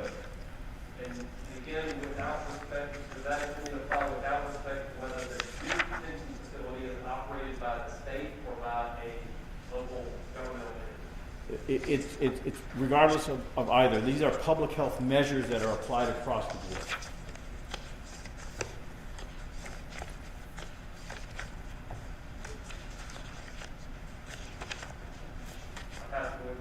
All right, Mr. Bart, before you start, we're going to take a 15-minute break, and then we will start back on, if you have questions, at 25 minutes.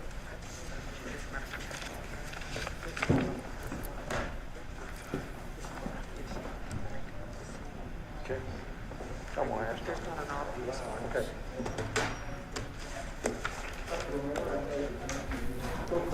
Yes, I watched you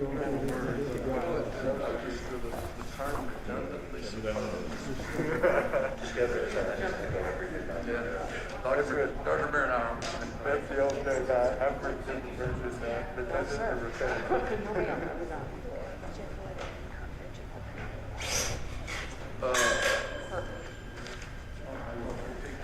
Good to know.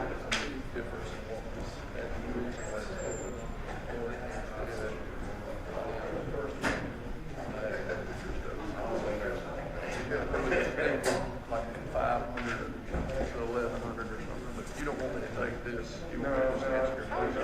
Usually set up. Are there yeah. See where that would have been by the end of the first week.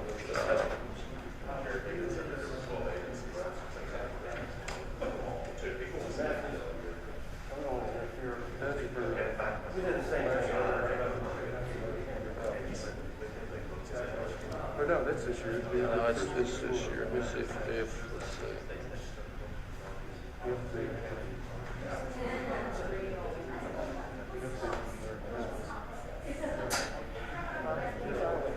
We're not there.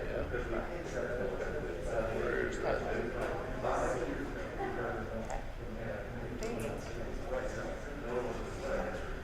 I think we got, between emails and talking through. I think we clarified what we needed to.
Like the old Baptist used to say, I made up my mind, don't confuse me with your facts.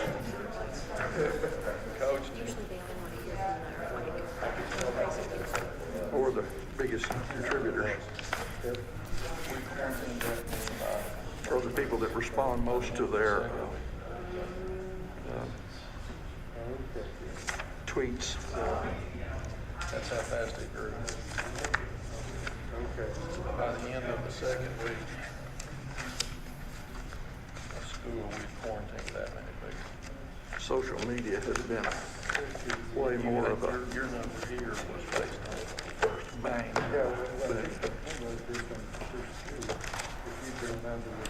And I got this number. Do you think we even need to... He has testified without objection to all the statistics in your quarantine. Kids, do you think we don't need to put it in? I don't think so. Just unless somebody dings him.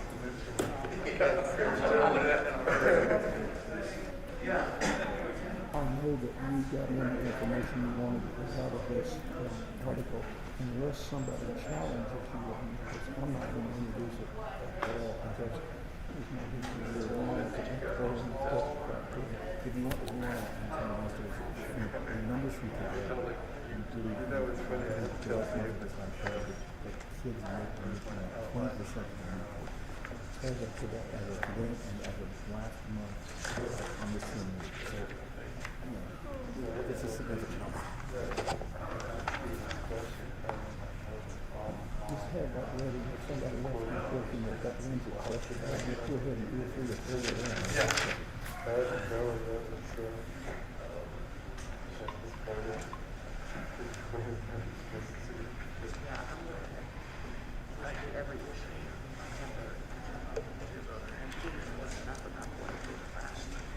Well, he may have gone in and taken a break and got a copy of it. Probably.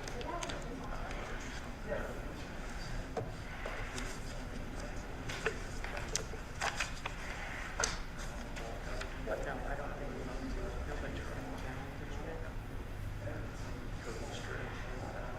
I'm not sure we're going to get that today.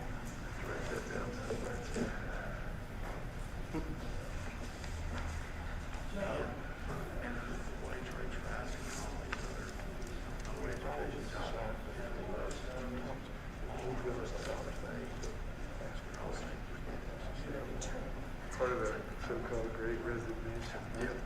And it's one lawyer. It's happening in chat and stuff. He's really good at social media.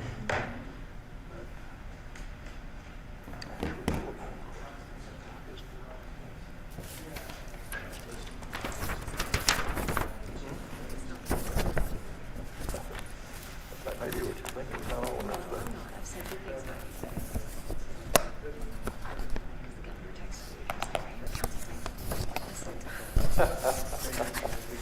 So here's my case of my story about Hyde. He and I, early in our career, had a case, a collection case, over $763 on a spiral staircase. We're trying to find Judge Bill Enfield, who could be in Iraq. We've started at 9, gone to the lunch hour, gone through lunch hour. We're about 3:30 in the afternoon. I used to ask him some questions. Hey, Mr. Objection made. I stand there and grab my lapel. Your Honor, Mr. Hutchinson is asking questions that are incompetent, irrelevant, and irrelevant. A real lawyer. So this is what's gone over. He's asking Mr. Hutchinson, just as competent, just as relevant, just to anything. Well, I was put for the last 3 hours. Sit down. It traumatized me so bad I didn't object again for 3 years. I can't even remember who won the case, but $763 collection suit, and we were going at it like it was The biggest case. big. It was to us. We were 26 and 27. It's funny.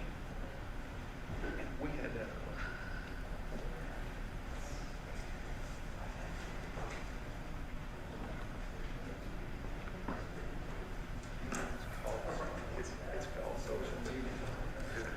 Is anybody still watching the show? I don't know. Haven't gotten a text lately. That we lost our soul. We probably use a shot often. Yeah, you probably are. Yes, sir.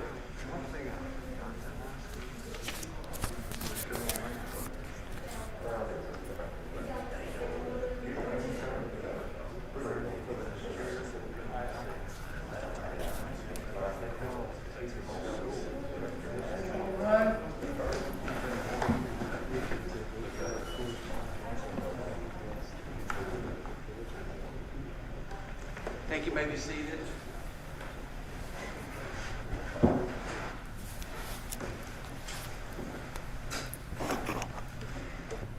Well, you ready to ask questions? We lose time. We'll catch you next time around. How's that sound then? All right. So that takes us then. Mr. Strange still out too? How about I go out and check on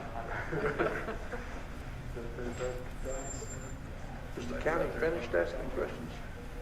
Yeah, they were. They were.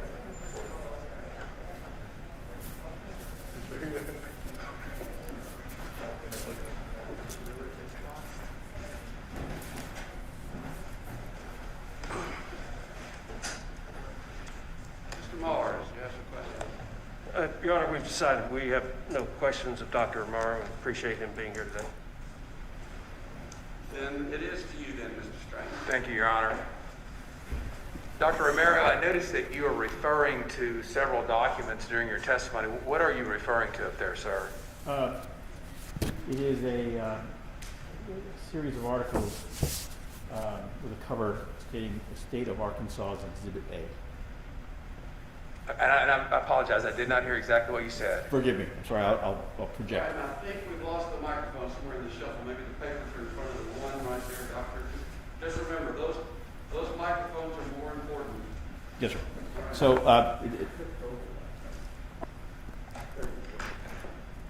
Don't want to get too close to him and violate your rule again, Judge. Sorry. all right, let me try that response again. So it is a stack of articles with the title "State of Arkansas Exhibit A." Okay. So there were some articles that you were provided with.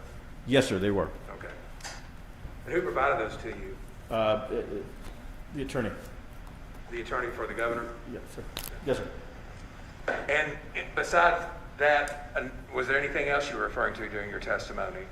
Well, there was data from the editorial issued by Gerber and Offit in the November 19th, 2021 article, magazine Science, which gives some data.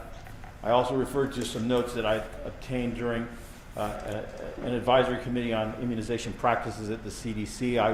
I was the chair of that committee and led the formulation of policy for the administration of vaccines for adults and children, and I served as the chairman of that committee until early August of this year. Anything else that you're referring to? No, I think those are the ones that. Yes, no, those are all the ones that I have. Okay. You testified earlier that this is a vaccine preventable disease. Is that correct? It is now for those children ages 5 and older.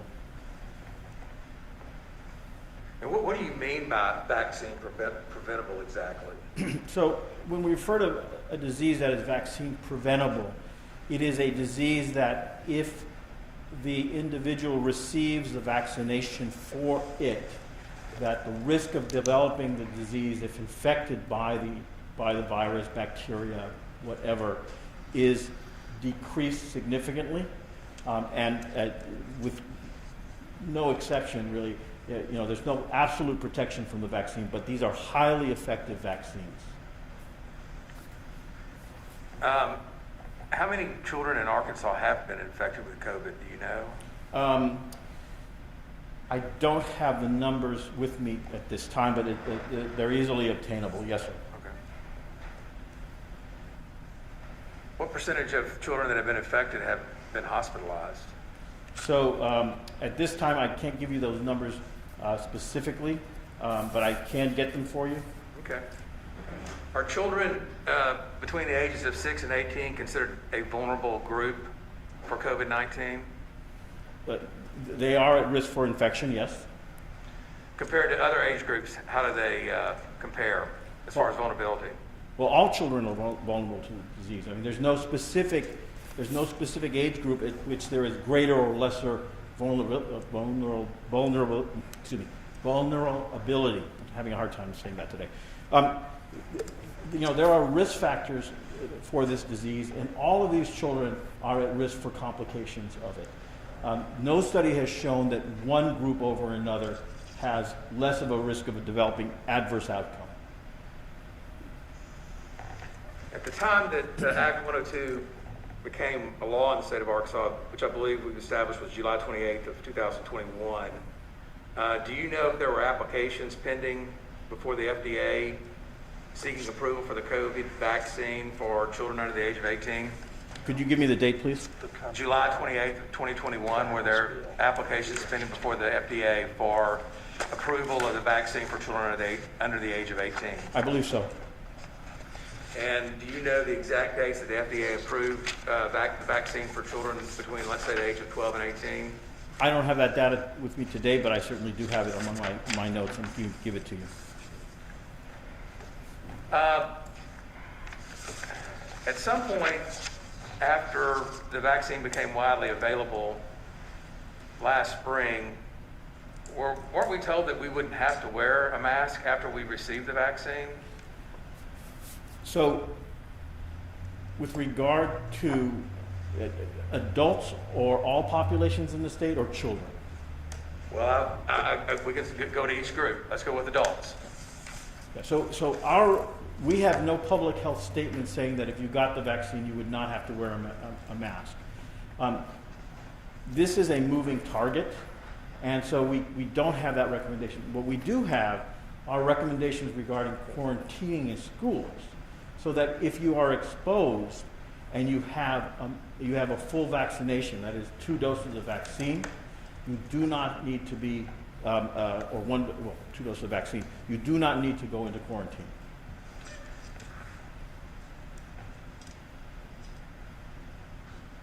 Would you agree that there have been a number of public health pronouncements about whether to wear a mask or not wear a mask since the pandemic began?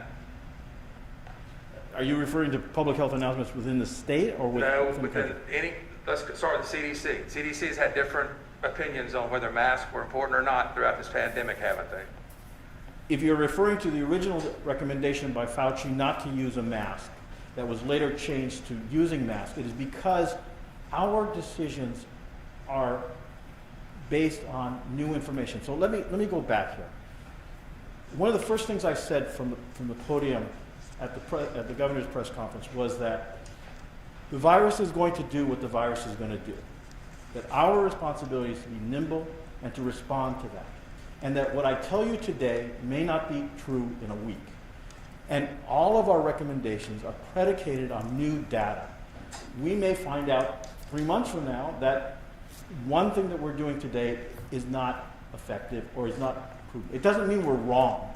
It means that we are adapting our response to this virus based on scientific information and public health policy.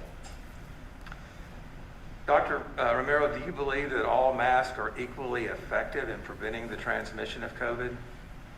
No, sir. There are studies, and I believe even in this stack of papers that I received, there is that study that showed that masks are of different quality and do work differently. So the highest order of prevention is from the N95 mask, and the lowest, if you will, is the gaiter. And it's one of the reasons why the gaiter is not recommended. It's one of the reasons why the valve mask, the little valve here on the side you may see, looks pretty cool, but it doesn't prevent. So yes, masks vary, but if you look at the overall efficacy of masks, they reduce particulate distribution. So remember, masks have 2 purposes. One is source mitigation. That is, if I have COVID-19, I'm not spitting virus all over the area.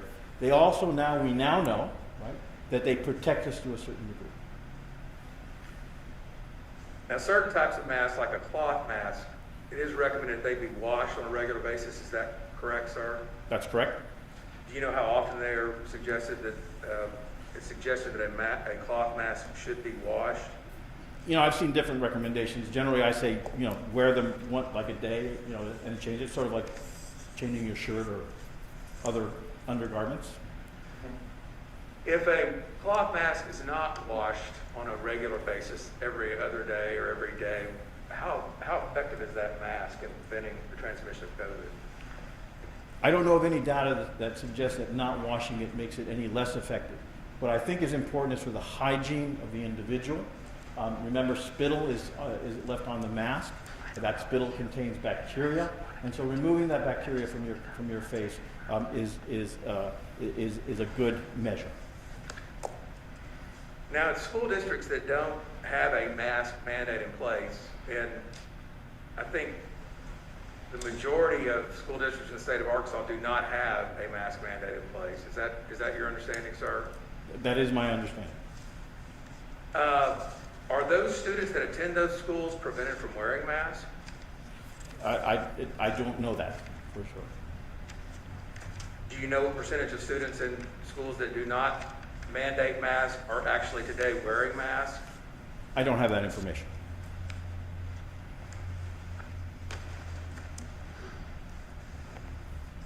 Do you have any idea how school districts that do mandate masks verify whether cloth masks are being washed on a regular basis?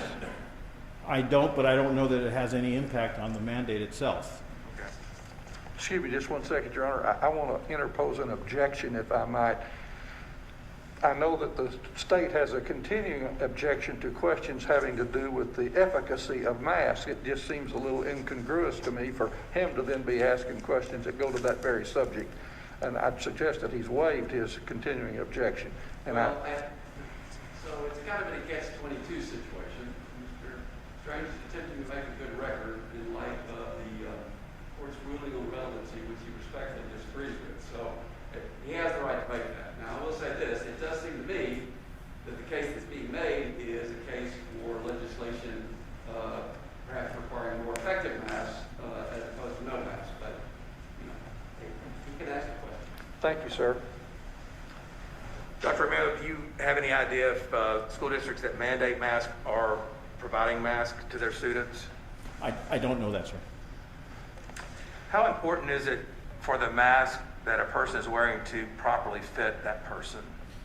So studies have shown that certainly if you have a tighter fitting mask, you get more protection from it. But it doesn't negate the effect that you have on some degree of source control. The source control is greater if it's a tight fitting mask. Does the improper placement of a mask on someone's face, like improperly wearing it, like let's say I were to wear this below my nose or above my or close to my mouth, does that have an impact on the efficacy of the mask?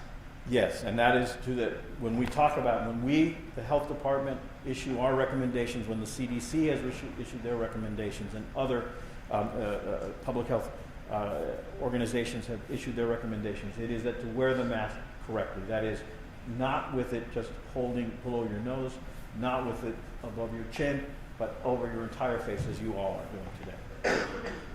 Do you know if school districts that are mandating masks in the state of Arkansas are training their personnel on making sure that students, for instance, are wearing a properly fitting mask? I don't have that information.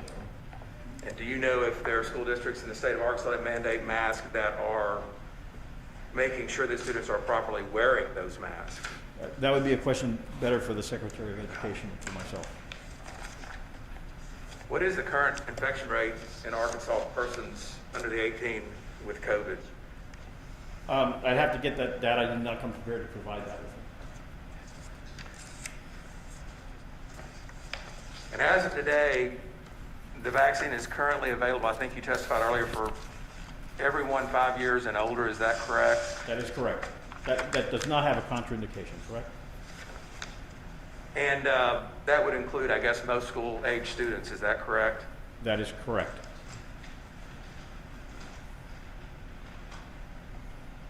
What is the risk of a fully vaccinated child 5 years or older being hospitalized with COVID? I'd have to look that up, but it's not insignificant, sir. As I mentioned before, we've had at least 9 million infections and significant hospitalizations in children. I thought you said 6 million earlier. Forgive me, 6 million U.S. That's the United States, right? Yes. That's not in Arkansas. Yes. You don't know how many children in Arkansas have been infected, do you? I do know. I don't have that data with Okay, me today. that's fair enough.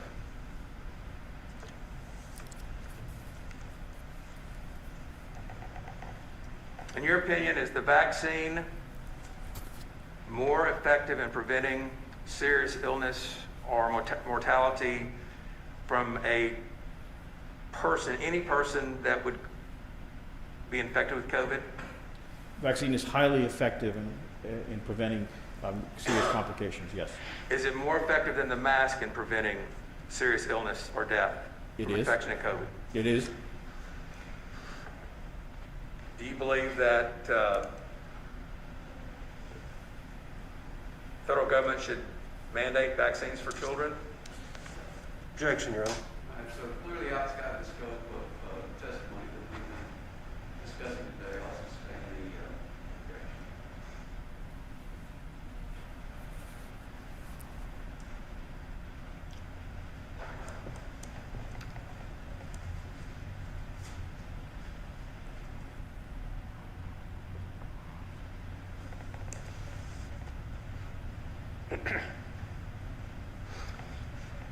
Would a vaccine mandate be more effective than a mask mandate in preventing the spread of COVID?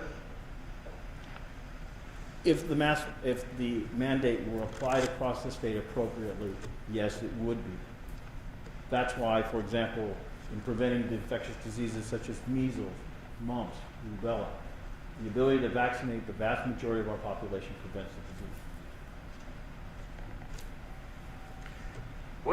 Do you know the age group that has the lowest hospitalization rate from infection of COVID? Well, as far as our group, it's the children 1 to 4. But what would be the next group? Well, there's significant hospitalizations in children up above 5 years. What does significant mean? Well, I'd have to go look at the numbers, but if you look at our graphs, those are the groups that are having the highest rates right now of cases. And when we looked at it, those were the groups that had the highest rates of hospitalization.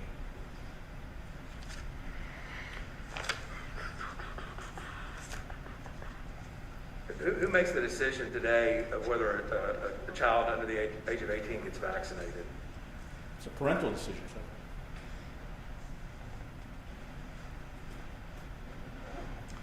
Are you aware of any studies that show that COVID-19 and influenza have many similar clinical features? I am. And are you also aware that some of those studies have concluded that the COVID disease has a milder clinical and laboratory course than the influenza in children? You faded out the last part. I'm sorry. And are you also aware that some studies show that the COVID disease has a milder clinical and laboratory course than influenza in children? So there are studies that show that it has a milder course. But as I said before, we've lost more kids to COVID than we are to other vaccine preventable diseases.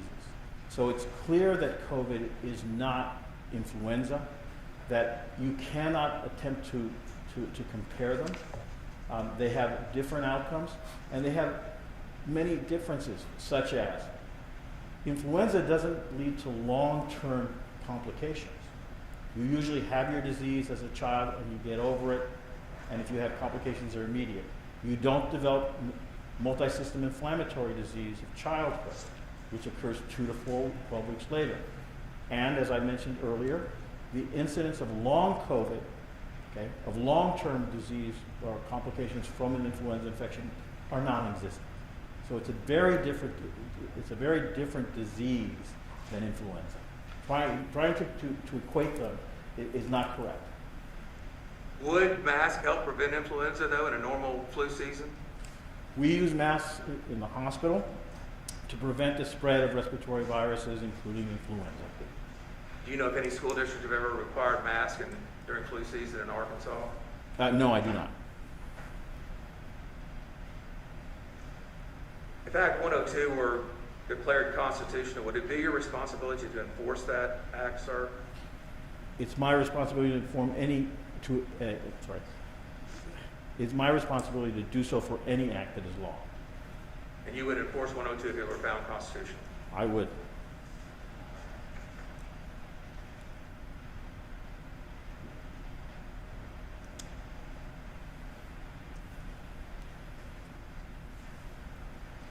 You mentioned earlier that you believe that school districts that mandate masks and school districts in Arkansas that do not mandate masks, there's a 25% difference in the infection rate. Is that among students or is that among faculty and students? So the effect is greater among faculty, but still high 20% for children. The average is about 25%. And where did you collect that data from, sir? We collected that from school districts here in What time period? During the spike, during the Delta spike. So this data is directly applicable to what we're dealing with today, not to like what is most of the reports are, data that occurred pre-spike.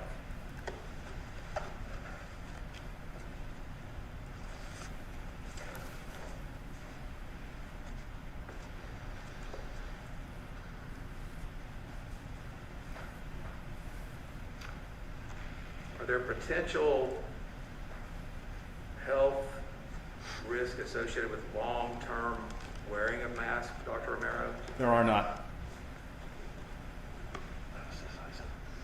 How would wearing a mask impact, for instance, a young adult, a child under 18 with a speech impediment? I'm sorry, I didn't hear the question, Your Honor. How would wearing a mask affect a young child, say, under 18 with a speech impediment? That's what I didn't hear. Speech impediment. Thank you. Sorry, I may have one. Apologize. Oh, good. I didn't hear you better. It possibly could make it more difficult for that individual to communicate. Could that have long-term impact on that child? I think it would depend on how long the child was using the mask and what other speech therapy the child is receiving. What about a child with a hearing impairment? Would that have an impact on that child? It could have an impact on them if they were reading lips, but we have masks available that allow them to receive the lips, and they are available, readily available. There is actually a school for the deaf that makes them. They have a window, a clear window that allows individuals to see the lips. Do you know of school districts that mandate masks are providing those to students with? I do not know that. Okay.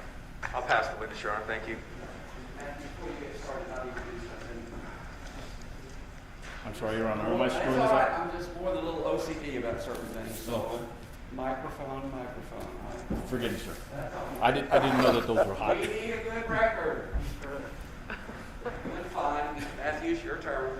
Thank you very much, Your Honor. Dr. Romero, my name is David Matthews. We've met before, and you know that I'm pleased to represent the governor. First of all, thank you for your service to our state, and thank you for being here today. Have you received any information, even since you took the stand today, to update the status of the number of children who have been diagnosed with COVID in our state? Yes, sir. So as part of my job, and in particular because I have an interest in children, I have been keenly following this from the very beginning. I have latest information regarding infection rates for 10,000 children in the state, and every day I'm provided with that data as well as data on the uptake of vaccine in our state for the children that are available to get the vaccine. And so did you get some information via text or email or smoke signal to tell you whether or not there had been updated information today? Yes, sir. I can do that. Let me just pull it up. So new cases today break down. 1 to 4 years of age, 2.7%. 5 to 11-year-olds, 8.5%. And 12 to 18-year-olds, 9.8%. So roughly, if you round it up, about 20%. 1/5 of our cases are due to children. And if we look back on last month at this time, we were seeing 20% of cases in children. So children are making up 1/5 of the cases we're seeing in Arkansas. And that's different, isn't it, from what the facts were back in April of 2021? That's correct. It has increased over time. were you concerned in April of 2021 that the Delta variant was about to explode in Arkansas? So I had a concern that we might be seeing more cases in children, and that was based on empiric observations. So I was seeing more cases occurring in daycare centers. As we rolled into the summer, okay, we began to see cases occurring in day camps, summer camps, that we didn't see last year. So all that made me think that this COVID, this Delta variant, potentially could be more transmissible for kids than the others had been, than the other variants had been previously. So yes, I was concerned about this. And has that borne out? Without a doubt, sir. Back in April of 2021, when the Arkansas General Assembly was considering Senate Bill 590, which became Act 1002, were you consulted by any member of the General Assembly on the advisability of this act? No legislator reached out to have a discussion. Were you asked to give testimony to any of the public health committees? I don't recall receiving an email or a summons to the legislature.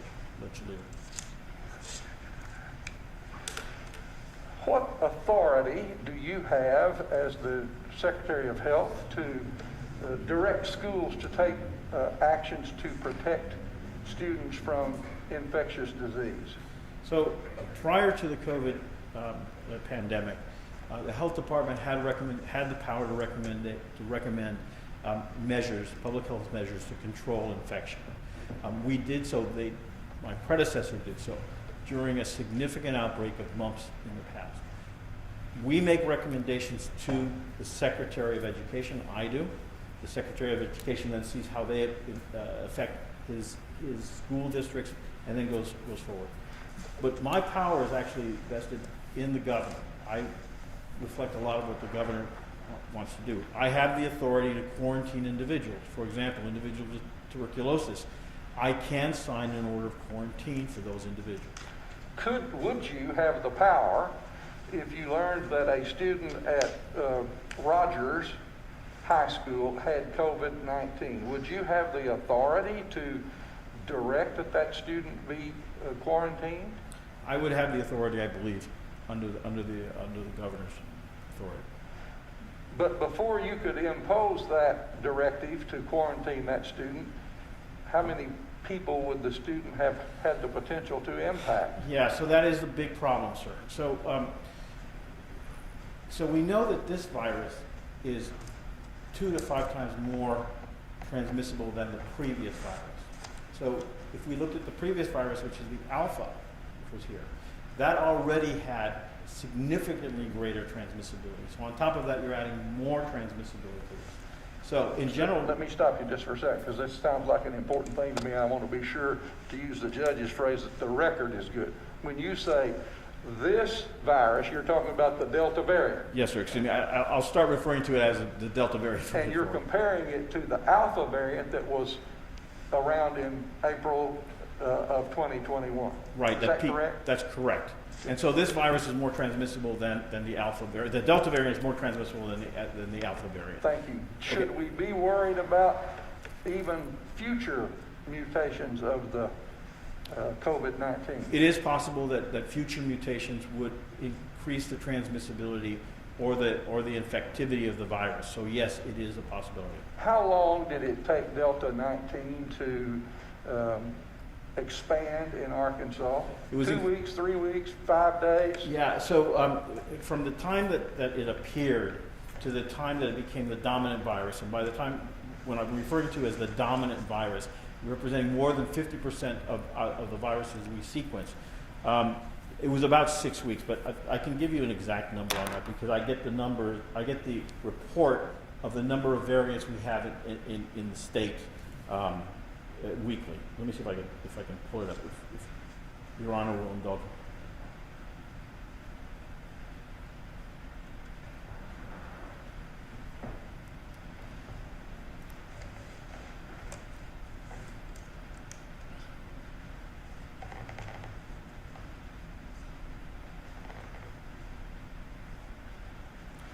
So roughly, Delta became apparent in our state sometime in early June, and by late July, it had become dominant.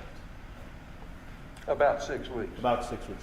So if this court or the Supreme Court determines that Act 1102 is constitutional and thus there is a statewide ban on mask mandates, and a new variant manifests itself and it operates at the same speed or even a faster speed than the Delta variant, does that put our children at even greater risk because of the length of time necessary to call a session to consider once again the wisdom of this act? Your Honor, I'm going to object at this point to the relevance of this, because I think the time period that's most important in this case is what was going on in April of 2021 when this act was passed. And we're talking about things that could happen next year, year after next, and it's just not relevant to this case. I respectfully disagree, Your Honor. So I guess the question comes, is it a hypothetical or is it require speculation?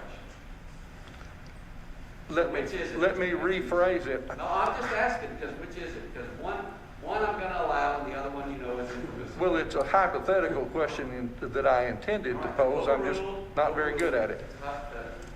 Hypothetically, Dr. Romero, would the legislature and the governor and you have time to react to prevent an outbreak of even more illness amongst children if a new variant manifests itself in the future?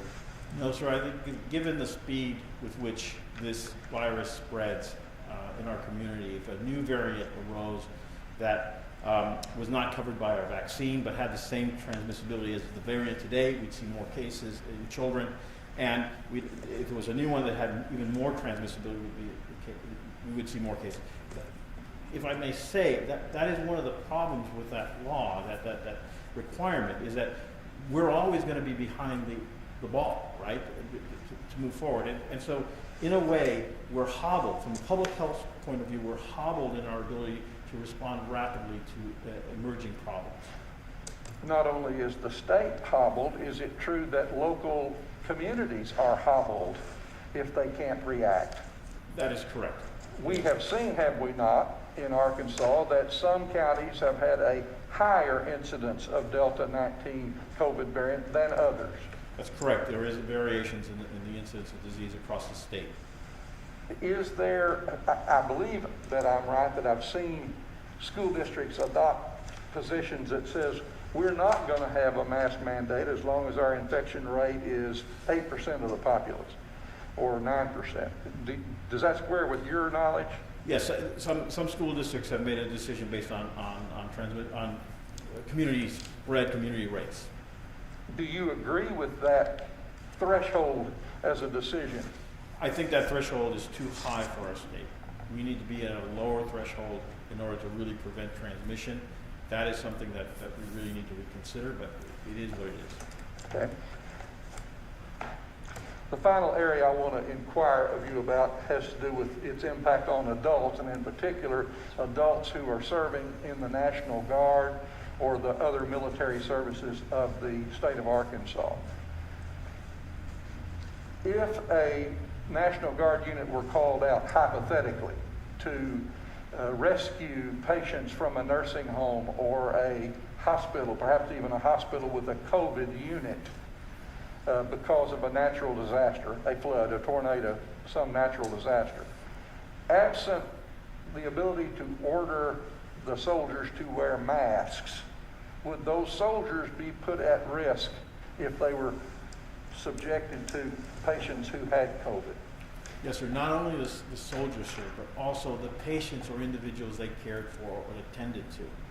Because when they become infected, they become infectious and therefore can infect individuals at high risk for infection. So you mentioned a nursing home. So they could infect individuals there that decided not to get the vaccine or that got the vaccine and have lower antibody titers, and therefore they could get disease and could have a worse outcome. So let me finally conclude your examination. You work for the governor of the state of Arkansas, correct? I do, sir. Do you know if the governor has advocated a statewide mask mandate at this time? Well, he has not, although he said that he couldn't walk back the mandate after it was already put in place. But he does not advocate a statewide mask mandate now. No. To your knowledge, has he suggested that any school district require students to wear masks? No, sir. Are you familiar with the position that he does take on school districts' ability to impose mask mandates? My understanding of his stance on this is that each school district should determine whether it is appropriate for their population, but it's not a mandate across the state that he should pass. Thank you, sir. Pass the witness. Mr. Heller. Nothing further, Your Honor. Fogelman. Nothing from the county, Your Honor. Mr. Mars. Nothing further. And Mr. Strang, you have something? I have just a few questions, Your Honor. Dr. Romero, when was the Delta variant first present in the state of Arkansas, to your knowledge? I can look back and tell you exactly. Okay, that'd be great.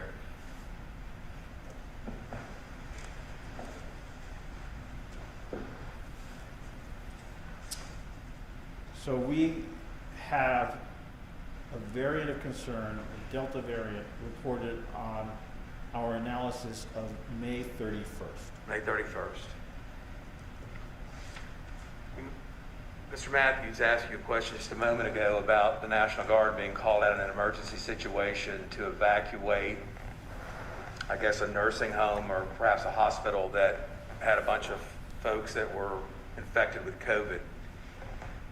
A mask mandate prohibition wouldn't prohibit, though, those soldiers from wearing masks, would it? It would not.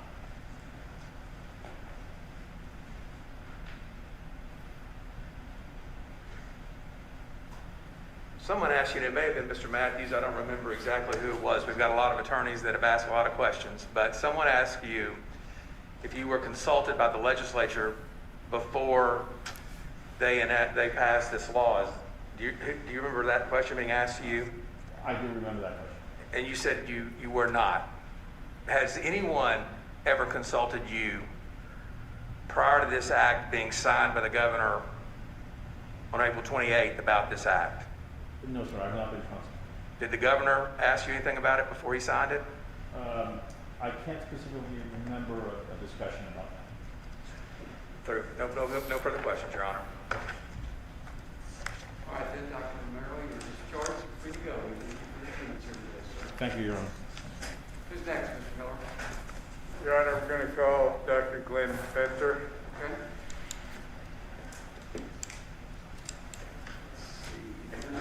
All of your materials that leave the exhibit, yes, please. And the microphone. Oh, no, that's it. I don't have to.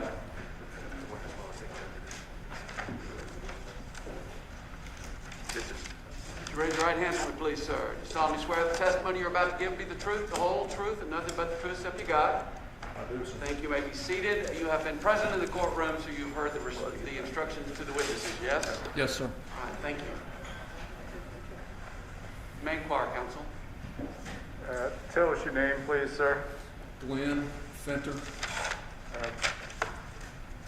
You are superintendent of the Marion School District? I was when I left. How long have you been in that job? This is my 5th year, my 40th year in education. Could you tell us a little bit about the Marion School District and how many students you serve? What's the geographic area? The Marion School District encompasses one of the larger geographic footprints in the state, simply because of some consolidations that have occurred over the last decade or so. We're at about 3,900 to 4,000 students, depending on the day of the week and how many folks have moved from their grandmother's house to their aunt's house. We have a couple of districts that are very close together, and we share students on a fairly regular basis. About a third of our students are living in situations where they have zero access to quality internet required to successfully carry out learning efforts. A little over 70% of our students are on free and reduced lunch. We have a very high rate of poverty and regularly hand out tens of thousands of meals a year to the community simply because of those issues.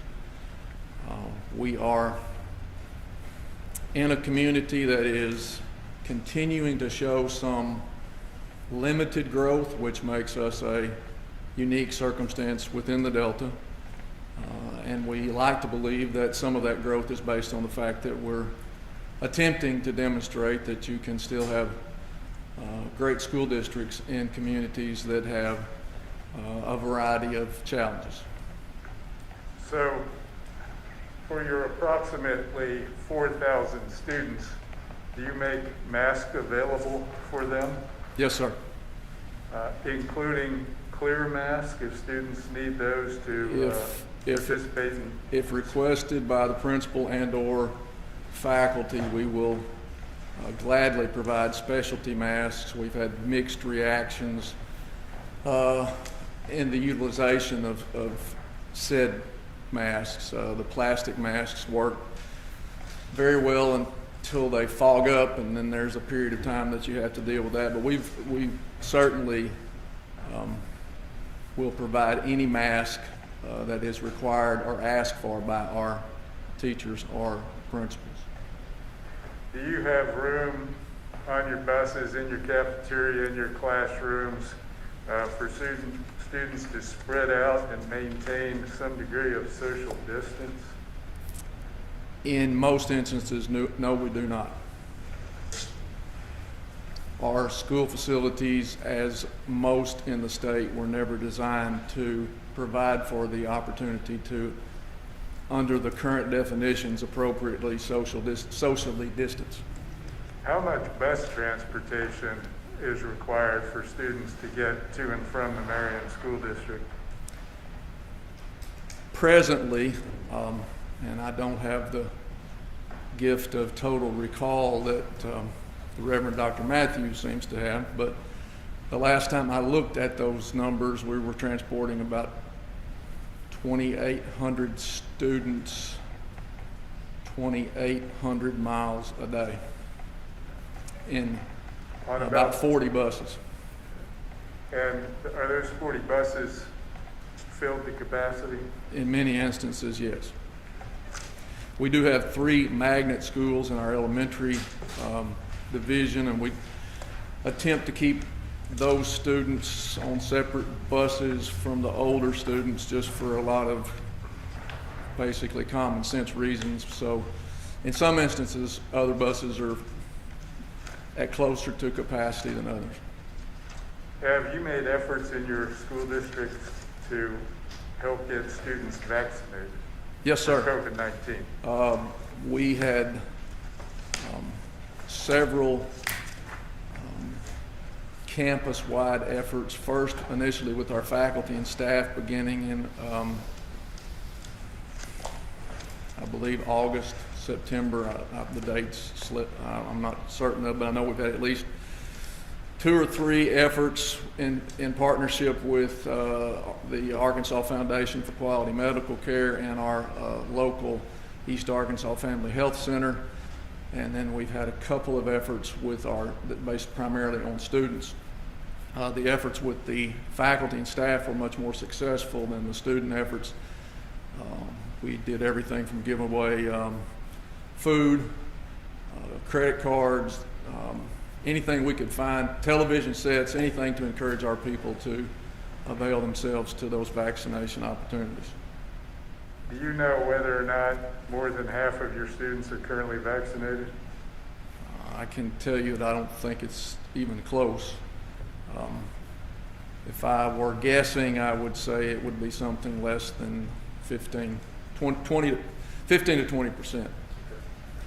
Depending on the student and if they happen to be participating in extracurricular activities. There's higher levels when the football coach encourages the quarterback to get vaccinated than there is the student who's simply walking down the hall.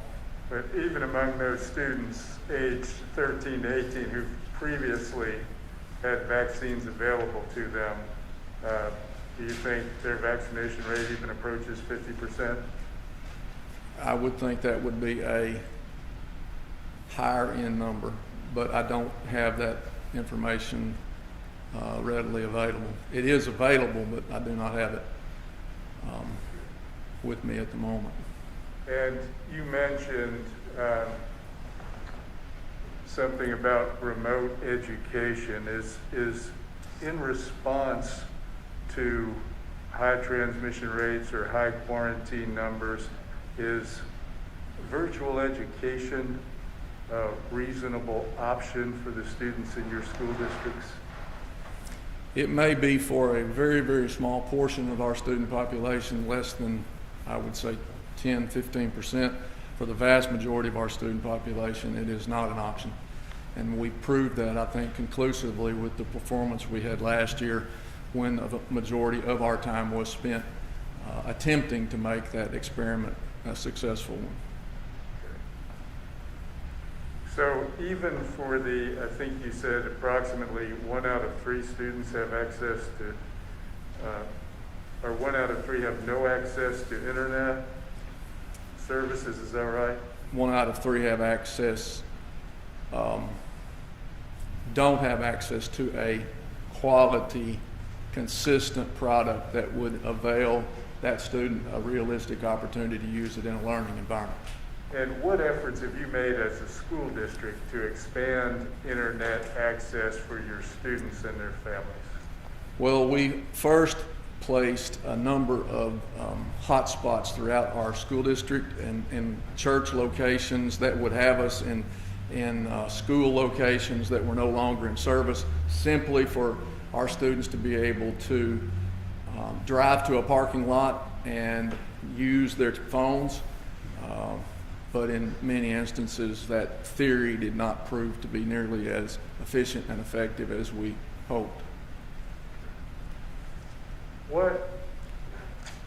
How would you describe your success rate for students who participated in virtual education last year? How many of them made what you would describe as acceptable academic progress? Again, it would be a 10, 15% maximum number. There are a lot of ingredients to having a successful online or virtual educational model. Our students, unfortunately, don't have access to a large number of those variables. When you're a 3rd grader living with a grandmother and you are in a situation where there's absolutely zero quality access to the internet and you have no one to help you with the work, even if you had access, that's a recipe for failure. And unfortunately, we have more of those circumstances than I think anyone would like to acknowledge. At the end of the day, if that model worked for most students in the state of Arkansas, you would see it proliferated in a much larger scale than it is at the moment. So it's clearly important for students in the Marion School District, maybe more so even than other districts in Arkansas, to have access to in-person learning. Absolutely, only if we want our students to learn. If we want to go through the motions and pretend they're learning, we can play the other game. It just doesn't work. How is the school year different in the Marion School District than it is in most school districts in Arkansas, just based on the calendar? We adopted a new calendar this year. We spent quite some time trying to investigate a new model with the understanding that our old agrarian-based calendar was just that. It was a calendar based on agriculture, based on moving people in and out of cycles of crop development. And we spent a lot of time talking to teachers about what would you like to see, what can help us help our students learn. We found a calendar that had been used in some other states that we thought had a lot of merit. We found that there were a couple of laws in Arkansas that almost prohibited the implementation of those calendars. We found ways to get around the design or tweak the design. We basically go to school for 9 weeks, and then we give our students and our teachers a 2-week break to refresh and recharge. Ultimately, during that 2 weeks, we'll have a week of extra opportunities for students. We have not started that model yet. We hope to have a model, a sort of a prototype in the spring. The problem is that the students who need the help the most will be the ones who are the most difficult to get to attend, particularly in those help sessions. But the idea is that you work very, very hard for 9 weeks, and then you take a couple of weeks off, and then you come back and go at it again.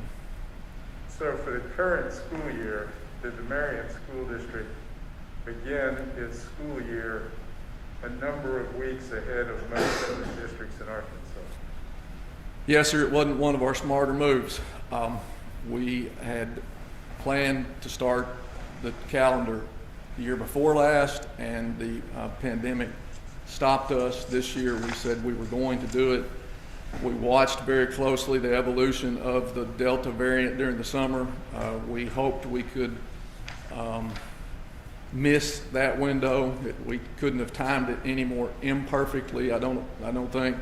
But we started on the 26th of July, and immediately were faced with an almost untenable situation in terms of the prohibition of the masks, along with the proliferation of the virus. All right, so school started in Marion about the time Act 1002 took effect, right? Yes. So you weren't allowed to require masks when you started school in late July? No, sir. We were a living, breathing laboratory for exactly what the worst case scenario could look like. Well, would you go ahead and describe for us what happened when school started with respect to COVID? Well, we were dealing with brand new guidance from the Department of Education as it was delivered to them, as Dr. Romero reported from the Department of Health. And we, I think in the first week, had 179, the number escapes me, quarantines. The second week it was over 1,000. And had we been wearing masks, those numbers would have been not significantly but astronomically reduced. And that pattern continued. And your next question should be, Dr. Fenter, how do we know that you were implementing appropriately the requirements from the state in both quarantining and contact tracing? We were monitored daily by the state. Our nursing director, who supervises 7 nurses, because of her work in those early weeks, was this year selected as Arkansas's Nurse of the Year. And we were used as a prototype for school districts in following the quarantining and contact tracing protocol outlined by the state. Did you provide an effective education for the students in your school district when COVID-19, the impact of COVID-19 requires that many students and staff to be quarantined? Well, for those students who were quarantined, because of, again, the issue with the internet connectivity and just the really unexpected astronomical numbers, did we serve them appropriately while they were quarantined? No, sir, we did not.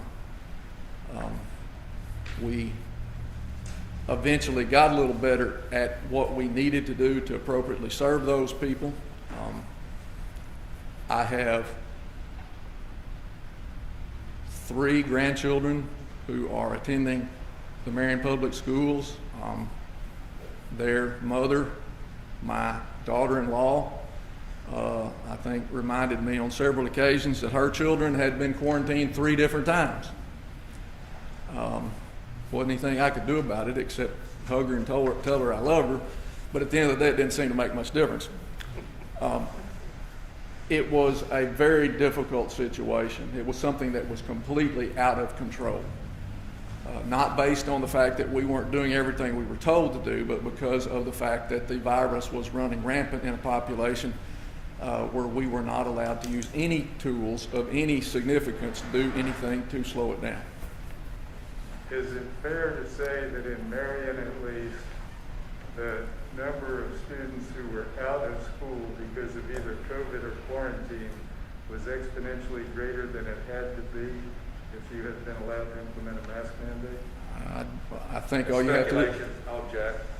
I think all you have to do is look at the data that we've submitted between the comparing the time when we did not have masks to the same period of time when we did, and the numbers were reduced almost at a mind-boggling rate. And I believe that the biggest difference, obviously, for us was that we were all wearing masks. And so when you refer to the difference, at some point, you recommended and the Marion School Board adopted a mask requirement for students and staff, right?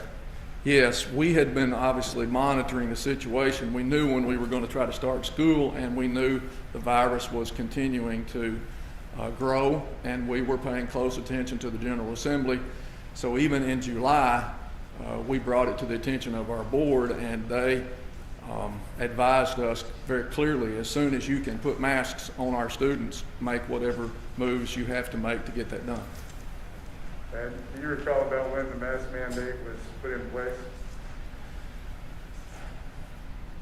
Not to the exact date, but I can tell you it was done as quickly as possible when the opportunity was provided us. I can certainly, I can look that up for you in the minutes, but. By the opportunity, you mean the injunction that was granted in this case? Sir? When you say when the opportunity was provided, As soon as we walked out of this room, we were on the phone sending messages to our parents that we would be moving to a mask mandate.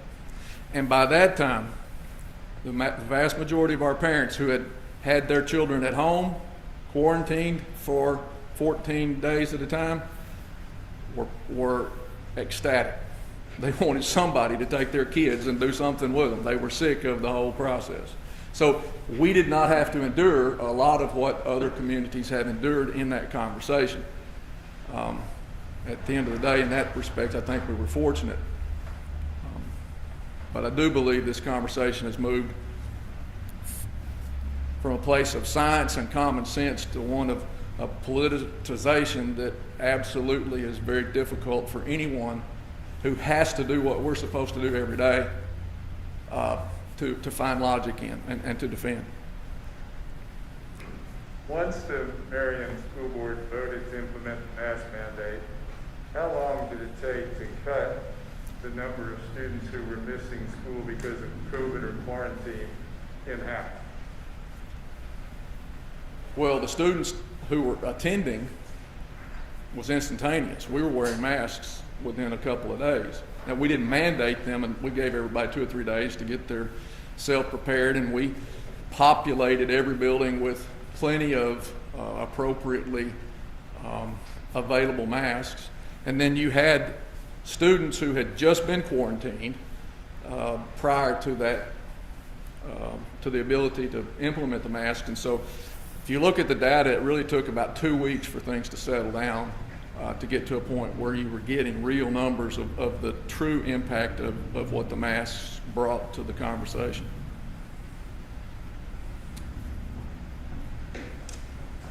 Was there a time before the mask mandate when you had more than 12 positive student cases of death? Excuse me, I didn't hear the last part of that question. Was there a time prior to the mask mandate during this school year when you were experiencing on average about 12 student positive COVID cases per day?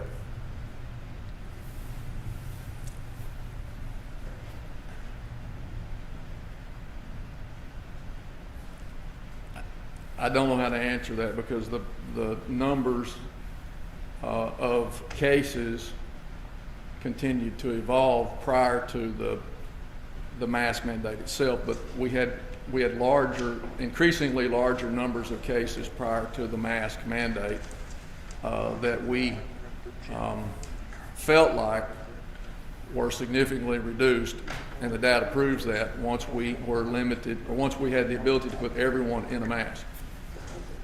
So now, and I want to focus on cases rather than cases plus quarantines, but just cases.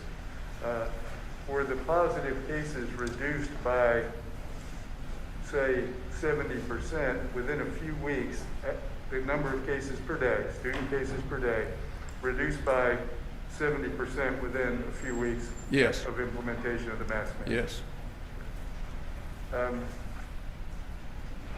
To my recollection, it was in many cases numbers at least that significant. And it varied week to week and day to day. We published the information daily on our website, shared it with our community, shared it with our parents, so they were very clear as to what was happening. Are Marion staff and students expected to wear their mask properly?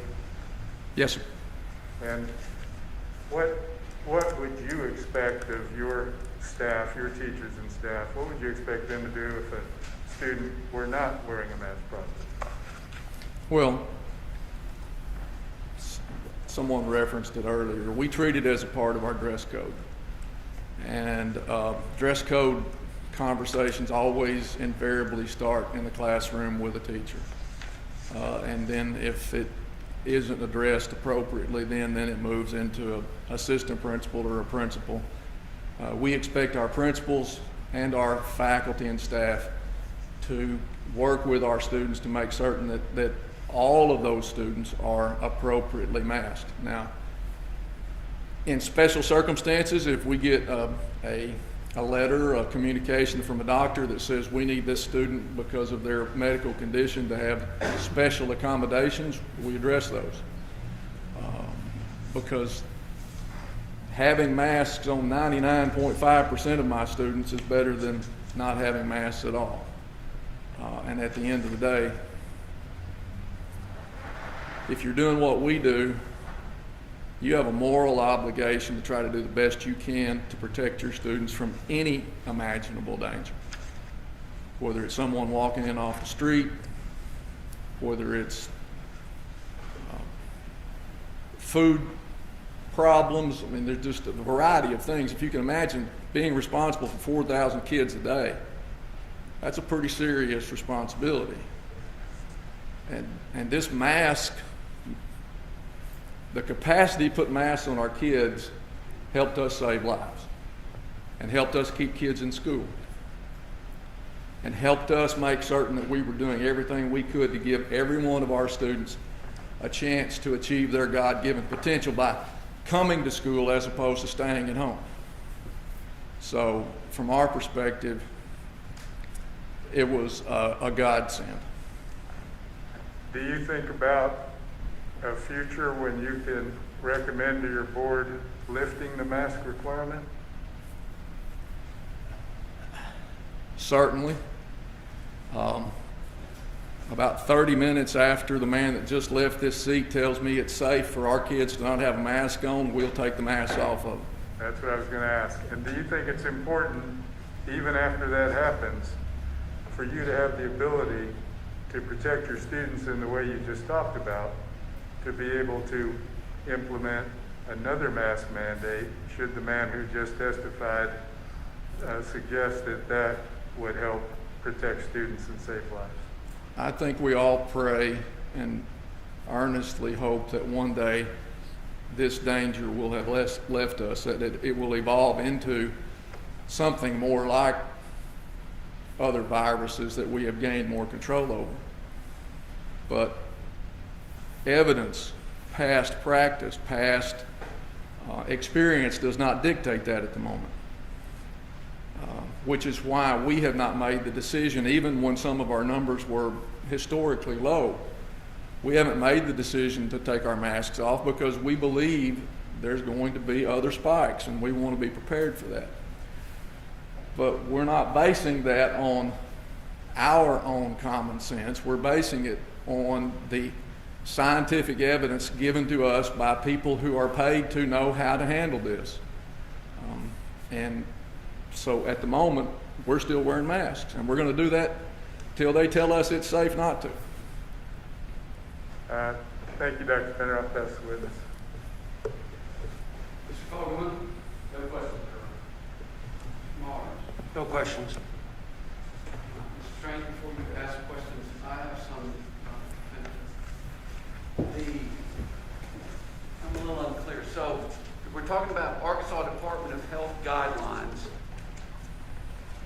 with a focus towards as much continuity of keeping kids in school or in-school instruction.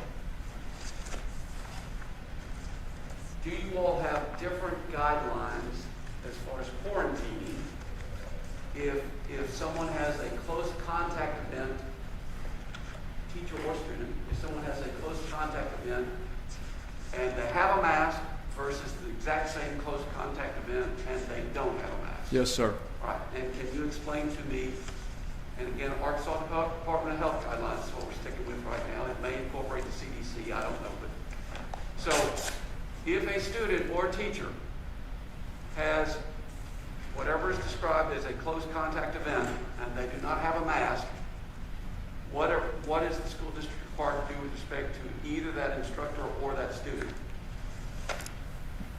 The first thing is that we report that incident to our contact within the State Department. We do that regularly. Now, is that the same regardless of whether there's a mask or not? No, if they both have masks, if there are two people involved and they both have masks on, then the quarantine situation is out the window.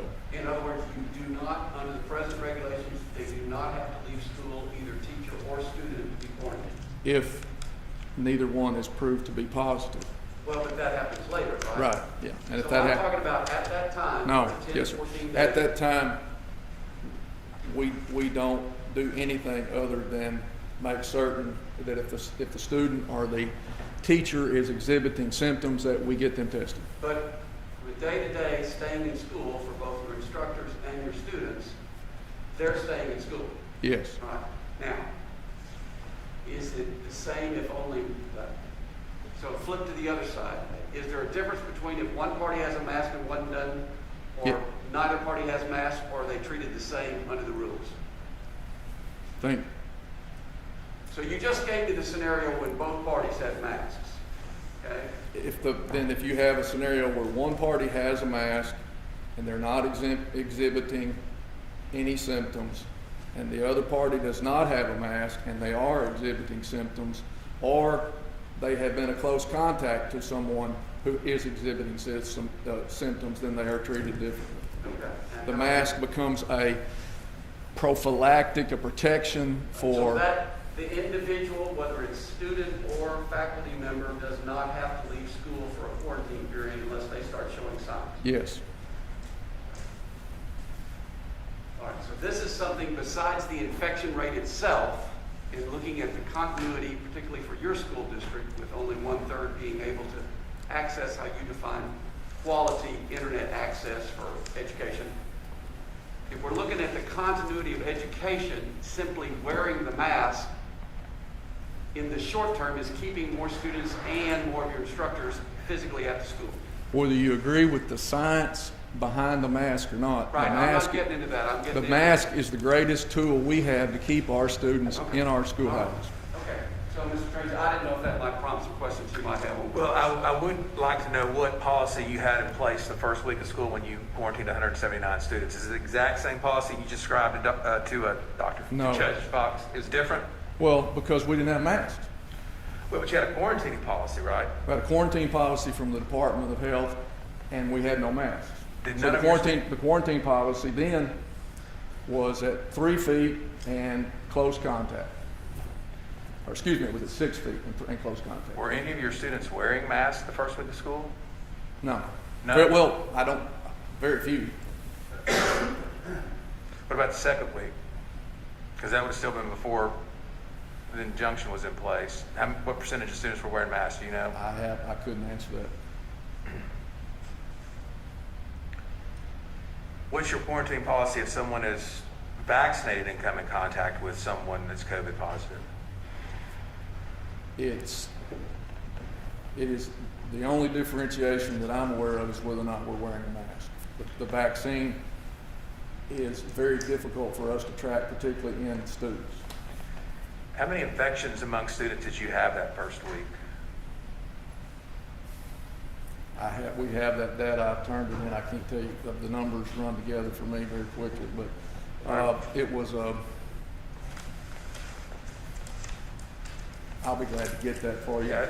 It was a small number that continued to grow each week. Well, you previously testified just 2 minutes ago that the total was 179 by the end of the first week. So I think what Mr. Strange wanted to know was how many of those were students and how many were faculty? Well, he had 179 quarantined. I was asking how many were infected. How many students were actually, and I don't have that number. COVID positive is what I was wanting to know. Oh, I'm sorry. So you moved from quarantine to actually... Well, yeah, I did. I'd asked him what his quarantine policy was, and then I just asked what his infection rate was the first week and the second week. And we have all of that on our website, and I'll be glad to get it for you. Okay. What's the current infection rate, you know?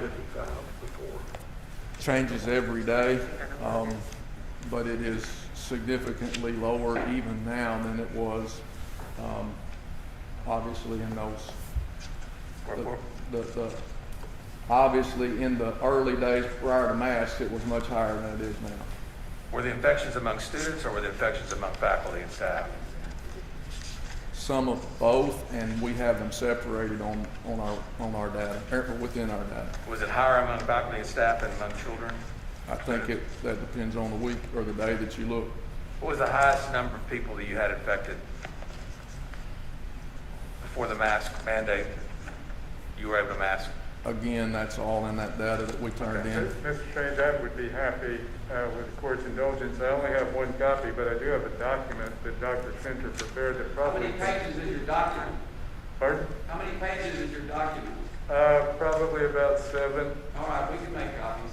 Okay, well this should allow him to... We'll hand it Yeah, down. I just wanted to know the numbers. Yeah, I think he could take it All up. right, so you just want to refresh his recollection with He the can document? reflect that. All right, and if you'll just hand it to the bailiff, Mr. Fellow.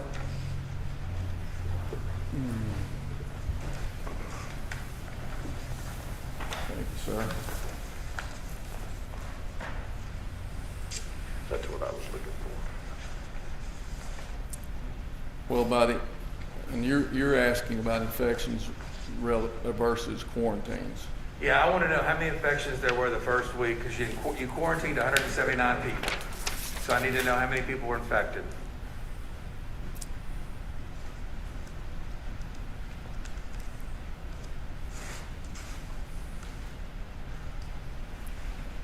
It would help had we used a larger font. Students testing positive in the first week were 7. Staff testing positive in the first week was 3. And we ended up quarantining $170,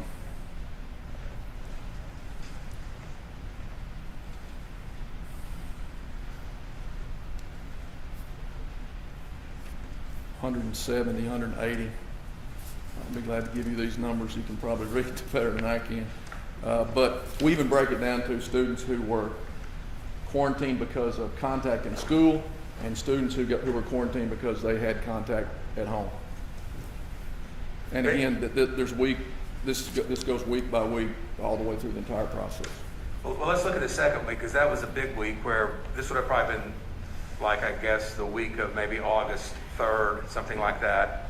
The students how many were infected on that Students week? testing positive were 59 and staff testing positive was 9. 59. So you went from 7 and 3 to 59 and 9. And what was it this last week? Do you have any numbers on that?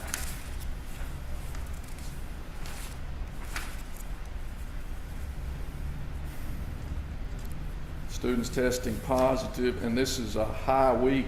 If you look at 2 weeks ago, we had 2 and 1. Last week we had 6 and 0. This week or the last week, week 14, which was last week, or the week before last, excuse me, it was 13 students and 4 staff. And that's with a 26% rise in our region in terms of positive cases, I think. What sort of masks do you supply to your students? I think you testified earlier that you supply masks. I'm not sure the exact terminology, but it'll be the mask that you have on. Mask I have on. Yeah. And you supply those every day to all the students? Or? They are, we put them out as if we are seeding a wheat field.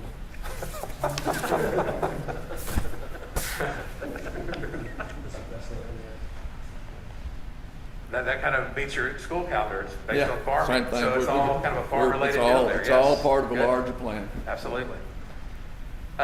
What policies do you have in place to make sure that masks properly fit your students? Again, it's an expectation that we communicate through our principals and our teachers. Will I tell you that every moment of every day, every student is appropriately wearing their mask? I can't testify to that because I'm pretty sure that there's a 3rd grader or a 2nd grader or a 17-year-old who is doing something they're not supposed to be doing, and it's affecting their mask. But I can assure you that it is a very clear expectation within our school district. Are the teachers the primary person that is responsible for making sure the masks are worn properly? Kids walking down the hall with their mask not on appropriately, you're going to have an administrator or a teacher or maybe even a custodian or a maintenance person encourage them to put it on, because everybody understands that the model only works if we're all participating appropriately.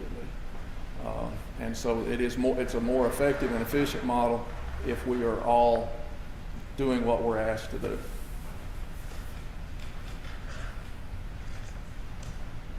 Do you have any schools in your school district that house the students, they live there, and also go to school at the same facility? No, sir, we've been accused of that, particularly in our athletic program, but no, we do not.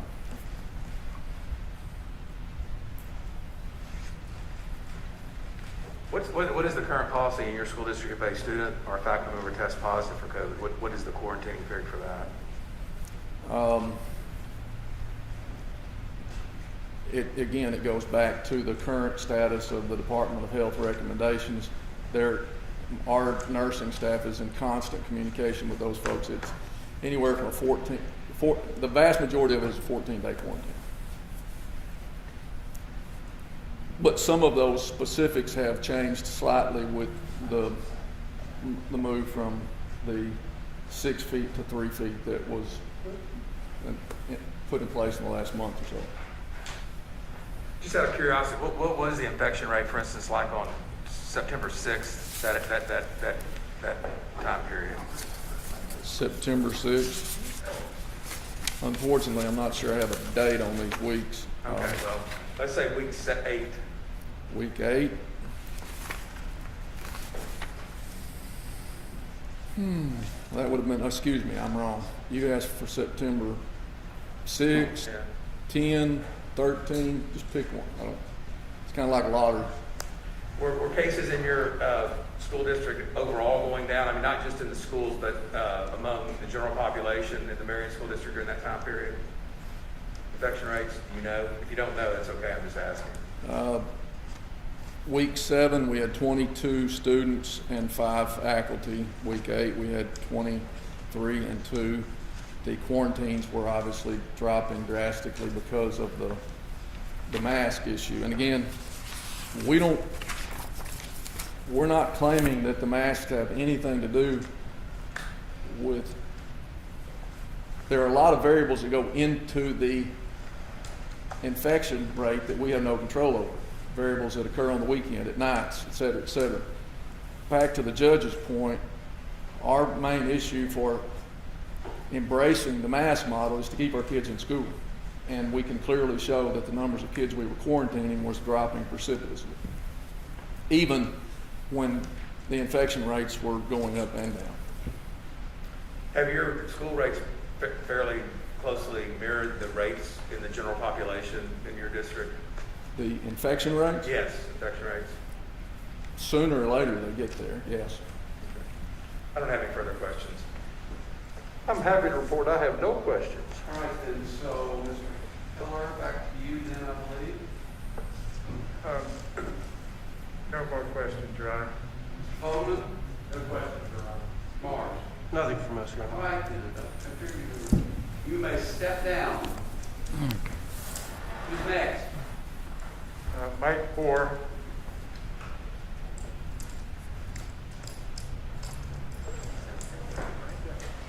Stand up.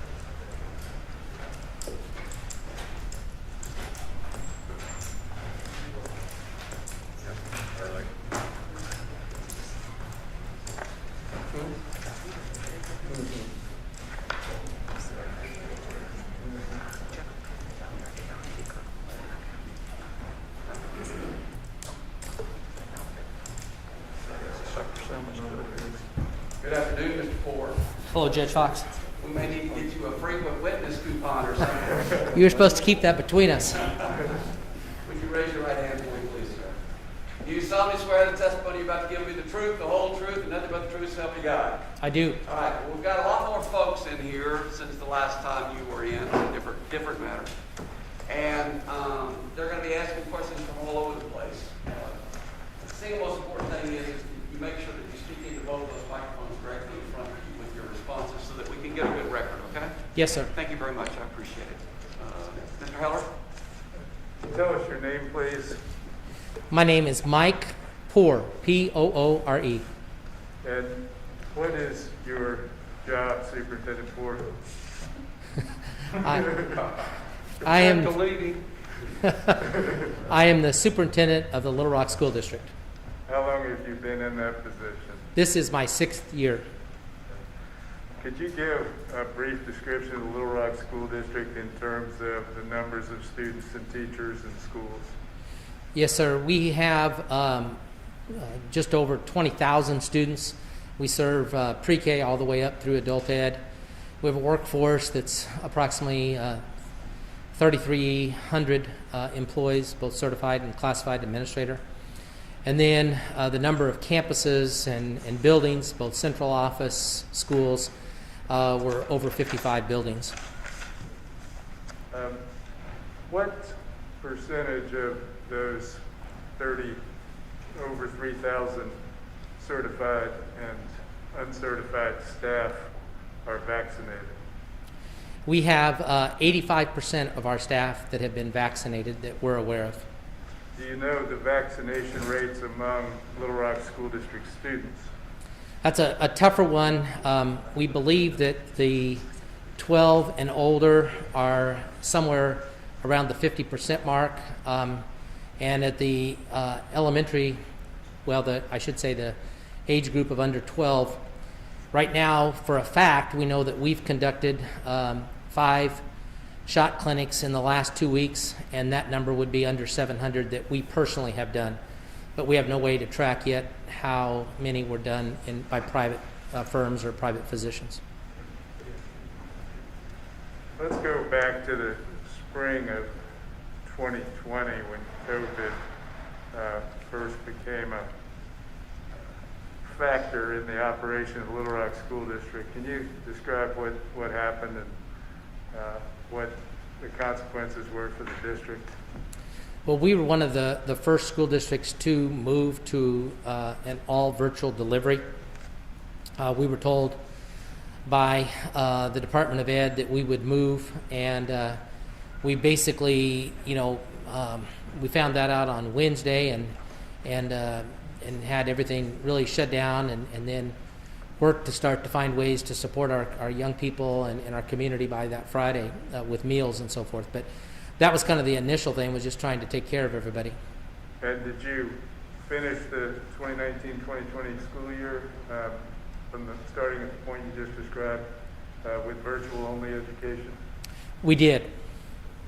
And then how was education provided during the last school year, 2021 school year? We had a mix of both in-person and virtual. For our teachers, that meant that most of our teachers were, in fact, teaching classes where there were students that were right in front of them, but they also were teaching to students that were at home and receiving their instruction there. Were there times when you attempted to hold in-person learning when something about the COVID pandemic caused you to have to shift or transition? Can you repeat the question? I'm sorry. Yeah, I'm talking about transitions last year. How many times you had schools providing in-person learning, but for reasons related to COVID had to switch to something else? Well, what I tried to do on that, and this won't be totally answer your question, but we tried to look at it just from this fall in terms of the transitions that we've had compared to the transitions we had at this time last year. So last year at this time we had just under 180 transitions that occurred of school buildings having to go from an in-person option to being all virtual. This year we've only had one instance where we've had to move in the fall from in-person to a virtual setting. So, and were there any mask requirements in place in the Little Rock School District last year? No, sir. But have there been since basically the beginning of school this year? That's correct. Do you know of anything else that could account for the difference between 179 transitions this time last year and only one this year? Well, I think you'd have to also add in the vaccinations, of our staff. I think that's impactful. And then any time any child gets vaccinated, that helps, but it certainly, we don't have what you would call the formula for herd immunity amongst students at this point.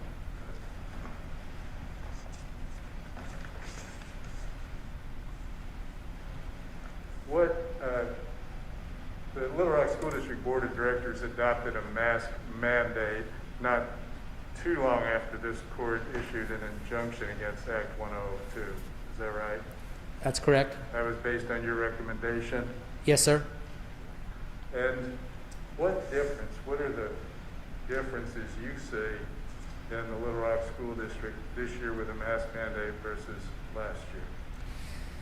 Well, I'll start with a statistic. A statistic would be that, we're the second largest school district in the entire state. Yet, all of the reports that are provided through the newspaper that are captured in terms of school districts and the number of cases they have, the number of movements, we're not even in the top 10 at this point. And I attribute that to the mask mandate. The second thing is that I personally go in and out of the schools as a part of my job as the superintendent to look at instruction, but of course I'm going to look to see whether we're doing the mask compliance well, and I see very little problems or challenges with our school community owning what this mask mandate is supposed to mean. So we have compliance to the highest degree on mask, and then the third thing is that I guess this may be more of a feel thing, but I feel like our kids are good with it too, just because they're glad just to be in person. They're glad that they're not having to have it. I think our parents are happy because, not everybody, but for the most part, our parents are pleased because they're not having to go back and forth and do some of the things we had to do last year. Last year when you said you had to transition 179 times, I think you said you were doing part virtual, part in person. So were there fewer than 100% of the students on campus during that time? There were. The facts that I can give you on that is that in the first quarter, our breakdown by the three different levels were that our high school in the first quarter were less than 50% showing up in person. Our middle school was just over 50%, and our elementary students were at around 60%. If you bring that forward then into the spring and go into that final quarter, our numbers at the elementary level had jumped up for in-person learning to approximately 80%. Our middle school numbers for in-person were around 70%, and our high school number had jumped up to just under 60% of in-person. But during the period of time last year compared to so far this year, when there were 179 transitions last year and one this year, there were also significantly fewer students on campus last year.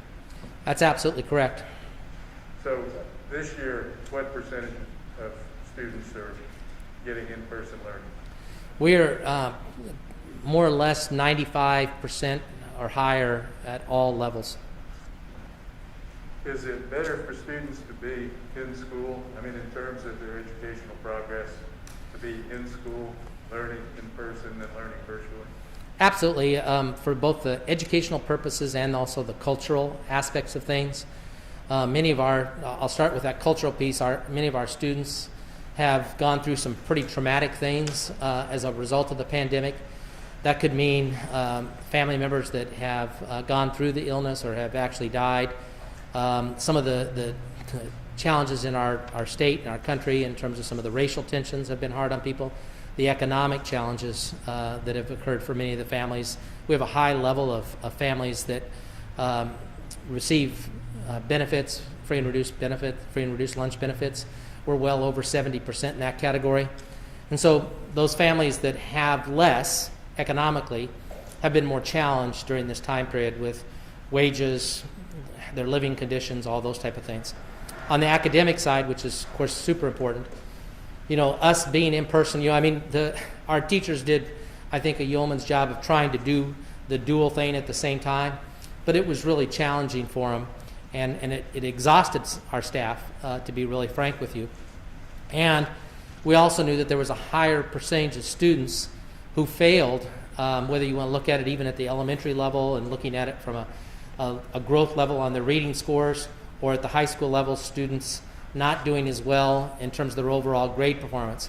So if you look at secondary students, we more than doubled the number of students receiving Fs in first semester, second semester during this pandemic, and a large number of those students that received poor scores were the ones that were at home during the pandemic and taking the classes virtually. And I think that's actually a trend that you would find. In fact, I know it is. It's a trend you'd find in other urban settings across the country. Are there fewer students quarantined so far this year than there were at this time last year? Absolutely. Are there fewer student cases of COVID this time, so far this year compared to this time last year? Absolutely.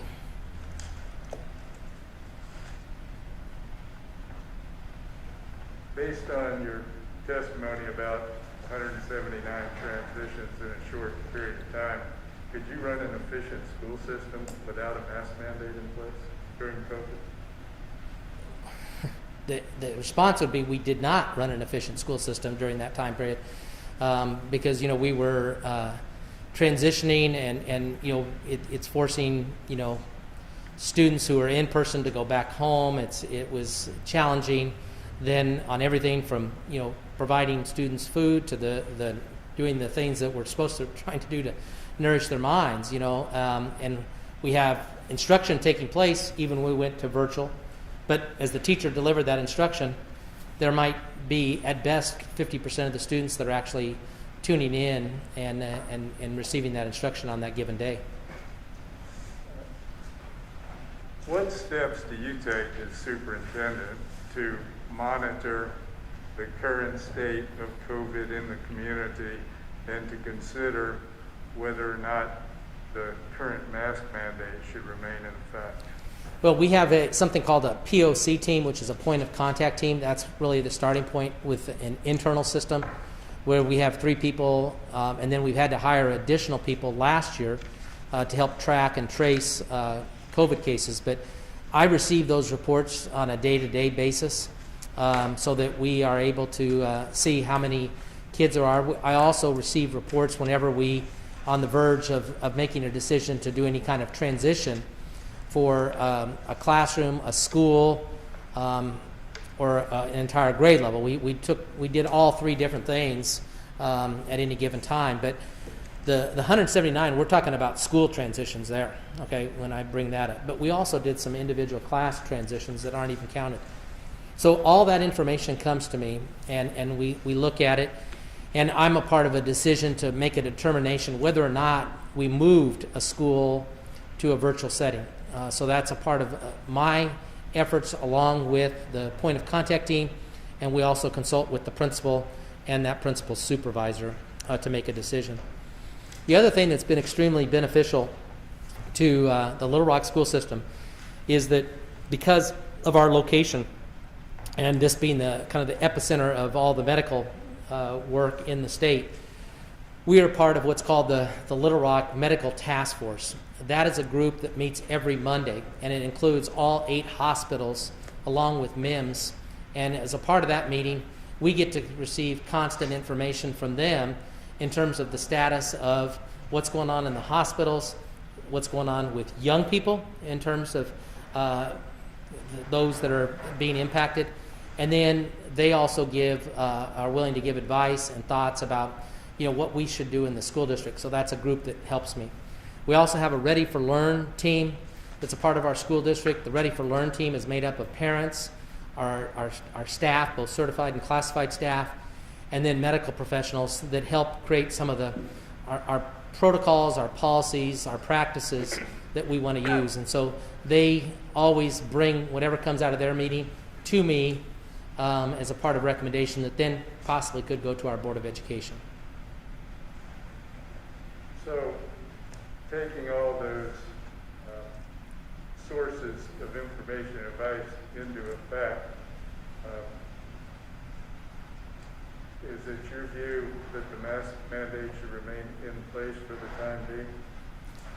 Yes, and for our board and for our school district, we are going to review it again at the end of January. We think that's an appropriate time to look at it again. Look at it from what ends up happening at the holidays and what ends up happening with vaccinations for young people. We do know that right now our numbers have gone up after Halloween, even with the mask mandate. We have had a bump in our numbers over the last 2 weeks. What is ACT Aspire? I'm sorry, I'm not sure.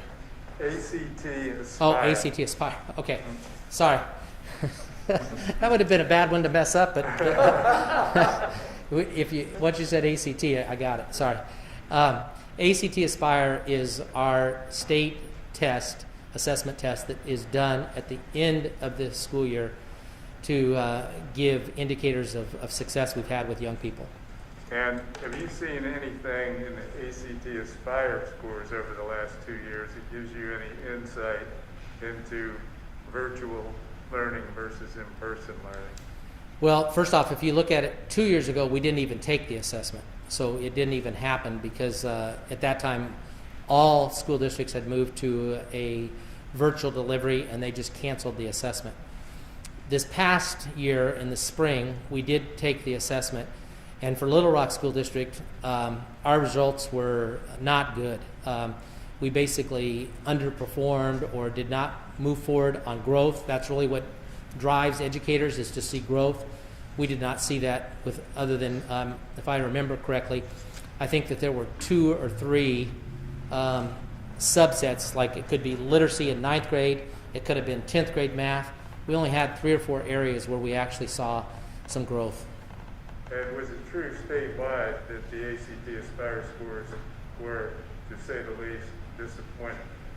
I think that the commissioner said that as much, and that would be my belief that the scores were down for the most part across the state.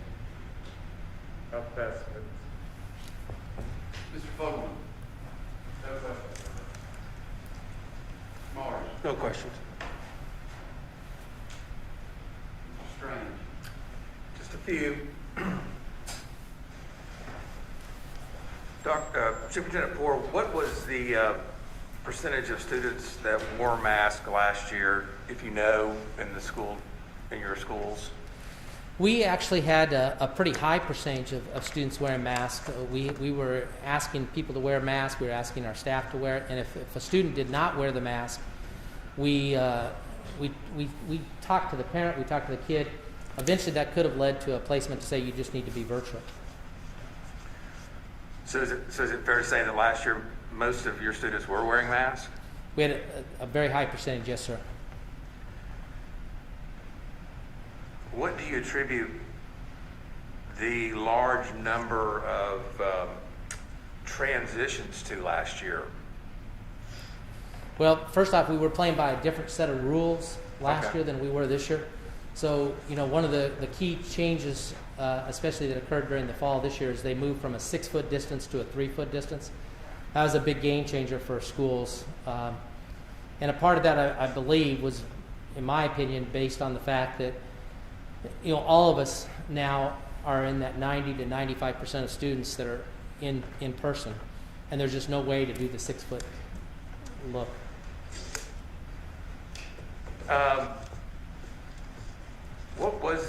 How many students do you believe were, it's difficult because I'm asking you a pretty broad question here. I think you testified earlier that you thought the infection rate among students was less this year than last year. Was that your testimony, or am I misunderstanding it? We have significantly less students that are showing up positive or needing to be quarantined This year? this year. And so, October 2020 last year, you had a much higher infection rate. That's your testimony? That'd be correct. Okay. And what do you attribute that to? Well, at that point, we hadn't had started even adult vaccinations. So, that's a key thing. And so, I think that's a game changer right there in terms of just, and I'm very proud of our staff, of how many people got vaccinated. I think that helped a bunch. And of course, that also helped in our community. This community has got a pretty high level of adults getting vaccinated. I don't have any further questions, Your Honor. No Mr. questions Matthews? here. No questions, Your Honor.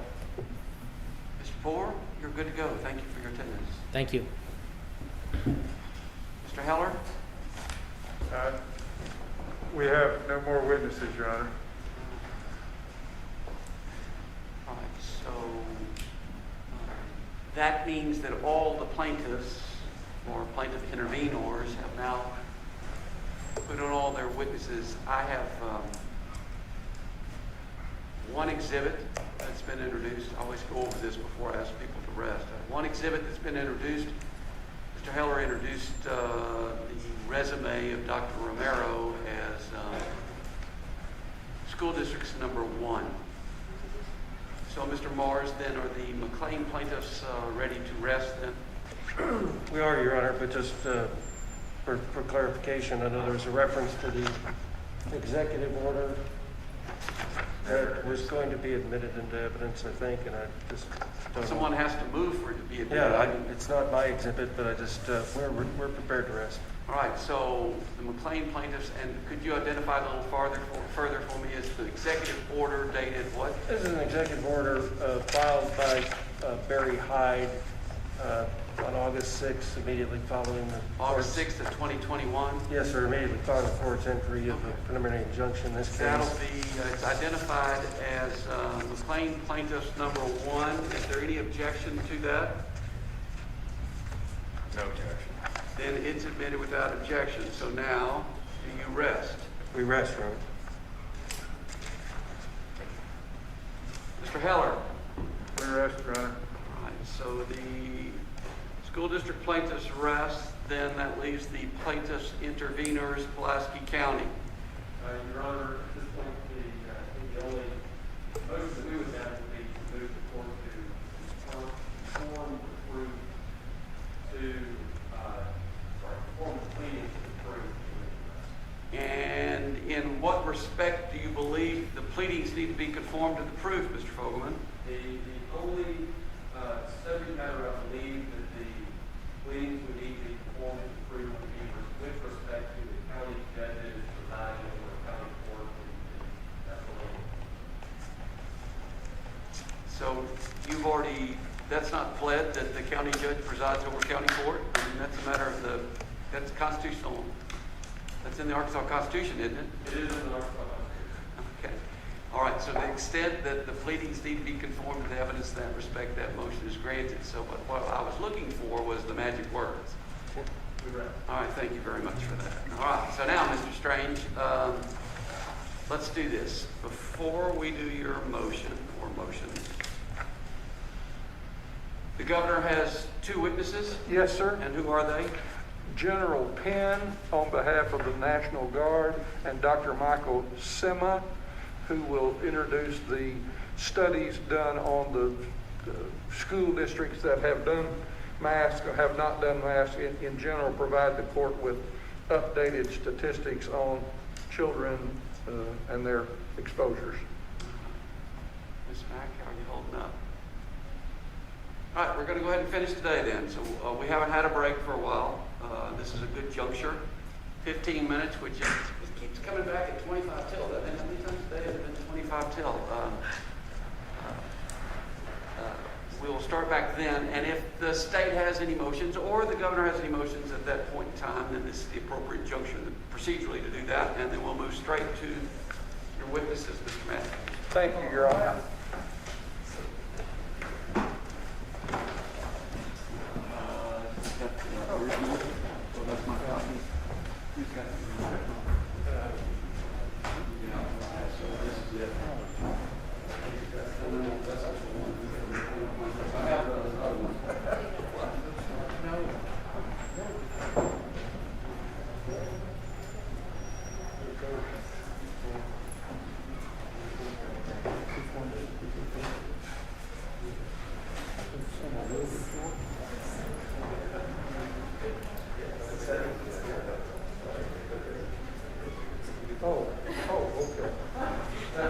That answers that.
Yeah, that's, I don't want to be involved. I'll let somebody else handle it. We were something here. Judge, never come. Yeah, it's not, it has a lot, it's has a lot. Yeah. Yeah.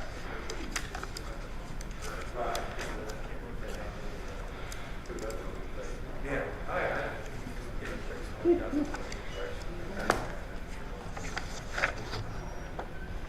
Yeah.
I would make a motion for directed verdict on the equal protection and the due process claims. I do not believe that plaintiffs have established there is absolutely no comprehensible rational basis for the distinctions drawn in the act. I mean, the law says it can be hypothetical, any conceivable basis. And I don't believe that they've established there is no possible conceivable basis for the distinctions.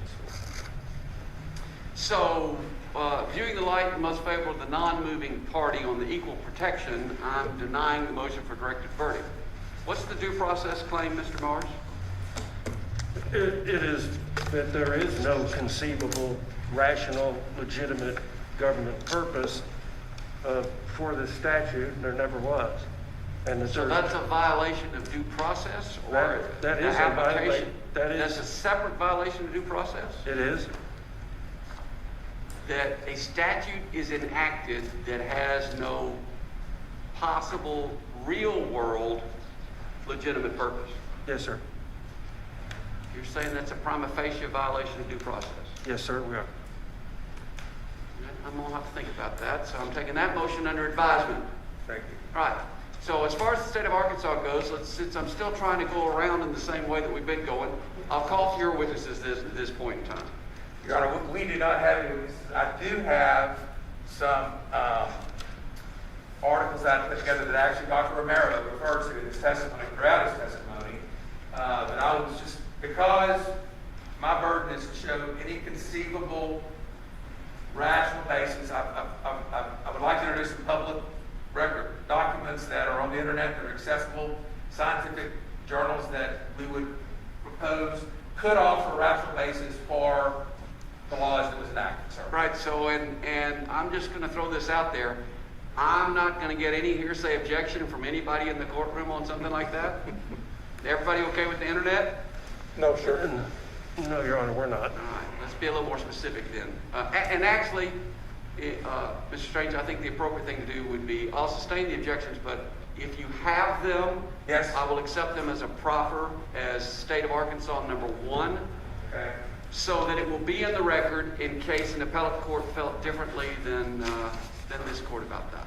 I'll make this right, Your Honor. I think that my burden is, not my burden, I don't have any burden. Well, I understand, but I do. Conceivable basis. Well, first of all, it has to exist in the real world, right?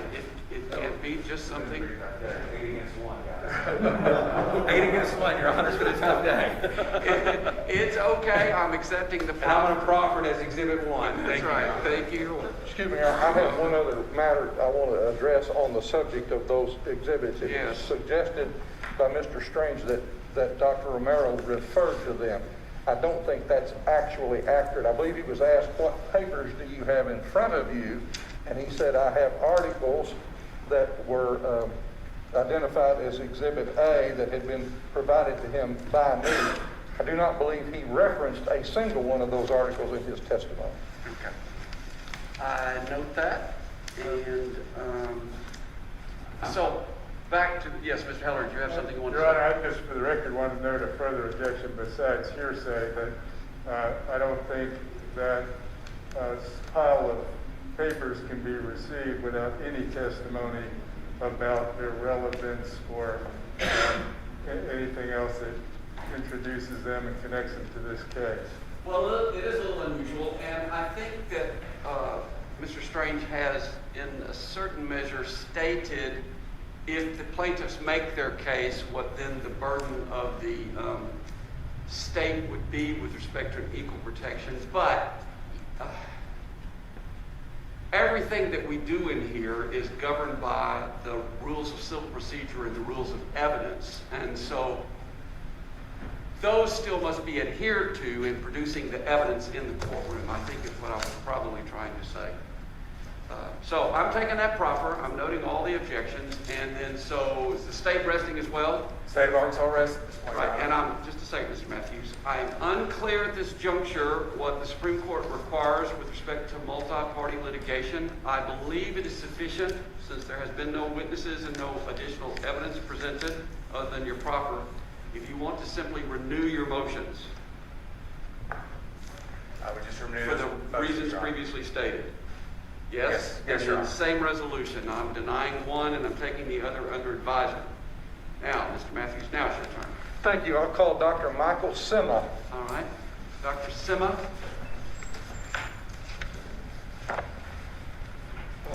I'm not sure I can ask questions sitting down, Judge, but at this late hour, I will try. You are right, though it's decades of habit.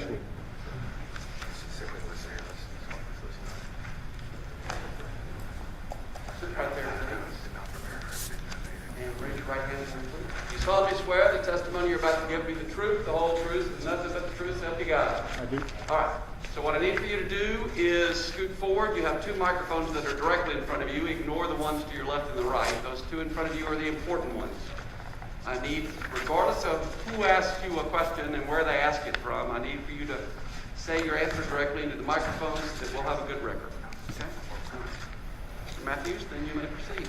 Thank you, Your Honor. May I approach the witness to give him a stack of exhibits? Yes, you may, although if you'll just, why don't you do this? Why don't you head to the bailiff? And this way we're minimizing contact. All you have to do is say that you'd like for the bailiff to take them there. Thank you. Yes, sir.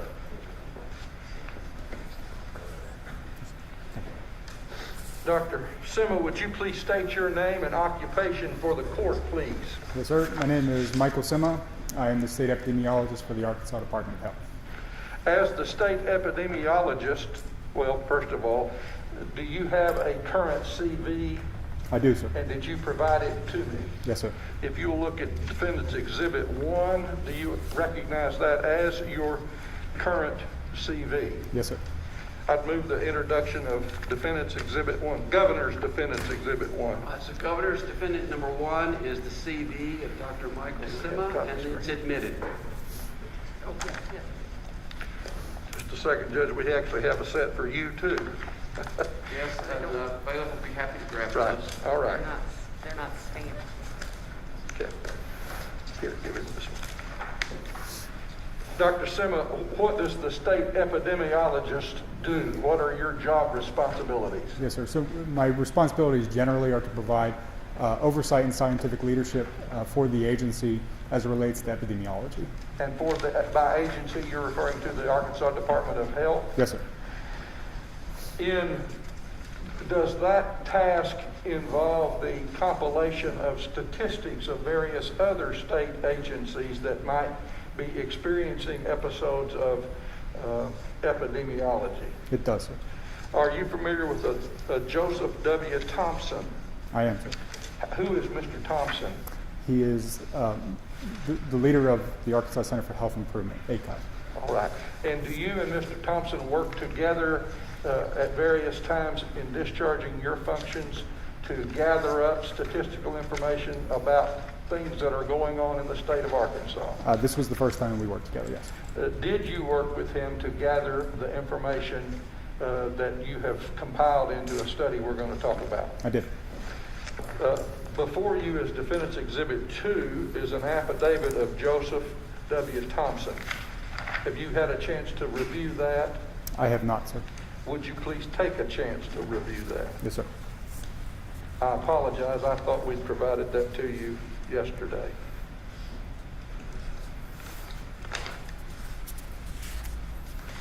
Tell you what, we got too short a time for you to read a 2-page affidavit. I'm going to skip the Defendant's Exhibit 2 for the moment. Did you, in your discharge of your responsibilities, commence the process of gathering statistics of the various school districts and differentiate in the episodes or incidences of COVID-19 based upon districts that had a mask mandate, had a partial mask mandate, had no mask mandate? Yes, sir. Would you please tell the judge what the distinctions were that you used for classifying school districts? Yes, sir. So a school district with a full mask mandate is just that. They had a mask mandate across the board for all of grades and levels. A partial mask mandate, there was some stipulation where a faction of the student body or the staff did not have to wear a mask. And no mask mandate is obviously nobody. There was no mandate for mask wearing. And what period of time did this accumulation of information cover? It covered from the beginning of the school to middle of October. So the beginning of school this year, which would be roughly August? Yes, sir.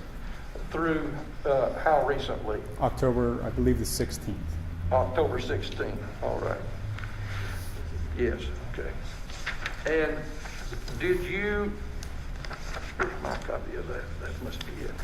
Did you take the information that you had received and create an article that's intended for publication in a scholarly journal? Yes, sir. Did you provide that information to Dr. Romero? Yes, sir.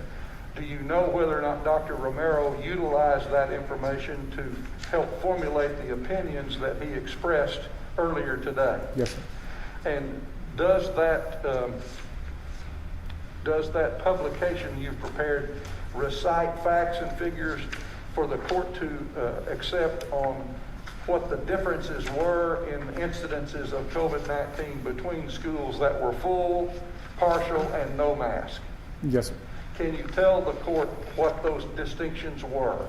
Yes, sir. Overall, we saw a 25% reduction in the incidence of COVID-19 in school districts with a full mask mandate relative to those school districts with no mask mandate.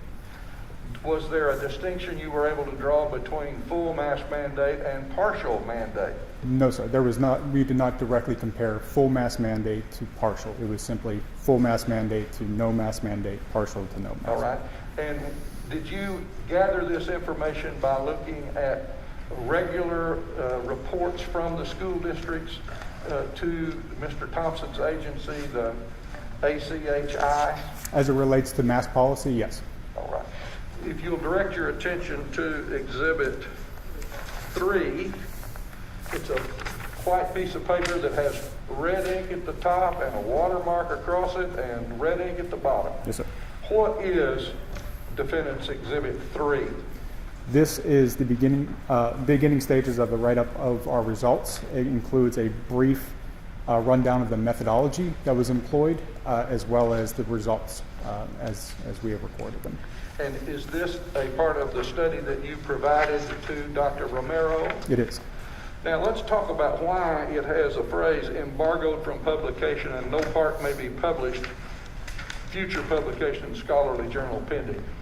What scholarly journal are you intending to publish this in? There's a range of different journals that we can publish in.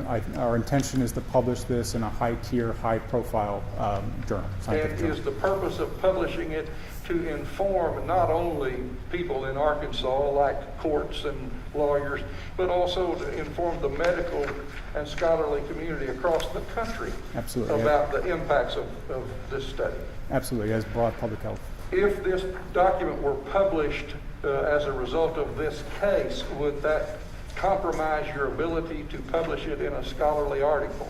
I am unaware if it will directly impact the process. Well, you're the one that wanted us to be sure we marked it so it didn't get published. So tell me why you wanted me to do that. Just for the integrity of the work itself, this is still a work in progress. We are nearing the end stages of it, meaning that we are compiling a publication that we will intend to send for peer-reviewed publication. All right. Your Honor, I'm going to offer into evidence Defendant's Exhibit 3 with the request that the court enter an order that it only be used for purposes of this trial or the appeal of the trial and not be quoted verbatim or in toto anywhere else. I recognize that the media will find information in it that they might wish to publish the facts of, but I have serious doubts that any paper would want to publish the whole thing. So I'm not sure that the court, it's not a matter, I'm not sure that it's something that's sealable, Mr. Matthews. Well, first of all, is there any objection? Then, I mean, I've got to get to whatever the court decides. Is there any objection? I would, pardon me, Your Honor, I would just agree that I don't think you can seal this document that's going to be offered. There's nothing in this document that is sealable, as my understanding, under the law. So it's a public record. I mean, I don't know why people couldn't look at it. And then it creates additional problems. The clerk downstairs, when you enter an order to seal, lots of times the entire case is sealed because they can't, lots of times, differentiate between what's being sealed and not sealed. Let me, Dr. Simma,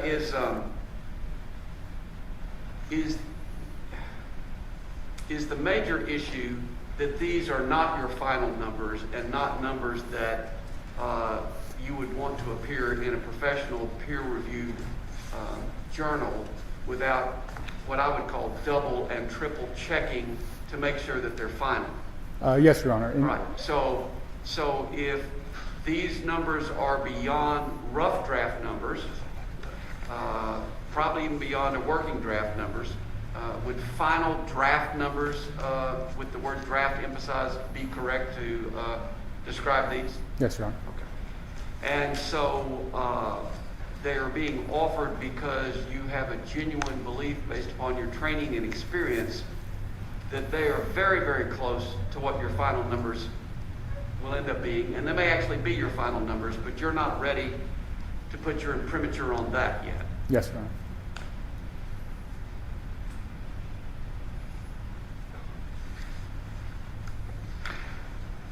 Your Honor, it's your call, Mr. Matthews. I don't want to inadvertently jack up some academic article, but I just don't think that I have the authority or that it's appropriate for me to seal this. I agree with that, Your Honor. I did not make myself very clear, and I apologize. I didn't want you to seal it. I just want you to accept it with the watermark on it, and I'll trust our friends in the media to honor and respect the watermark and the designation. I'm not altering or amending any exhibits that you all introduce in any shape, fashion, or form. So yeah, it's got the watermark. I believe it's just on the first page. No, it's on all the pages, right? Well, so I think we're all now, I think we've been over it exhaustively, that this isn't the actual, perhaps, there may be some jot and tittles that need to be corrected. That's right? correct. Thank you. I'll offer defendants 3 at this time. Then that's it. He's identified it as his work, or at least partially his work, with first-hand knowledge. Is there any objection? Okay. That's Governor's number 3 is admitted without objection. 3-page document, embargoed from publication. Dr. Simma, would you next direct your attention to the document titled Exhibit 4?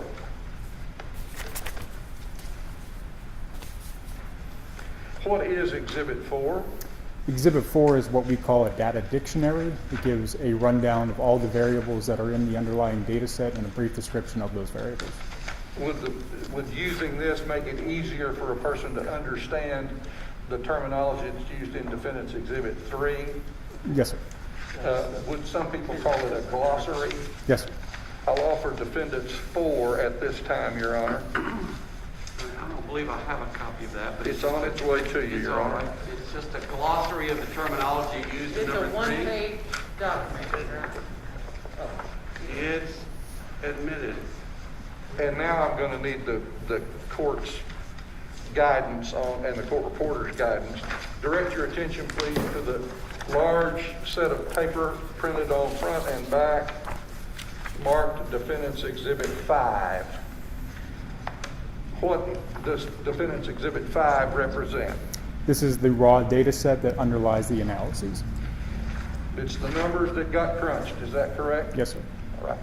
Your Honor, do you have a copy of this monstrous thing? I do not have a copy.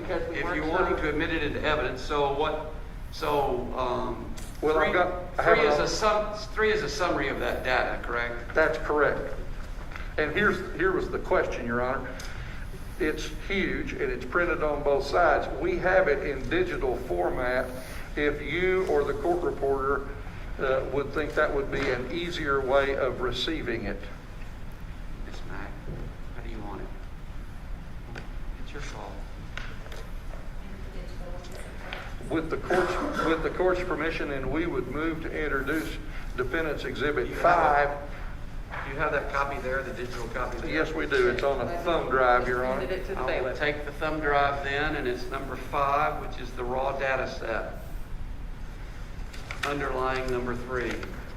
It's admitted digitally on the thumb drive. And I'll withdraw my suggested Defendant's Exhibit 2, Your Honor, and pass the witness. You mean the hearsay affidavit? Yes, sir. Okay, That would be that's all one way right. to say it. I figured we were gonna get around to it at some point in time. All right then. All right, so, well, if we're gonna do this so that it's legit cross-examination then, Mr. Strange, then I guess you should ask your questions then before I get the plaintiffs to go around robin. Just have a few, Your Honor.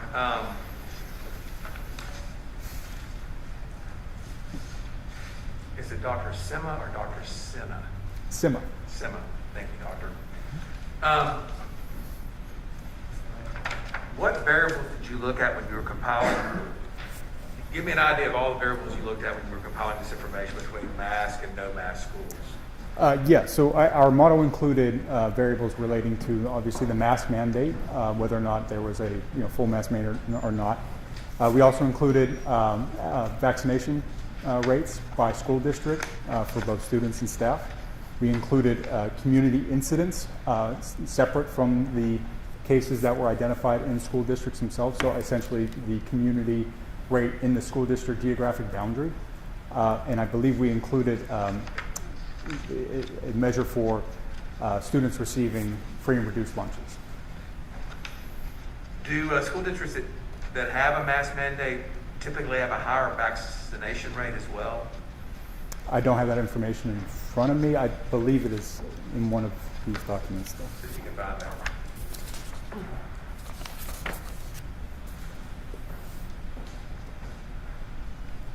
For the mean vaccination rate for mass mandate schools was 14.7, which was a bit higher than the no mass mandate schools.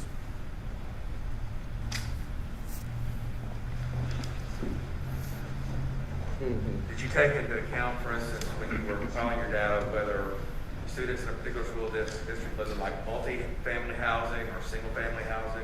Is that a variable that you looked No, at? it was not available to us. Did you look at any of the variables, for instance, about types of employment that parents had? No, that was not available to us at the school district. I'll pass it, Mr. Honor. All right, so then we're going to go back the way we were going. So, Mr. Morris, do you have any questions of this witness? No, Your Honor, but I thank him for being here. All right. Mr. Heller? No questions, Your Honor. And then Mr. Fogelman? No questions, Your Honor. So, redirect by you? No redirect, Your Honor. All right, Dr. Simma, you came late in the day, which was fortunate for you. You're good to go. Thank you, The Your Honor. most important thing is his chauffeur is Dr. Romero. who's been waiting So out there. if anything was, I have the exhibits, you all have the exhibits too, right? So, okay. Yes. Next witness. General Penn.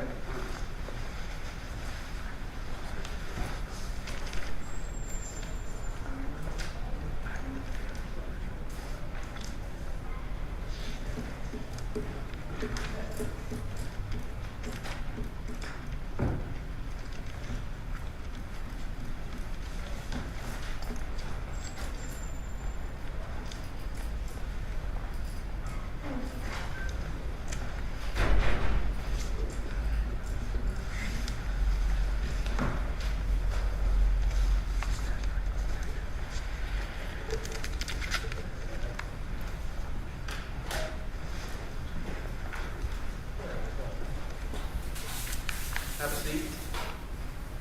Raise your right hand for me, please, sir. Solemnly swear the testimony you're about to give me the truth, the whole truth, and nothing but the truth, so you got. I do. All right, thank you, General. And what I need for you to do is, lots of questions from different folks, but to make sure we have a good record, if you'll just scoot forward, and there's two microphones directly in front of you. I just need you to speak towards those clearly and distinctly despite the mask, all right? Yes, Your Honor. Thank you, Mr. Matthews. Thank you very much, Your Honor. Thank you, General Penn, for coming today. Would you please tell the court your full name and your rank and job? My name is Tyndall Wayne Penn. I'm a Major General in the Arkansas Army National Guard, and my job title is the Adjutant General for the Arkansas National Guard. I mean no disrespect in saying this. I was not a military man myself, but Adjutant General sounds like you're the boss to me.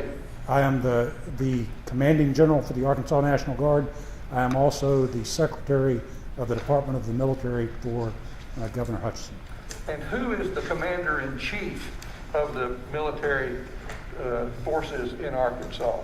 Governor Hutchinson, in his role as the governor, is the Commander-in-Chief. Do you know from whence he gets that authority and designation? From the Constitution of the state of Arkansas. Do you serve at his pleasure? I do. Does he have the right to give you orders? He does. Do you, in turn, have the right to give orders to the soldiers that are under your command? The right and the responsibility. That's a good way to say it, and I thank you for that.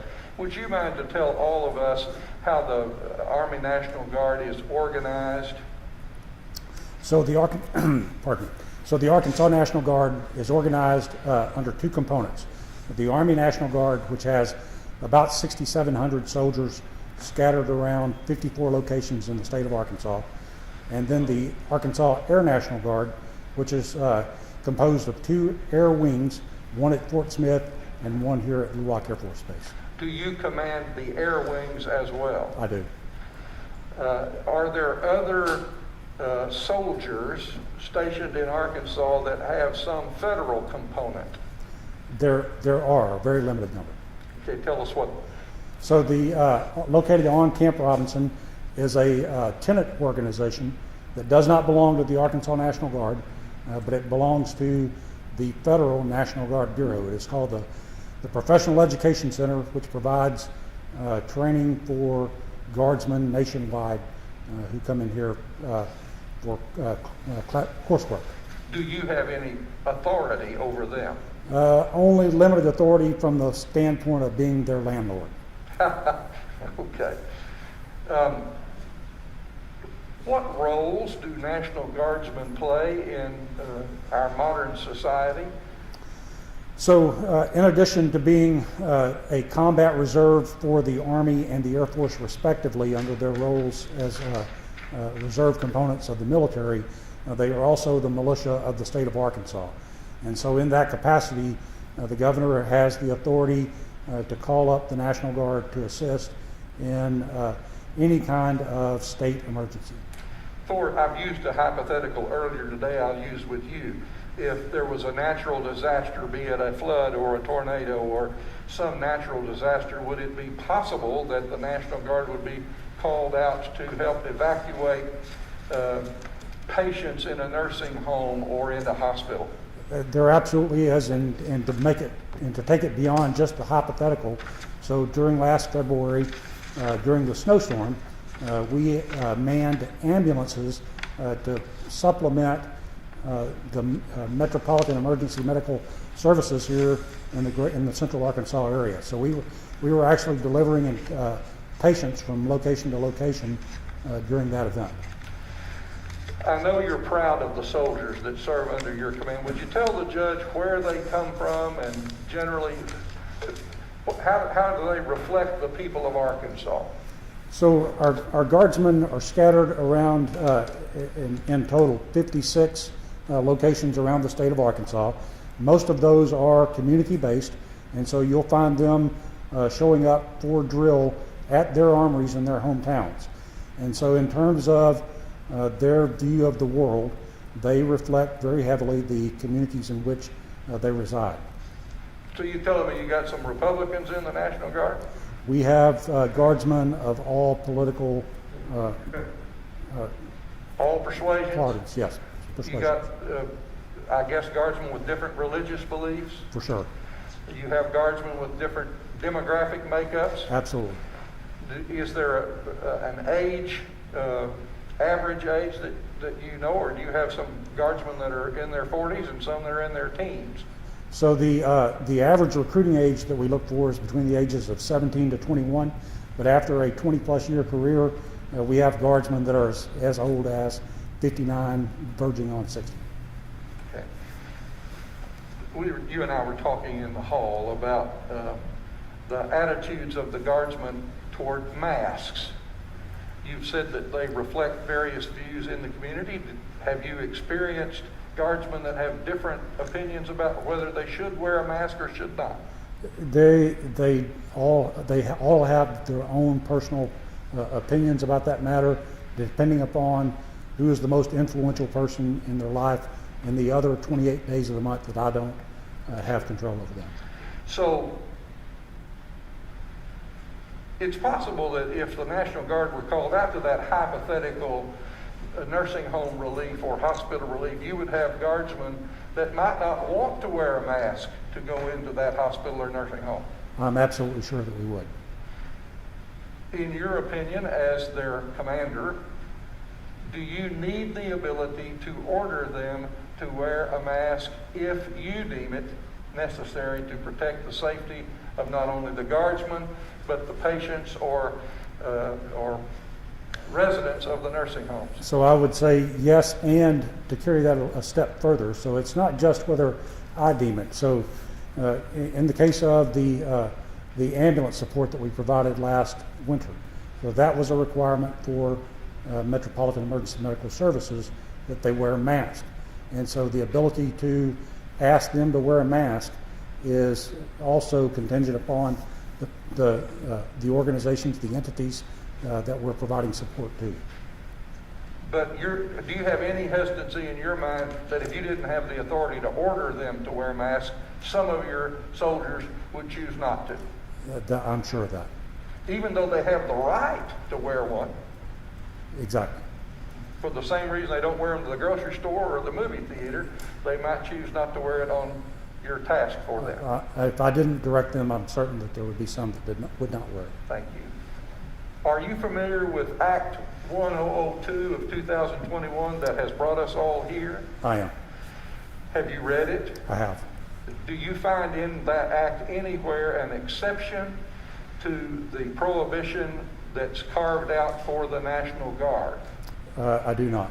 Do you find an exception to the governor's authority to have constitutional control over the armed forces of this state? I do not. Do you have a concern that if this act is not declared unconstitutional, you would be in a situation where you would not be able to direct your soldiers to wear masks in a situation that their health and the health of the people they're sworn to serve would be compromised? I can anticipate that would be the case. We, as we were doing our planning during the initial onset of the pandemic, one of the potential missions that we anticipated possibly getting was to assist hospital staffs. If you read back to the pandemic of 1917, the Spanish flu, it was particularly hard on hospital staffs, and so we had anticipated that we might be called upon to supplement private hospitals. And so if we were unable to wear a mask, then we would not be able to support hospitals in the way that they need to be supported. And that would, in effect, limit the governor's ability to use us for that kind of a task. General Penn, I think you don't have any other questions, and I thank you not only for coming today, but for your service to our state and country. Thanks, sir. All right, Mr. Strange, do you have any questions as general? Just one moment, Your Honor, if I may.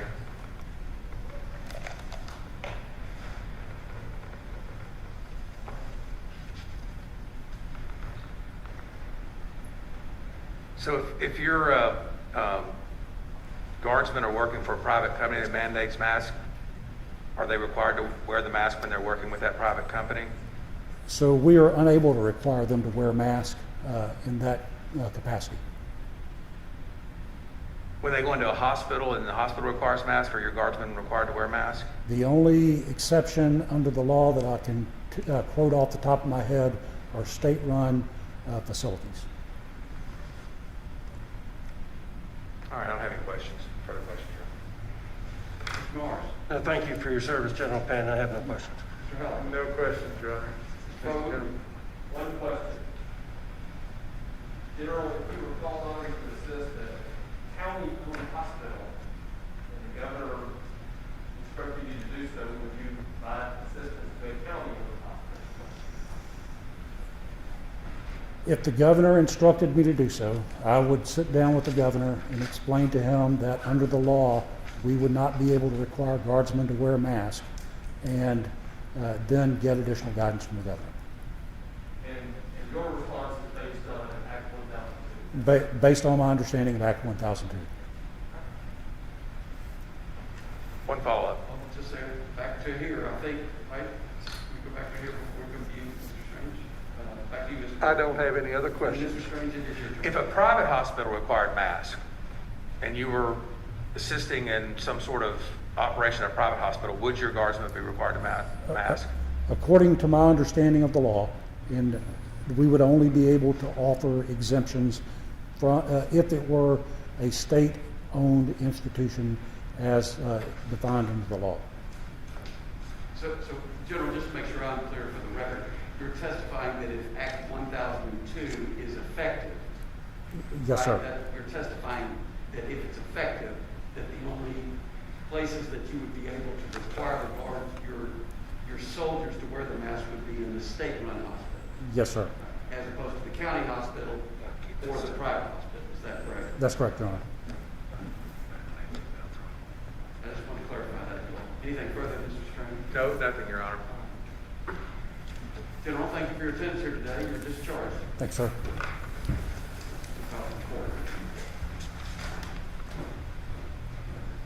Mr. Matthews?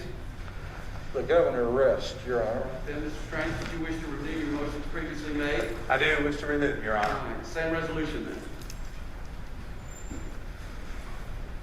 Okay.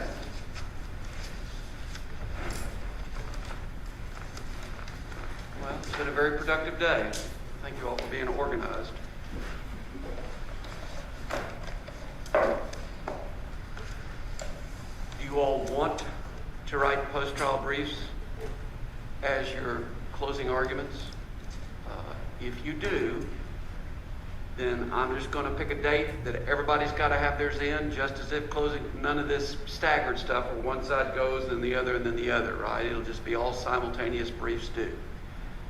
Mr. Mars, I'm taking advice at this point in time. I'm not taking, So do you wish to, or do you want me to make a decision on the merits that have been presented to me without any further argument? Well, I'd like to do whatever is most helpful to the court, and I don't want to delay these proceedings any. I have a sense that the court is very familiar with the issues and the evidence in this case, and I'd be comfortable letting the court make a decision without briefs. On the other hand, I'd be happy to provide our point of view in the form of briefs, making a closing argument, whichever the court prefers. But I don't feel like I'm in a very good position to. There's a number from a Broadway show that's called "Do the Little Sidestep." I think that's the So was that a yes or no? Is your preference to do briefs or no briefs? And everybody, it's coming your turn as soon as I get done with that table, right? Briefs or no briefs? No briefs. No briefs. All right, Mr. Heller, brief or no brief? I would say briefs or closing arguments, Your Honor, but I think all right, well, I'm not doing closing arguments, so if you want... We'll vote for briefs. I just find in a case like this with multiple causes of action that you all do better if you have a chance to step back and reflect upon things and make whatever arguments rather than force you to do it at the end of a long day. So briefs then, right? Yes? I vote for briefs, Your All Honor. right. Mr. Fogelman? Your Honor, I believe that the county's position is reasonably well articulated in the motion and reply that's already filed. So that was a brief or a no brief? Yeah, brief. All right. That is a brief? Yeah, okay. Mr. Strange then, does the state of Arkansas wish to do a brief? I don't know that we need to do a brief, Your Honor. I think we've presented the evidence, and I'm happy. And Mr. Matthews? I'd be glad to not have a brief, but if anybody's going to write one, I want to write one too. Your Honor, may I take advantage of that statement myself? If others are going to write one, Well, no. If I'm taking briefs, everybody gets to write a brief. All right. Yeah, no, I mean, I'm not like gonna, that wasn't sure what we were doing there. Let's all step on Tom Mars Day, right? No, if I'm right. All right, we'll do briefs. Now, here's the problem, right? Thanksgiving is this week. I know that you are glad that you were very prepared and got done today when you had 3 days. I noticed that a lot of it was some judicious pairing of witnesses, so congratulations on that. But then we're moving right from there into the Christmas holidays. So this Friday is the day after Thanksgiving. Friday after that makes it like 7, 8, or 9 days. I'm not sure what date that is. What about by noon on the Friday after that? That gives you all 2 weeks fully removed after Thanksgiving, but before we get properly into the last minute Christmas gift purchasing. What date is that? February. Yeah, so that's your first statement all day, council. It's December like 10th. you're off the list. December What is 10th. It's December 10th. December 10th, a Friday, December 10th, okay? I thought, so 2 weeks after this next Friday? Yeah, so this week, this Friday is the 20 what? 26th. And then the following Friday is the 3rd, and then the 10th. Right, so isn't that what we just said? Yeah, I think so. All right, so this is the 26th, this Friday. Then the 3rd, then the 10th. However much, however little, by noon on Friday the 10th. There was no testimony or evidence presented today with respect to Amendment 80 or Amendment 55. If you all believe that you have discussed that enough, both at this level and at the Supreme Court, then your side doesn't need to address it if you believe that those are issues that you may want to think about including in your brief. Yes, Mr. Excuse me, I want to check my own memory, but I believe I asked Judge Hyde questions about his inclusion of the sentence in the order that was introduced into evidence that gave the discretion about masks to the judges, and I specifically asked him about the Constitution and the authority. So are you presenting him as a constitutional expert then? No, but I am presenting him as some evidence that the reason right. for the order was that. I did misspeak. But so don't forget about those issues as well. If you're going to go ahead and take the time to brief it, we might as well put this thing in a really good shape for the Supreme Court to make its resolution. Okay? Well, thank you all very much. Thank you for yeoman's duty today. I know you want to say off camera, but I appreciate the fact, and I hope that it was helpful for the general public. I have had a very positive experience. Thank you for your hard work. And with that, I never get to use this. Except for jury orientation, right? Because it's just, but anyway, we're adjourned. All right. Thank you, Your Honor. Thank you very much. Yeah. Thank you, Dr. I'm going to go check out the hotel and pack my dust.